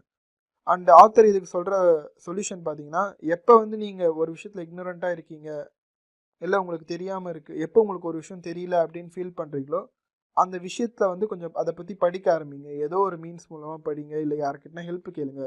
உங்கள் லேக் ஆஃப் நாலேஜ் தான் உங்களோட இக்னரன்ஸுக்கு காரணம். ஸோ வந்து உங்களை நிறைய படித்து நிறைய விஷயம் தெரிஞ்சுக்கோங்க. அப்படி தெரிஞ்சுக்கிறதுனால உங்களுக்கு அந்த லேக் ஆஃப் நாலேஜ் அந்த ஃபியர்லாம் போயிட்டு நீங்கள் வந்து நீங்கள் திங்க் பண்ணுறது வந்து கொஞ்சம் மெச்சூர்ட் ஆகும். இதை தான் வந்து ஆத்தர் இந்த சாப்டரில் ஃபுல்லாக டிஸ்கிரைப் பண்ணியிருக்காங்க.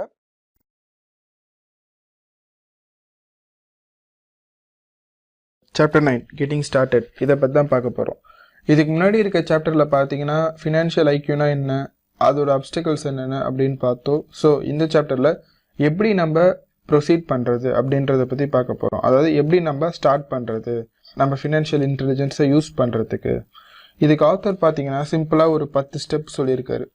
இந்த 10 ஸ்டெப்பு வந்து நீங்கள் டெய்லி பேசிஸில் யூஸ் பண்ணீங்க அப்படின்னா உங்கள் ஃபினான்ஷியல் இன்டெலிஜென்ஸ் வந்து அதிகமாக ஆகும். அது வந்து உங்கள் லைஃபோட ஒரு பார்ட்டாக இன்கார்பரேட்டும் ஆகிடும். ஃபஸ்ட்டு ஸ்டெப் பார்த்தீங்கன்னா need a reason greater than reality.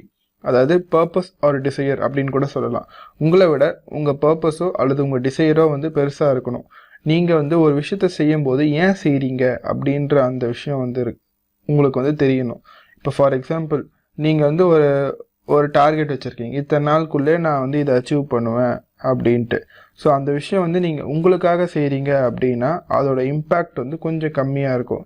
அதே விஷயம் நீங்கள் வந்து வேறு ஒரு பர்சனுக்காகவோ இல்லை உங்கள் ஃபேமிலிக்காகவோ செய்கிறீங்க வித் ஒரு எமோஷ்னல் பாண்டிங்கோட இருக்குது அப்படின்னா அதோட இம்பேக்ட் வந்து அதிகமாக இருக்கும். ஏன்னா இப்போ நீங்கள் அந்த விஷயத்தை அச்சீவ் பண்ணல அப்படின்னா அது வந்து உங்களை மட்டும் பாதிக்கிற மாதிரி இருந்தால் நீங்கள் அதை ஃபுல்ஃப்ளெஜ்டாக செய்ய மாட்டீங்க. அதுவே ஒரு ஃபேமிலியோ இல்லை ஒரு சொசைட்டியோ அந்த விஷயம் பாதிக்குது அப்படின்னா அதுக்கு வந்து நீங்கள் ஃபுல்ஃப்ளெஜ்டாக இறங்கி செய்வீங்க. ஓகே, நான் இதை பண்ணலைன்னா இவங்களுக்கு இப்படி ஆகிடும் அப்படின்ட்டு. ஸோ அதனால் ஆத்தர் என்ன சொல்கிறாருன்னா, நீங்கள் செய்கிற ரீசன் வந்து ஒரு ரியாலிட்டியை விட அது கிரேட்டராக இருக்கணும். நார்மலாக நீங்கள் வச்சுருக்க டிசைரை விட அந்த டிசைர் வந்து ஒரு பேர்னிங் டிசைராக இருந்துச்சுன்னா உங்களால் வந்து அதை அச்சீவ் பண்ண முடியும் அப்படின்ற மாதிரி சொல்கிறாரு. செகண்ட் ஸ்டெப் பார்த்தீங்கன்னா the power of choice. Power of சாய்ஸ்ன்றது ஒரு ரொம்பவே வந்து இன்ட்ரெஸ்டிங்கான விஷயம் வந்து ஆத்தர் இதில் சொல்லுவார். அதாவது நீங்கள் எல்லா விஷயமும் வந்து நீங்கள் தான் சூஸ் பண்ணுறீங்க. உங்கள் லைஃப்பில் நடக்கிற ஒரு விஷயமும் வந்து நீங்கள் தான் சூஸ் பண்ணுறீங்க. உங்கள் கையில் ₹1 வருதுன்னா அந்த ₹1 எப்படி செலவு பண்ணலாம் நீங்கள் தான் சூஸ் பண்ணுறீங்க. உங்கள் கையில் இருக்க டைம் அதை நீங்கள் எப்படி செலவு பண்ணால் நீங்கள் தான் சூஸ் பண்ணுறீங்க. புக்கு படிக்கலாமா, இல்லை நாலேஜபிள் யூடியூப் வீடியோ பார்க்கலாமா, இல்லை என்டர்டைன்மெண்ட் ஓரியன்டாக இது பண்ணலாமா அப்படின்ட்டு. ஸோ இங்கே நீங்கள் தான் வந்து டிசைடிங் அத்தாரிட்டி. ஸோ உங்கள் கையில் இருக்க ஒரு ரூபாவும் சரி ஒரு நிமிஷமும் சரி வேல்யூபிளாக ஸ்பெண்ட் பண்ணுங்கள். இது கூட அவர் என்ன சொல்கிறாரு அப்படின்னா, இந்த ஸ்பெண்டிங் ஹேபிட்ஸ் தான் வந்து உங்களோட சக்ஸஸ்க்கு வந்து முக்கியமான காரணமாக இருக்கும். அதாவது ஒரு சக்ஸஸ்ஃபுல் பீப்புள் எடுத்து பார்க்குறீங்கன்னு வச்சுக்கோங்களேன், ஓவர் த டைம் வந்து அவங்க சக்ஸஸ்ஃபுல்லாக இருப்பாங்க. ஆனால் அதுக்கு காரணம் வந்து ஃபுல்லாக அவங்க ஹேபிட்ஸாக இருக்கும். அவங்க 10 வருஷமாக அதுக்காக கஷ்டப்பட்டுருப்பாங்க. ஆனால் அந்த பின்னாடி இருக்க கஷ்டத்தை வந்து நிறைய பேர் பார்க்க மாட்டாங்க, முன்னாடி இருக்க சக்ஸஸை மட்டும்தான் பார்ப்பாங்க. ஸோ உங்கள் டைமை ஆர் உங்களோட லைஃப்பை வந்து நீங்கள் சூஸ் பண்ணுங்கள். நீங்கள் என்ன செய்யணும், நீங்கள் என்ன ஆகணும்னு நினைக்கிறீங்களோ அதை நோக்கி வந்து ஒர்க் பண்ணுங்கள். ஒரு ஒர்க்கு நீங்கள் செய்யும் போதும் இந்த ஒர்க்கை வந்து உங்களோட கோலை நோக்கி உங்களை கொண்டு போதா அப்படின்ட்டு கேட்டுட்டு அந்த ஒர்க்கை வந்து செய்யுங்க. ஸோ பவர் ஆஃப் சாய்ஸ், கரெக்டாக சூஸ் பண்ணுங்கள், எதை செய்யணுமோ அதை மட்டும் செய்யுங்க. தேர்ட் ஒன் பார்த்தீங்கன்னா சூஸ் ஃப்ரெண்ட் கேர்ஃபுல்லி, அதாவது பவர் ஆஃப் அசோசியேஷன். நம்ம ஒரு விஷயம் சொல்லுவாங்க, நம்மளோட 5 ஃப்ரெண்ட்ஸோட ஆவரேஜ் தான் நம்ம அப்படின்ற மாதிரி ஒரு விஷயம் சொல்லுவாங்க. ஸோ உங்ககிட்ட இருக்க ஃப்ரெண்ட்ஸை வந்து கேர்ஃபுல்லாக சூஸ் பண்ணுங்கள். சில பேர் பார்த்தீங்கன்னா நெகட்டிவ் மைண்டட் பீப்புளாக இருப்பாங்க. சில பேருக்கு வந்து அந்த சைனிசம் இருக்கும், எந்த ஒரு விஷயம் எடுத்தாலும் நெகட்டிவாக பேசுறது, ஒரு ரொம்ப நல்ல விஷயம் பண்ணாலுமே அதில் இருக்க குட்டி குட்டி நெகட்டிவ் வந்து பாயிண்ட் பண்ணுறது. அந்த மாதிரி ஒரு கேரக்டர் உள்ள பர்சன் யாரையுமே உங்கள் க்ளோஸ்டு சர்க்கிள் ஆஃப் ஃப்ரெண்ட்ஸ்குள்ளே வச்சுக்காதீங்க. ஏன்னா அது வந்து உங்களை வந்து ட்ரெயின் பண்ணும். அவங்களோட நெகட்டிவிட்டி வந்து உங்களை ரொம்ப ட்ரெயின் பண்ணும். நீங்கள் நார்மலாக இருந்தீங்கன்னா பிரச்சனை இல்லை, பட் ஸ்டில் சில டைம் நீங்கள் டிப்ரெஸ்டாக இருக்கும் போது அவங்க நெகட்டிவிட்டி வந்து உங்களை ரொம்ப அஃபெக்ட் பண்ணும். அண்டு சுற்றி இருக்க எல்லாருமே நெகட்டிவாக இருக்கீங்க, நீங்கள் மட்டும் பாசிட்டிவாக இருக்கீங்க அப்படின்னா ஓவர் தி டைம் வந்து அது உங்களையும் நெகட்டிவாக மாற்றிடும். அண்டு ஃபினான்ஷியல் நாலேஜை பற்றி டிஸ்கஸ் பண்ணுற மாதிரி ஒரு ஃப்ரெண்ட் சர்க்கிள் வச்சுக்கோங்க. ஏன்னா மிடில் கிளாஸ் வந்து மிடில் கிளாஸாக இருக்கிறதுக்கு ஒரே ரீசன் என்னன்னா, வீட்டு லெவலில் வந்து அவங்க ஃபைனான்ஸை பற்றி டிஸ்கஸ் பண்ண மாட்டாங்க. இதில் இன்வெஸ்ட் பண்ணால் என்ன லாபம் இருக்குது, என்ன நஷ்டம் இருக்குது, என் எக்ஸ்பீரியன்ஸ் என்ன, நீ எங்கே படித்த அப்படின்ட்டு ஒரு அப்பாவும் பையனும் வந்து இந்த விஷயத்தை பற்றி டிஸ்கஸே பண்ண மாட்டாங்க ஓரளவு, முக்கால்வாசி. உங்கள் ஃப்ரெண்ட்ஸு கூட நீங்கள் வந்து டிஸ்கஸ் பண்ணுங்கள், இப்படி பண்ணலாம் அப்படி பண்ணலாம். டிஸ்கஸ் பண்ணுறது மட்டும் இல்லாமல் ஒரு ட்ரையல் அண்ட் எரர் மெத்தட் மாரி ட்ரை பண்ணி பாருங்கள். என்ன பண்ணலாம், ஒரு பார்ட் டைமில் ஒரு விஷயம் ட்ரை பண்ணுறீங்க அப்படின்னா ஜஸ்ட் ஒரு ட்ரையல் அண்ட் எரர் மெத்தட் மாதிரி இன்வெஸ்ட்மெண்ட் மாதிரி ட்ரை பண்ணி பாருங்கள். நீங்கள் லூஸ் பண்ணுற அமௌண்ட்டை வச்சு இன்வெஸ்ட் பண்ணி ட்ரை பண்ணி பாருங்கள். அதில் வந்து உங்களுக்கு கிடைக்கிற இது எக்ஸ்பீரியன்ஸ் வந்து வேல்யூபிளாக இருக்கும். அந்த வேல்யூபிளான எக்ஸ்பீரியன்ஸ் வந்து உங்கள் ஃப்ரெண்டை வச்சு நீங்கள் இன்ட்ரோஸ்பெக்ட் கூட பண்ணலாம், அவங்களோட பாயிண்ட் ஆஃப் வியூ என்னன்னு தெரிஞ்சுக்கலாம். ஸோ உங்களுக்கு ஒரு ஐடியா கிடைக்க வேண்டிய இடத்துல வந்து பார்த்தீங்கன்னா 4-5 ஐடியா வந்து கிடைக்கும். ஸோ ஃப்ரெண்ட்ஸ் வந்து கண்டிப்பாக வந்து இந்த ஒரு விஷயத்தில் ஹெல்ப் பண்ணுவாங்க. அதனால் ஒரு க்ளோஸ்டு சர்க்கிள் ஆஃப் ஃப்ரெண்ட்ஸ் வச்சுக்கோங்க. எல்லாருமே லைக் மைண்டட் ஃப்ரெண்ட்ஸாக இருந்தாங்கன்னா ரொம்பவே ஆடட் அட்வான்டேஜ். ஃபோர்த் ஸ்டெப் பார்த்தீங்கன்னா master of formula and then learn a new one. அதாவது ஒரு ஃபார்முலா மாஸ்டர் பண்ணிவிட்டு அடுத்த விஷயத்துக்கு வந்து போக சொல்கிறது ஆத்தர். ஏன்னா ஒரு ஃபார்முலா நீங்கள் இது பண்ணுறீங்க, ஒரு விஷயத்தில் ஒர்க் பண்ணுறீங்க, ஒரு ஸ்ட்ராட்டஜி ஃபாலோ பண்ணி ஒர்க் பண்ணுறீங்க, அந்த விஷயத்தில் உங்களுக்கு நீங்கள் நினச்ச அவுட்புட் கிடைக்கல அப்படின்ட்டு அடுத்த விஷயம் போகிறீங்க அப்படின்னா நீங்கள் அடுத்த விஷயத்தையும் அந்த விஷயத்தை விட்டுட்டு வேறு விஷயத்துக்கு போகிறதுக்கான பாசிபிலிட்டி அதிகமாக இருக்குது. ஸோ ஓவர் த டைம் பார்த்தீங்கன்னா உங்களுக்குன்னு ஒரு யூனிக்னஸ் இருக்காது, உங்களுக்குன்னு ஒரு ஸ்ட்ராட்டஜி இருக்காது. நீங்கள் ஸ்ட்ராட்டஜியை பில்ட் பண்ணாமல் அந்த ஃபீல்டில் இருக்கிற மாதிரி இருக்கும். ஸோ உங்களுக்குன்னு ஒரு ஸ்ட்ராட்டஜி ஒன்று பில்ட் பண்ணிக்கோங்க. அந்த ஸ்ட்ராட்டஜி பில்ட் பண்ணுறது கண்டிப்பாக டைம் ஆகும். பட் ஸ்டில் ஒரு ஃபார்முலா எடுங்க, அந்த ஃபார்முலாவை மாஸ்டர் பண்ணுங்கள், அதுக்கப்புறம் அடுத்த விஷயம் போங்க. இப்போ ஃபார் எக்ஸாம்பிள் நீங்கள் மியூச்சுவல் ஃபண்ட் இது பண்ணுறீங்க அப்படின்னா மாஸ்டர் இந்த சென்ஸ் வந்து ஃபஸ்ட்டு உங்களுக்கு நாலேஜ் வேணும். மியூச்சுவல் ஃபண்டில் நீங்கள் இன்வெஸ்ட் பண்ணணும் அப்படின்னா ஸோ மியூச்சுவல் ஃபண்ட் அந்த நாலேஜ்க்காக கொஞ்சம் இன்வெஸ்ட் பண்ணுங்கள். யாருக்கு மியூச்சுவல் ஃபண்டை பற்றி அதிகமாக தெரியுமோ அவங்ககிட்ட செமினார் போகிறது, இல்லை அதை பற்றி ஒரு புக்கை வாங்கி படிக்கிறது, எதுவாக வேணா இருக்கட்டும், அந்த மியூச்சுவல் ஃபண்டை பற்றின நாலேஜ்க்காக கொஞ்சம் இன்வெஸ்ட் பண்ணுங்கள். இன்வெஸ்ட் பண்ணி அதை கற்றுக்கிட்டு அதுக்கப்புறம் மியூச்சுவல் ஃபண்டில் இன்வெஸ்ட் பண்ணுங்கள். இன்வெஸ்ட் பண்ணிவிட்டு ட்ரையல் அண்ட் எரர் மெத்தட் மாதிரி தான். ஏன்னா நீங்கள் போட்டோன்னே இன்வெஸ்ட்மெண்ட் ரிட்டர்ன் வரும்னு சொல்ல முடியாது, ரிட்டர்ன் கண்டிப்பாக வரும். அந்த ஃபார்முலா வந்து இப்போ ஓகே ஒரு ஸ்டேஜில் பார்த்தீங்கன்னா உங்களுக்கு இது ஒர்க் ஆகும் அப்படின்னு தெரிஞ்சிடும். அந்த மாதிரி தெரிஞ்ச உடனே அந்த ஃபீல்டை விட்டு அடுத்த ஃபீல்டு வாங்க. அடுத்த ஃபீல்டு இப்போ நீங்கள் ரியல் எஸ்டேட் வரீங்கன்னா அதுக்கும் அப்டேட் பண்ணுங்கள். திருப்பி ரியல் எஸ்டேட் பற்றி யாருக்கு தெரியுமோ அவங்கக்கிட்ட கேட்டு அதை பற்றி படித்து அப்படியே அதை நீங்கள் இன்வெஸ்ட் பண்ணுறதுக்கு முன்னாடி உங்களுக்கு நாலேஜ் இருக்கான்னு பார்த்துக்கோங்க. நீங்கள் ஒரு கண்மூடித்தனமாக ஒரு விஷயத்தில் போய் இன்வெஸ்ட் பண்ணுறீங்க, இவங்க சொன்னாங்க அவங்க சொன்னாங்க அப்படின்னு இன்வெஸ்ட் பண்ணும்போது உங்களுக்கு ரிட்டர்ன்ஸ் வர்றது வந்து கொஞ்சம் டவுட்டான ஒரு விஷயம் தான். அப்படி இருக்கும்போது நம்ம யாரையுமே ப்ளேம் பண்ண முடியாது. ஸோ நீங்கள் வந்து அந்த நாலேஜை கெயின் பண்ணி நீங்கள் இன்வெஸ்ட் பண்ண பாருங்கள். ஸோ ஃபிஃப்த் விஷயம் பார்த்தீங்கன்னா பே யுவர் செல்ஃப் ஃபர்ஸ்ட்.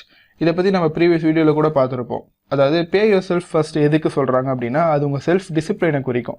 இப்போ நீங்கள் financially rich or financially free அப்படின்ற ஸ்டேட்டை நோக்கி போயிட்டு இருக்கீங்க அப்படின்னா நீங்கள் இந்நேரத்துக்கு உங்கள் அசட் காலம் வந்து பில்ட் பண்ண ஆரம்பிச்சிருப்பீங்க. உங்கள் அசட் காலம் பில்ட் பண்ணுற டைமில் பார்த்தீங்கன்னா உங்களுக்கு மாதம் ஒரு சேவிங்ஸோ இல்லை ஒரு இன்வெஸ்ட்மெண்ட் அமௌண்ட்டோ தேவைப்படும். ஏன்னா அப்போ தான் உங்கள் அசட் காலம் ஓவர் தி டைம் வந்து பில்ட் ஆகும். ஸோ நீங்கள் மாதம் அந்த அசெட் காலம்க்கு கொடுக்குற அமௌண்ட் இருக்குது தெரியுமா, இன்வெஸ்ட்மெண்ட் அமௌண்ட், அந்த அமௌண்ட்டை எக்காரணத்தை கொண்டு நீங்கள் நிறுத்தவே கூடாது. இன்னும் சொல்லணும்னா ஃபஸ்ட்டு நீங்கள் அந்த அமௌண்ட்டை தான் பே பண்ணணும். அந்த அசெட் காலம்க்கு போக வேண்டிய அமௌண்ட்டை ஃபஸ்ட்டு அந்த அசெட் காலம்க்கு டைரக்ட் பண்ணி அமுச்சிட்டு மீதி இருக்க அமௌண்ட்டை வந்து செலவு பண்ணுங்கள் ஆர் சம்திங், நீங்கள் டேக்ஸ் கட்டுறீங்க, எது வேணால் பண்ணுங்கள். ஸோ இதை தான் வந்து வாரன் பஃபெட்டும் சொல்லியிருப்பார், spend what is left after saving அப்படின்னு சொல்லிட்டு. ஃபஸ்ட்டு சேவ் பண்ணுங்கள், அதுக்கப்புறம் மிச்சம் எவ்வளோ இருக்கோ அதை வந்து ஸ்பெண்ட் பண்ணுங்கள் அப்படின்ற மாதிரி சொல்லியிருப்பார். அண்டு இதே கோட்டு தான் வந்து richest man in Babylon by George Clason, அவரும் வந்து இதே விஷயத்த அவரோட புக்கோட மெயின் கான்செப்டே இதுதான் அப்படின்ற அளவு கூட சொல்லலாம். இந்த ஒரு விஷயத்த வந்து அந்த அளவு இம்பார்ட்டன்ஸ் தராங்க. ஆனால் நீங்கள் லாஜிக்காக யோசிச்சு பார்த்தீங்கன்னா, எனக்கு காசு பத்தாமல் போயிடுச்சுன்னா நான் என்ன பண்ணுவேன் அப்படின்ற மாதிரி நிறைய கேள்வி வரும். பட் ஸ்டில் இந்த விஷயத்த நீங்கள் ட்ரை பண்ணி பாருங்கள். இந்த சென்ஸ் வந்து நீங்கள் ஒரு டெப்ட் ஃப்ரீயான பர்சனாக இருக்கீங்க, ஆர் உங்களுக்கு பெரிய டெப்டெல்லாம் எதுவும் கிடையாது, சின்ன சின்ன டெப்ட் தான் இருக்குது, மேனேஜ் பண்ணிக்க முடியும் அப்படின்னா நீங்கள் வந்து உங்களுக்கு ஃபஸ்ட்டு பே பண்ணி பாருங்கள். அண்டு அதுக்கப்புறம் மற்ற எல்லா விஷயத்தையும் பே பண்ணுங்கள். ஆப்வியஸ்லி கண்டிப்பாக காசு இடிக்கும், பட் ஸ்டில் நிறைய பேர் வந்து காசு கேட்பாங்க. அப்படி கேட்குற அந்த விஷயத்த வந்து ஒரு மோட்டிவேஷனாக யூஸ் பண்ணி இன்னும் நிறைய காசு சம்பாதிக்க ட்ரை பண்ணுங்கள். அப்படி பண்ணிங்கன்னா உங்களோட ஃபினான்ஷியல் இன்டெலிஜென்ஸும் வந்து அதிகமாகும். 6th விஷயம் பார்த்தீங்கன்னா, பே யுவர் புரோக்கர்ஸ் வெல் அப்படின்ற மாதிரி ஆத்தர் கொடுத்துருக்காரு. நம்ம pay yours employees well or pay your subordinates well அப்படின்ற மாதிரி எடுத்துக்கலாம். ஏன்னா ஆத்தர் வந்து அவரோட பாயிண்ட் ஆஃப் வியூவில் சொல்லியிருக்காரு. இதை நம்ம லாஜிக்காகவே வந்து அனலைஸ் பண்ணலாம். ஓகே, ஒரு பெரிய ஃபினான்ஷியல் டீல் வந்து நீங்கள் க்ளோஸ் பண்ணுறீங்க அப்படின்னா, ஒருத்தவங்க வந்து அந்த டீல் பிடிச்சி தராங்க, அவங்களுக்கு நீங்கள் நல்லதாக ஒரு கமிஷன் கொடுத்தா மட்டுமே தான் அவங்க அடுத்த டீலுக்கு வந்து உங்ககிட்ட வருவாங்க. ஏன்னா நீங்கள் கமிஷனை வந்து ரொம்ப கம்மியாக கொடுத்துட்டீங்க அப்படின்னா அவங்க வந்து இவங்ககிட்ட போனால் கமிஷனே கிடைக்காது, நான் ஏன் இவங்ககிட்ட போடும், நான் வேற ஆள்கிட்ட போயிடுவேன் அப்படின்ட்டு அவங்க போயிடுவாங்க. ஒரு நல்ல அந்த டீல் ஃபைண்டரை வந்து நீங்கள் இழந்துருவீங்க. இது வந்து டீல் ஃபைண்டருக்கு மட்டும் கிடையாது, யாராக வேணால் எடுத்துக்கலாம். உங்கள் எம்ப்ளாயிஸ் கூட எடுத்துக்கோங்களேன். இப்போ நீங்கள் ஒரு கம்பெனி வச்சுருக்கீங்க அப்படின்னா, நீங்கள் உங்கள் எம்ப்ளாயிஸ்க்கு நீங்கள் நல்லா பே பண்ணுறீங்க அப்படின்னா தான் அவங்க வந்து உங்களுக்காக நல்லா வேலை செய்வாங்க.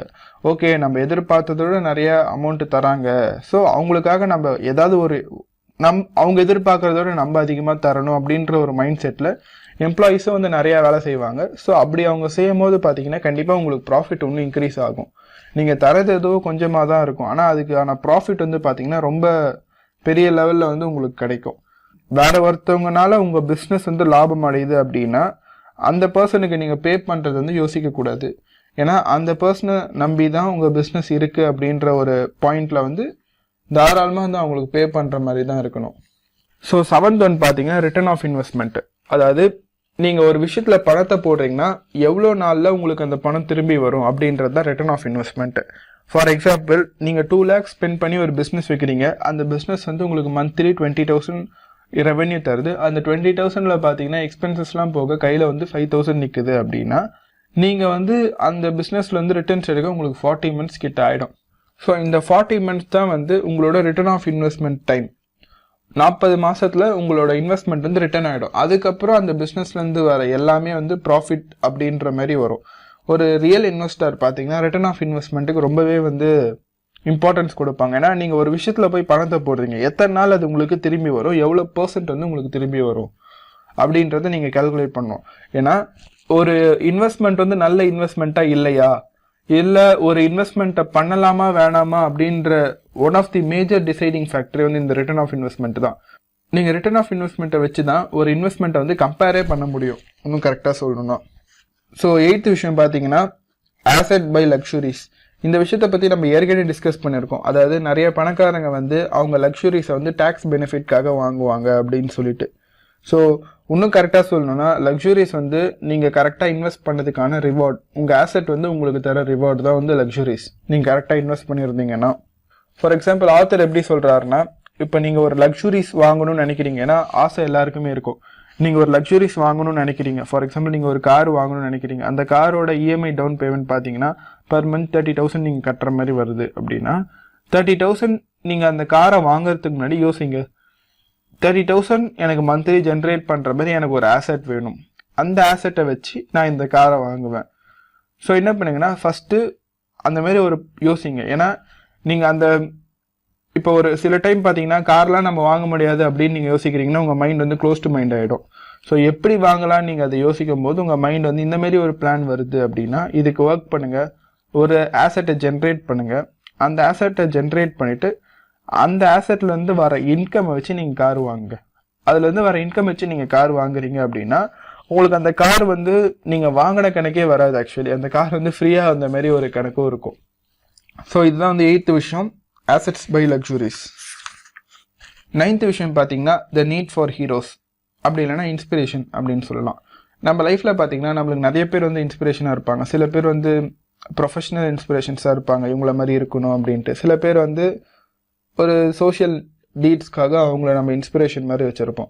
ஸோ ஆத்தரோட இன்ஸ்பிரேஷன்ஸ் பார்த்தீங்கன்னா வாரன் பஃபெட், டொனால்ட் ட்ரம்ப், இவங்க தான் வந்து ஆத்தரோட இன்ஸ்பிரேஷன்ஸ். அவர் என்ன சொல்கிறாரு அப்படின்னா, நான் இவங்களை பற்றி எல்லா விஷயமும் படிப்பேன். அதாவது இந்த வாரன் பஃபெட் பற்றியும் சரி, டொனால்ட் ட்ரம்ப் பற்றியும் சரி, இவரை பற்றி எல்லா விஷயமும் ஆத்தர் வந்து படிப்பார். ஒரு சின்ன விஷயத்தையும் கலெக்ட் பண்ணி படிப்பார். ஸோ அப்படி படிக்கும் போது என்னென்னா அவங்க மைண்ட் செட் எப்படி இருக்குது, மார்க்கெட் அவங்க எப்படி பார்க்குறாங்க, அவங்க எதை நோக்கி போகிறாங்க அப்படின்றது ஆத்தருக்கு தெரியும். ஸோ ஆத்தர் இதில் ஒரு காயின் பண்ணுற ஒரு விஷயம் என்னென்னா, வாரன் பஃபெட் எதுலலாம் இன்வெஸ்ட் பண்ணுறாரோ அதெல்லாம் நானும் இன்வெஸ்ட் பண்ணுவேன் அப்படின்ட்டு ஆத்தர் வந்து காயின் பண்ணுறாரு. ஸோ இந்த புக்கு பார்த்தீங்கன்னா 1997 அந்த டைம் பீரியடில் எழுதின ஒரு புக்கு தான் இது. இந்த டைமில் வந்து அவர் வாரன் பஃபெட் வந்து ஃபாலோ பண்ணியிருக்காரு. ஸோ இதுலேருந்து என்ன விஷயம் தெரியுது அப்படின்னா, முக்கால்வாசி பணக்காரங்க ஒரே மாதிரி தான் யோசிக்கிறாங்க அப்படின்றது ஈஸியாக தெரியுது. ஏன்னா அவர் இன்னும் சொல்கிற ஒரு விஷயம்னா, டொனால்ட் ட்ரம்ப் வந்து ஒரு டீலை வந்து நெகோஷியேட் பண்ணி அதை க்ளோஸ் பண்ணுறதா இருக்கட்டும், இல்லை வாரன் பஃபெட்டோட இன்வெஸ்டிங் ஸ்ட்ராட்டஜியாக இருக்கட்டும், இன்ஸ்பிரேஷனில் இருக்க ஒரு பர்சனுக்கு ஒரு ஸ்பெஷாலிட்டி இருக்குது. அவங்கள பற்றி படித்து அந்த ஸ்பெஷாலிட்டியை புரிஞ்சுட்டு அவரோட இன்வெஸ்ட்மெண்ட்டில் ஒப்பீனியனுக்காக அவர் என்ன பண்ணுறாருன்னா, இந்த விஷயத்த டொனால்ட் ட்ரம்ப் இருந்தால் எப்படி பண்ணியிருப்பார், ஐ மீன் இப்போ நீங்கள் ஒரு விஷயத்தில் இன்வெஸ்ட் பண்ணுறீங்க, அதனால் இதே விஷயத்தில் டொனால்ட் ட்ரம்ப் இருந்தால் அவர் என்ன பண்ணியிருப்பார், என் பிளேஸில் வாரன் பஃபெட் இருந்திருந்தால் அவர் என்ன பண்ணியிருப்பார் அப்படின்ற மாதிரி ஆத்தர் திங்க் பண்ணி வேரியஸ் பாயிண்ட் ஆஃப் வியூஸ் வந்து டெரைவ் பண்ணுறாரு. அந்த பாயிண்ட் ஆஃப் வியூஸை கம்பேர் பண்ணி அதில் எது பெஸ்ட்டோ ஆத்தர் வந்து சூஸ் பண்ணி இன்வெஸ்ட் பண்ணுறாரு. ஸோ இதுதான் வந்து need for heroes or the power of inspiration அப்படின்னு சொல்லலாம். 10th விஷயம் பார்த்தீங்கன்னா teach and you shall receive, அதாவது த பவர் ஆஃப் கிவிங்.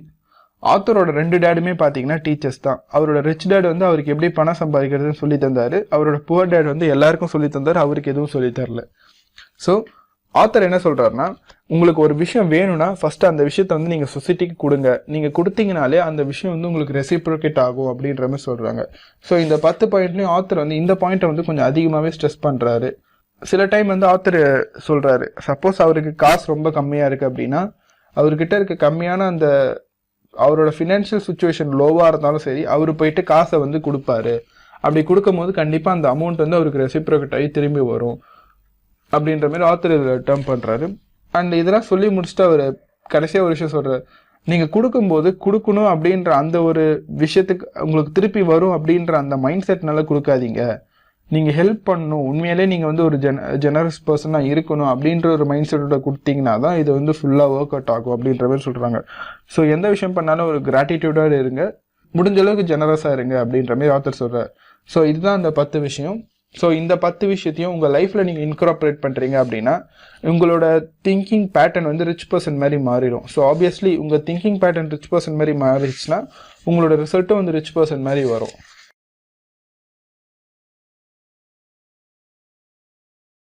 இந்த வீடியோ சீரீஸோட கடைசி சாப்டர் இதுதான். ஃபைனலி கடைசி சாப்டருக்கு வந்தாச்சு. ஸோ இந்த கடைசி சாப்டரில் வந்து ஆத்தர் இன்ஃபர்மேட்டிவாக என்ன சொல்கிறாரு அப்படின்னு பார்த்தீங்கன்னா எதுவுமே கிடையாது. ஒரே வார்த்தையில் சொல்லணும்னா, இது வரைக்கும் கற்றுக்கிட்ட நாலேஜை வச்சு ஆக்ஷன் எடுங்க அப்படின்னு தான் அவர் சொல்கிறாரு. சொல்லிவிட்டு சில அவர் லைஃப்பில் ஃபேஸ் பண்ண சில ப்ராப்ளமை வந்து நம்மளுக்கு வந்து சொல்கிறாரு. ஸோ நம்ம லைஃப்பில் நம்ம அதை ஃபேஸ் பண்ணும்போது ஈஸியாக நம்மளுக்கு ஒரு சொல்யூஷன் கிடைக்கிற மாதிரி சொல்கிறாரு. ஆத்தர் கொடுக்குற சம் ஹைலைட்டட் பாயிண்ட்ஸ் பார்த்தீங்கன்னா, stop doing what you're doing. ஏன்னா உங்கள் ஆக்ஷன்ஸ் வந்து ஒர்க் ஆகலை. ஏன்னா அது ஒர்க் ஆகிருந்தால் நீங்கள் நேரத்துக்கு பணக்காரன் ஆகிருப்பீங்க. ஸோ நீங்கள் ஒரே வேலையை திரும்ப திரும்ப செஞ்சுட்டு டிஃப்ரெண்ட் ரிசல்ட் எதிர்பார்த்தீங்கன்னா வராது. அது ரொம்ப இன்சேனாக இருக்கும். அதனால் நீங்கள் என்ன செய்கிறீங்களோ அதை நிறுத்திட்டு புதுசாக என்ன செய்யலாம் அப்படின்றத பற்றி யோசிங்க. செகண்ட் பாயிண்ட் பார்த்தீங்கன்னா, ஆத்தர் வந்து ஒரு மென்டாரை வந்து கண்டுபிடிக்க சொல்கிறார். அதாவது நீங்கள் செய்யணும்னு நினச்ச ஒரு விஷயத்த ஏற்கனவே சாதிச்சவங்க இருப்பாங்க தெரியுமா, அவங்கக்கிட்ட ஒரு மென்டார்ஷிப் மாதிரி எடுக்க சொல்கிறாரு. மென்டார்ஷிப் இந்த சென்ஸ் வந்து அவங்க லைஃப்பில் அவங்க நிறைய விஷயம் வந்து ஃபேஸ் பண்ணியிருப்பாங்க. ஸோ நம்மளுக்கு ஒரு மென்டார் இருக்காங்க அப்படின்னா நம்ம அவங்க ஃபேஸ் பண்ண எல்லா பிரச்சனையும் நம்ம ஃபேஸ் பண்ணணும் அப்படின்ற அவசியம் இருக்காது. ஏன்னா அவங்க வந்து ஹெல்ப் பண்ணுவாங்க, அவங்க கைட் பண்ணுவாங்க. இப்போ எப்படி மார்க் ஜூக்கர்பர்கோட மென்டர் பார்த்தீங்கன்னா ஸ்டீவ் ஜாப்ஸ். ஸ்டீவ் ஜாப்ஸ் வந்து மார்க் ஜுக்கர்பர்க்கை கைட் பண்ணி கொண்டு வந்தார். ஸோ அந்த மாதிரி நிறைய பேர் வந்து மென்டார்ஸ் அவைலபிளாக இருக்காங்க. ஸோ ஒரு மென்டார்ஸை வந்து கண்டுபிடிச்சி ஒரு மென்டார் கீழே வந்து நீங்கள் ட்ரெயின் ஆக, நீங்கள் நிறைய பேருக்கு மென்டார் பண்ணுங்கள் உங்களுக்கு கீழே வரவங்களுக்கு. அண்டு தேர்ட் விஷயம் பார்த்தீங்கன்னா take classes and buy study material அப்படின்னு சொல்கிறார். நீங்கள் எந்த ஃபீல்டில் இருக்கணும்னு நினைக்கிறீங்களோ, இல்லை எந்த ஃபீல்டில் நீங்கள் ஒரு புதுசாக ஒரு விஷயம் பண்ணணும்னு நினைக்கிறீங்களோ, அந்த ஃபீல்டில் வந்து உங்கள் நாலேஜ் வந்து அப்டேட் பண்ணிகிட்டே இருங்க. நாலேஜ் இருக்கிறது முக்கியம் கிடையாது, அப்டேட்டட் நாலேஜ் இருக்கிறது தான் முக்கியம். ஸோ உங்கள் நாலேஜை எந்த அளவுக்கு அப்டேட் பண்ண முடியுமோ அந்த அளவுக்கு உங்கள் நாலேஜ் அப்டேட் பண்ணிகிட்டே இருங்க. அண்ட் நாலேஜ் அப்டேட் பண்ணுறது மட்டும் மேட்ரு கிடையாது, அப்டேட் பண்ண நாலேஜ் வச்சு ஏதாவது ஒரு ஆக்ஷன் எடுங்க. எவ்வளோ முடியுமோ அந்த அளவுக்கு ஆக்ஷன் எடுத்து அவங்க சொல்கிறது உண்மையாக பொய்யான்னு டெஸ்ட் பண்ணி பாருங்க அப்படின்ற மாதிரி ஆத்தர் சொல்கிறாரு. ஃபோர்த் விஷயம் பார்த்தீங்கன்னா மேக் லாட் ஆஃப் ஆஃபர்ஸ். இது வந்து ஆத்தர் சொல்கிறது வந்து அவரோட point of view, real estate அந்த பாயிண்ட் ஆஃப் வியூவில் வந்து சொல்கிறாரு. இதை நம்ம எப்படி எடுத்துக்கலாம் அப்படின்னா, உங்களுக்கு ஒரு விஷயம் வேணும்னா அதை வந்து நிறைய வழியில் வந்து அக்வயர் பண்ண ட்ரை பண்ணுங்க. இப்போ ஃபார் எக்ஸாம்பிள் வந்து எதுவாக வேணா எடுத்துக்கிட்டோமே, இப்போ நீங்கள் ஒரு பிஸ்னஸ் ஆரம்பிக்கணும்னு நினைக்கிறீங்க அப்படின்னா அதை வந்து ஒரு ஆங்கிளில் மட்டும் யோசிக்காமல் பல ஆங்கிளில் யோசிச்சு எந்த ஆங்கிளில் போனால் நம்மளுக்கு வந்து இன்வெஸ்ட்மெண்ட் கம்மியாக இருக்கும், லாபம் அதிகமாக இருக்கும் யோசிச்சுட்டு ரிட்டர்ன் ஆஃப் இன்வெஸ்ட்மெண்ட்டை செக் பண்ணிவிட்டு நீங்கள் வந்து ஒரு பிஸ்னஸில் இறங்கணும். அண்டு ஆத்தர் சொல்கிற 5வது பாயிண்ட் பார்த்தீங்கன்னா, நீங்கள் ஒரு பிஸ்னஸ் ஆரம்பிக்கிறீங்க அப்படின்னா ஃபஸ்ட்டு அந்த பிஸ்னஸ்கோட பொட்டென்ஷியல் கஸ்டமர்ஸை வந்து ஸ்டடி பண்ண சொல்கிறாரு. அதாவது நீங்கள் எந்த பிஸ்னஸ் வேணால் ஆரம்பிக்கலாம், அந்த பிஸ்னஸ்க்குன்னு ஒரு டார்கெட் கஸ்டமர்ஸ் இருப்பாங்க, டார்கெட் ஆடியன்ஸ் இருப்பாங்கள்ல, அவங்கள வந்து ஸ்டடி பண்ணுங்கள்.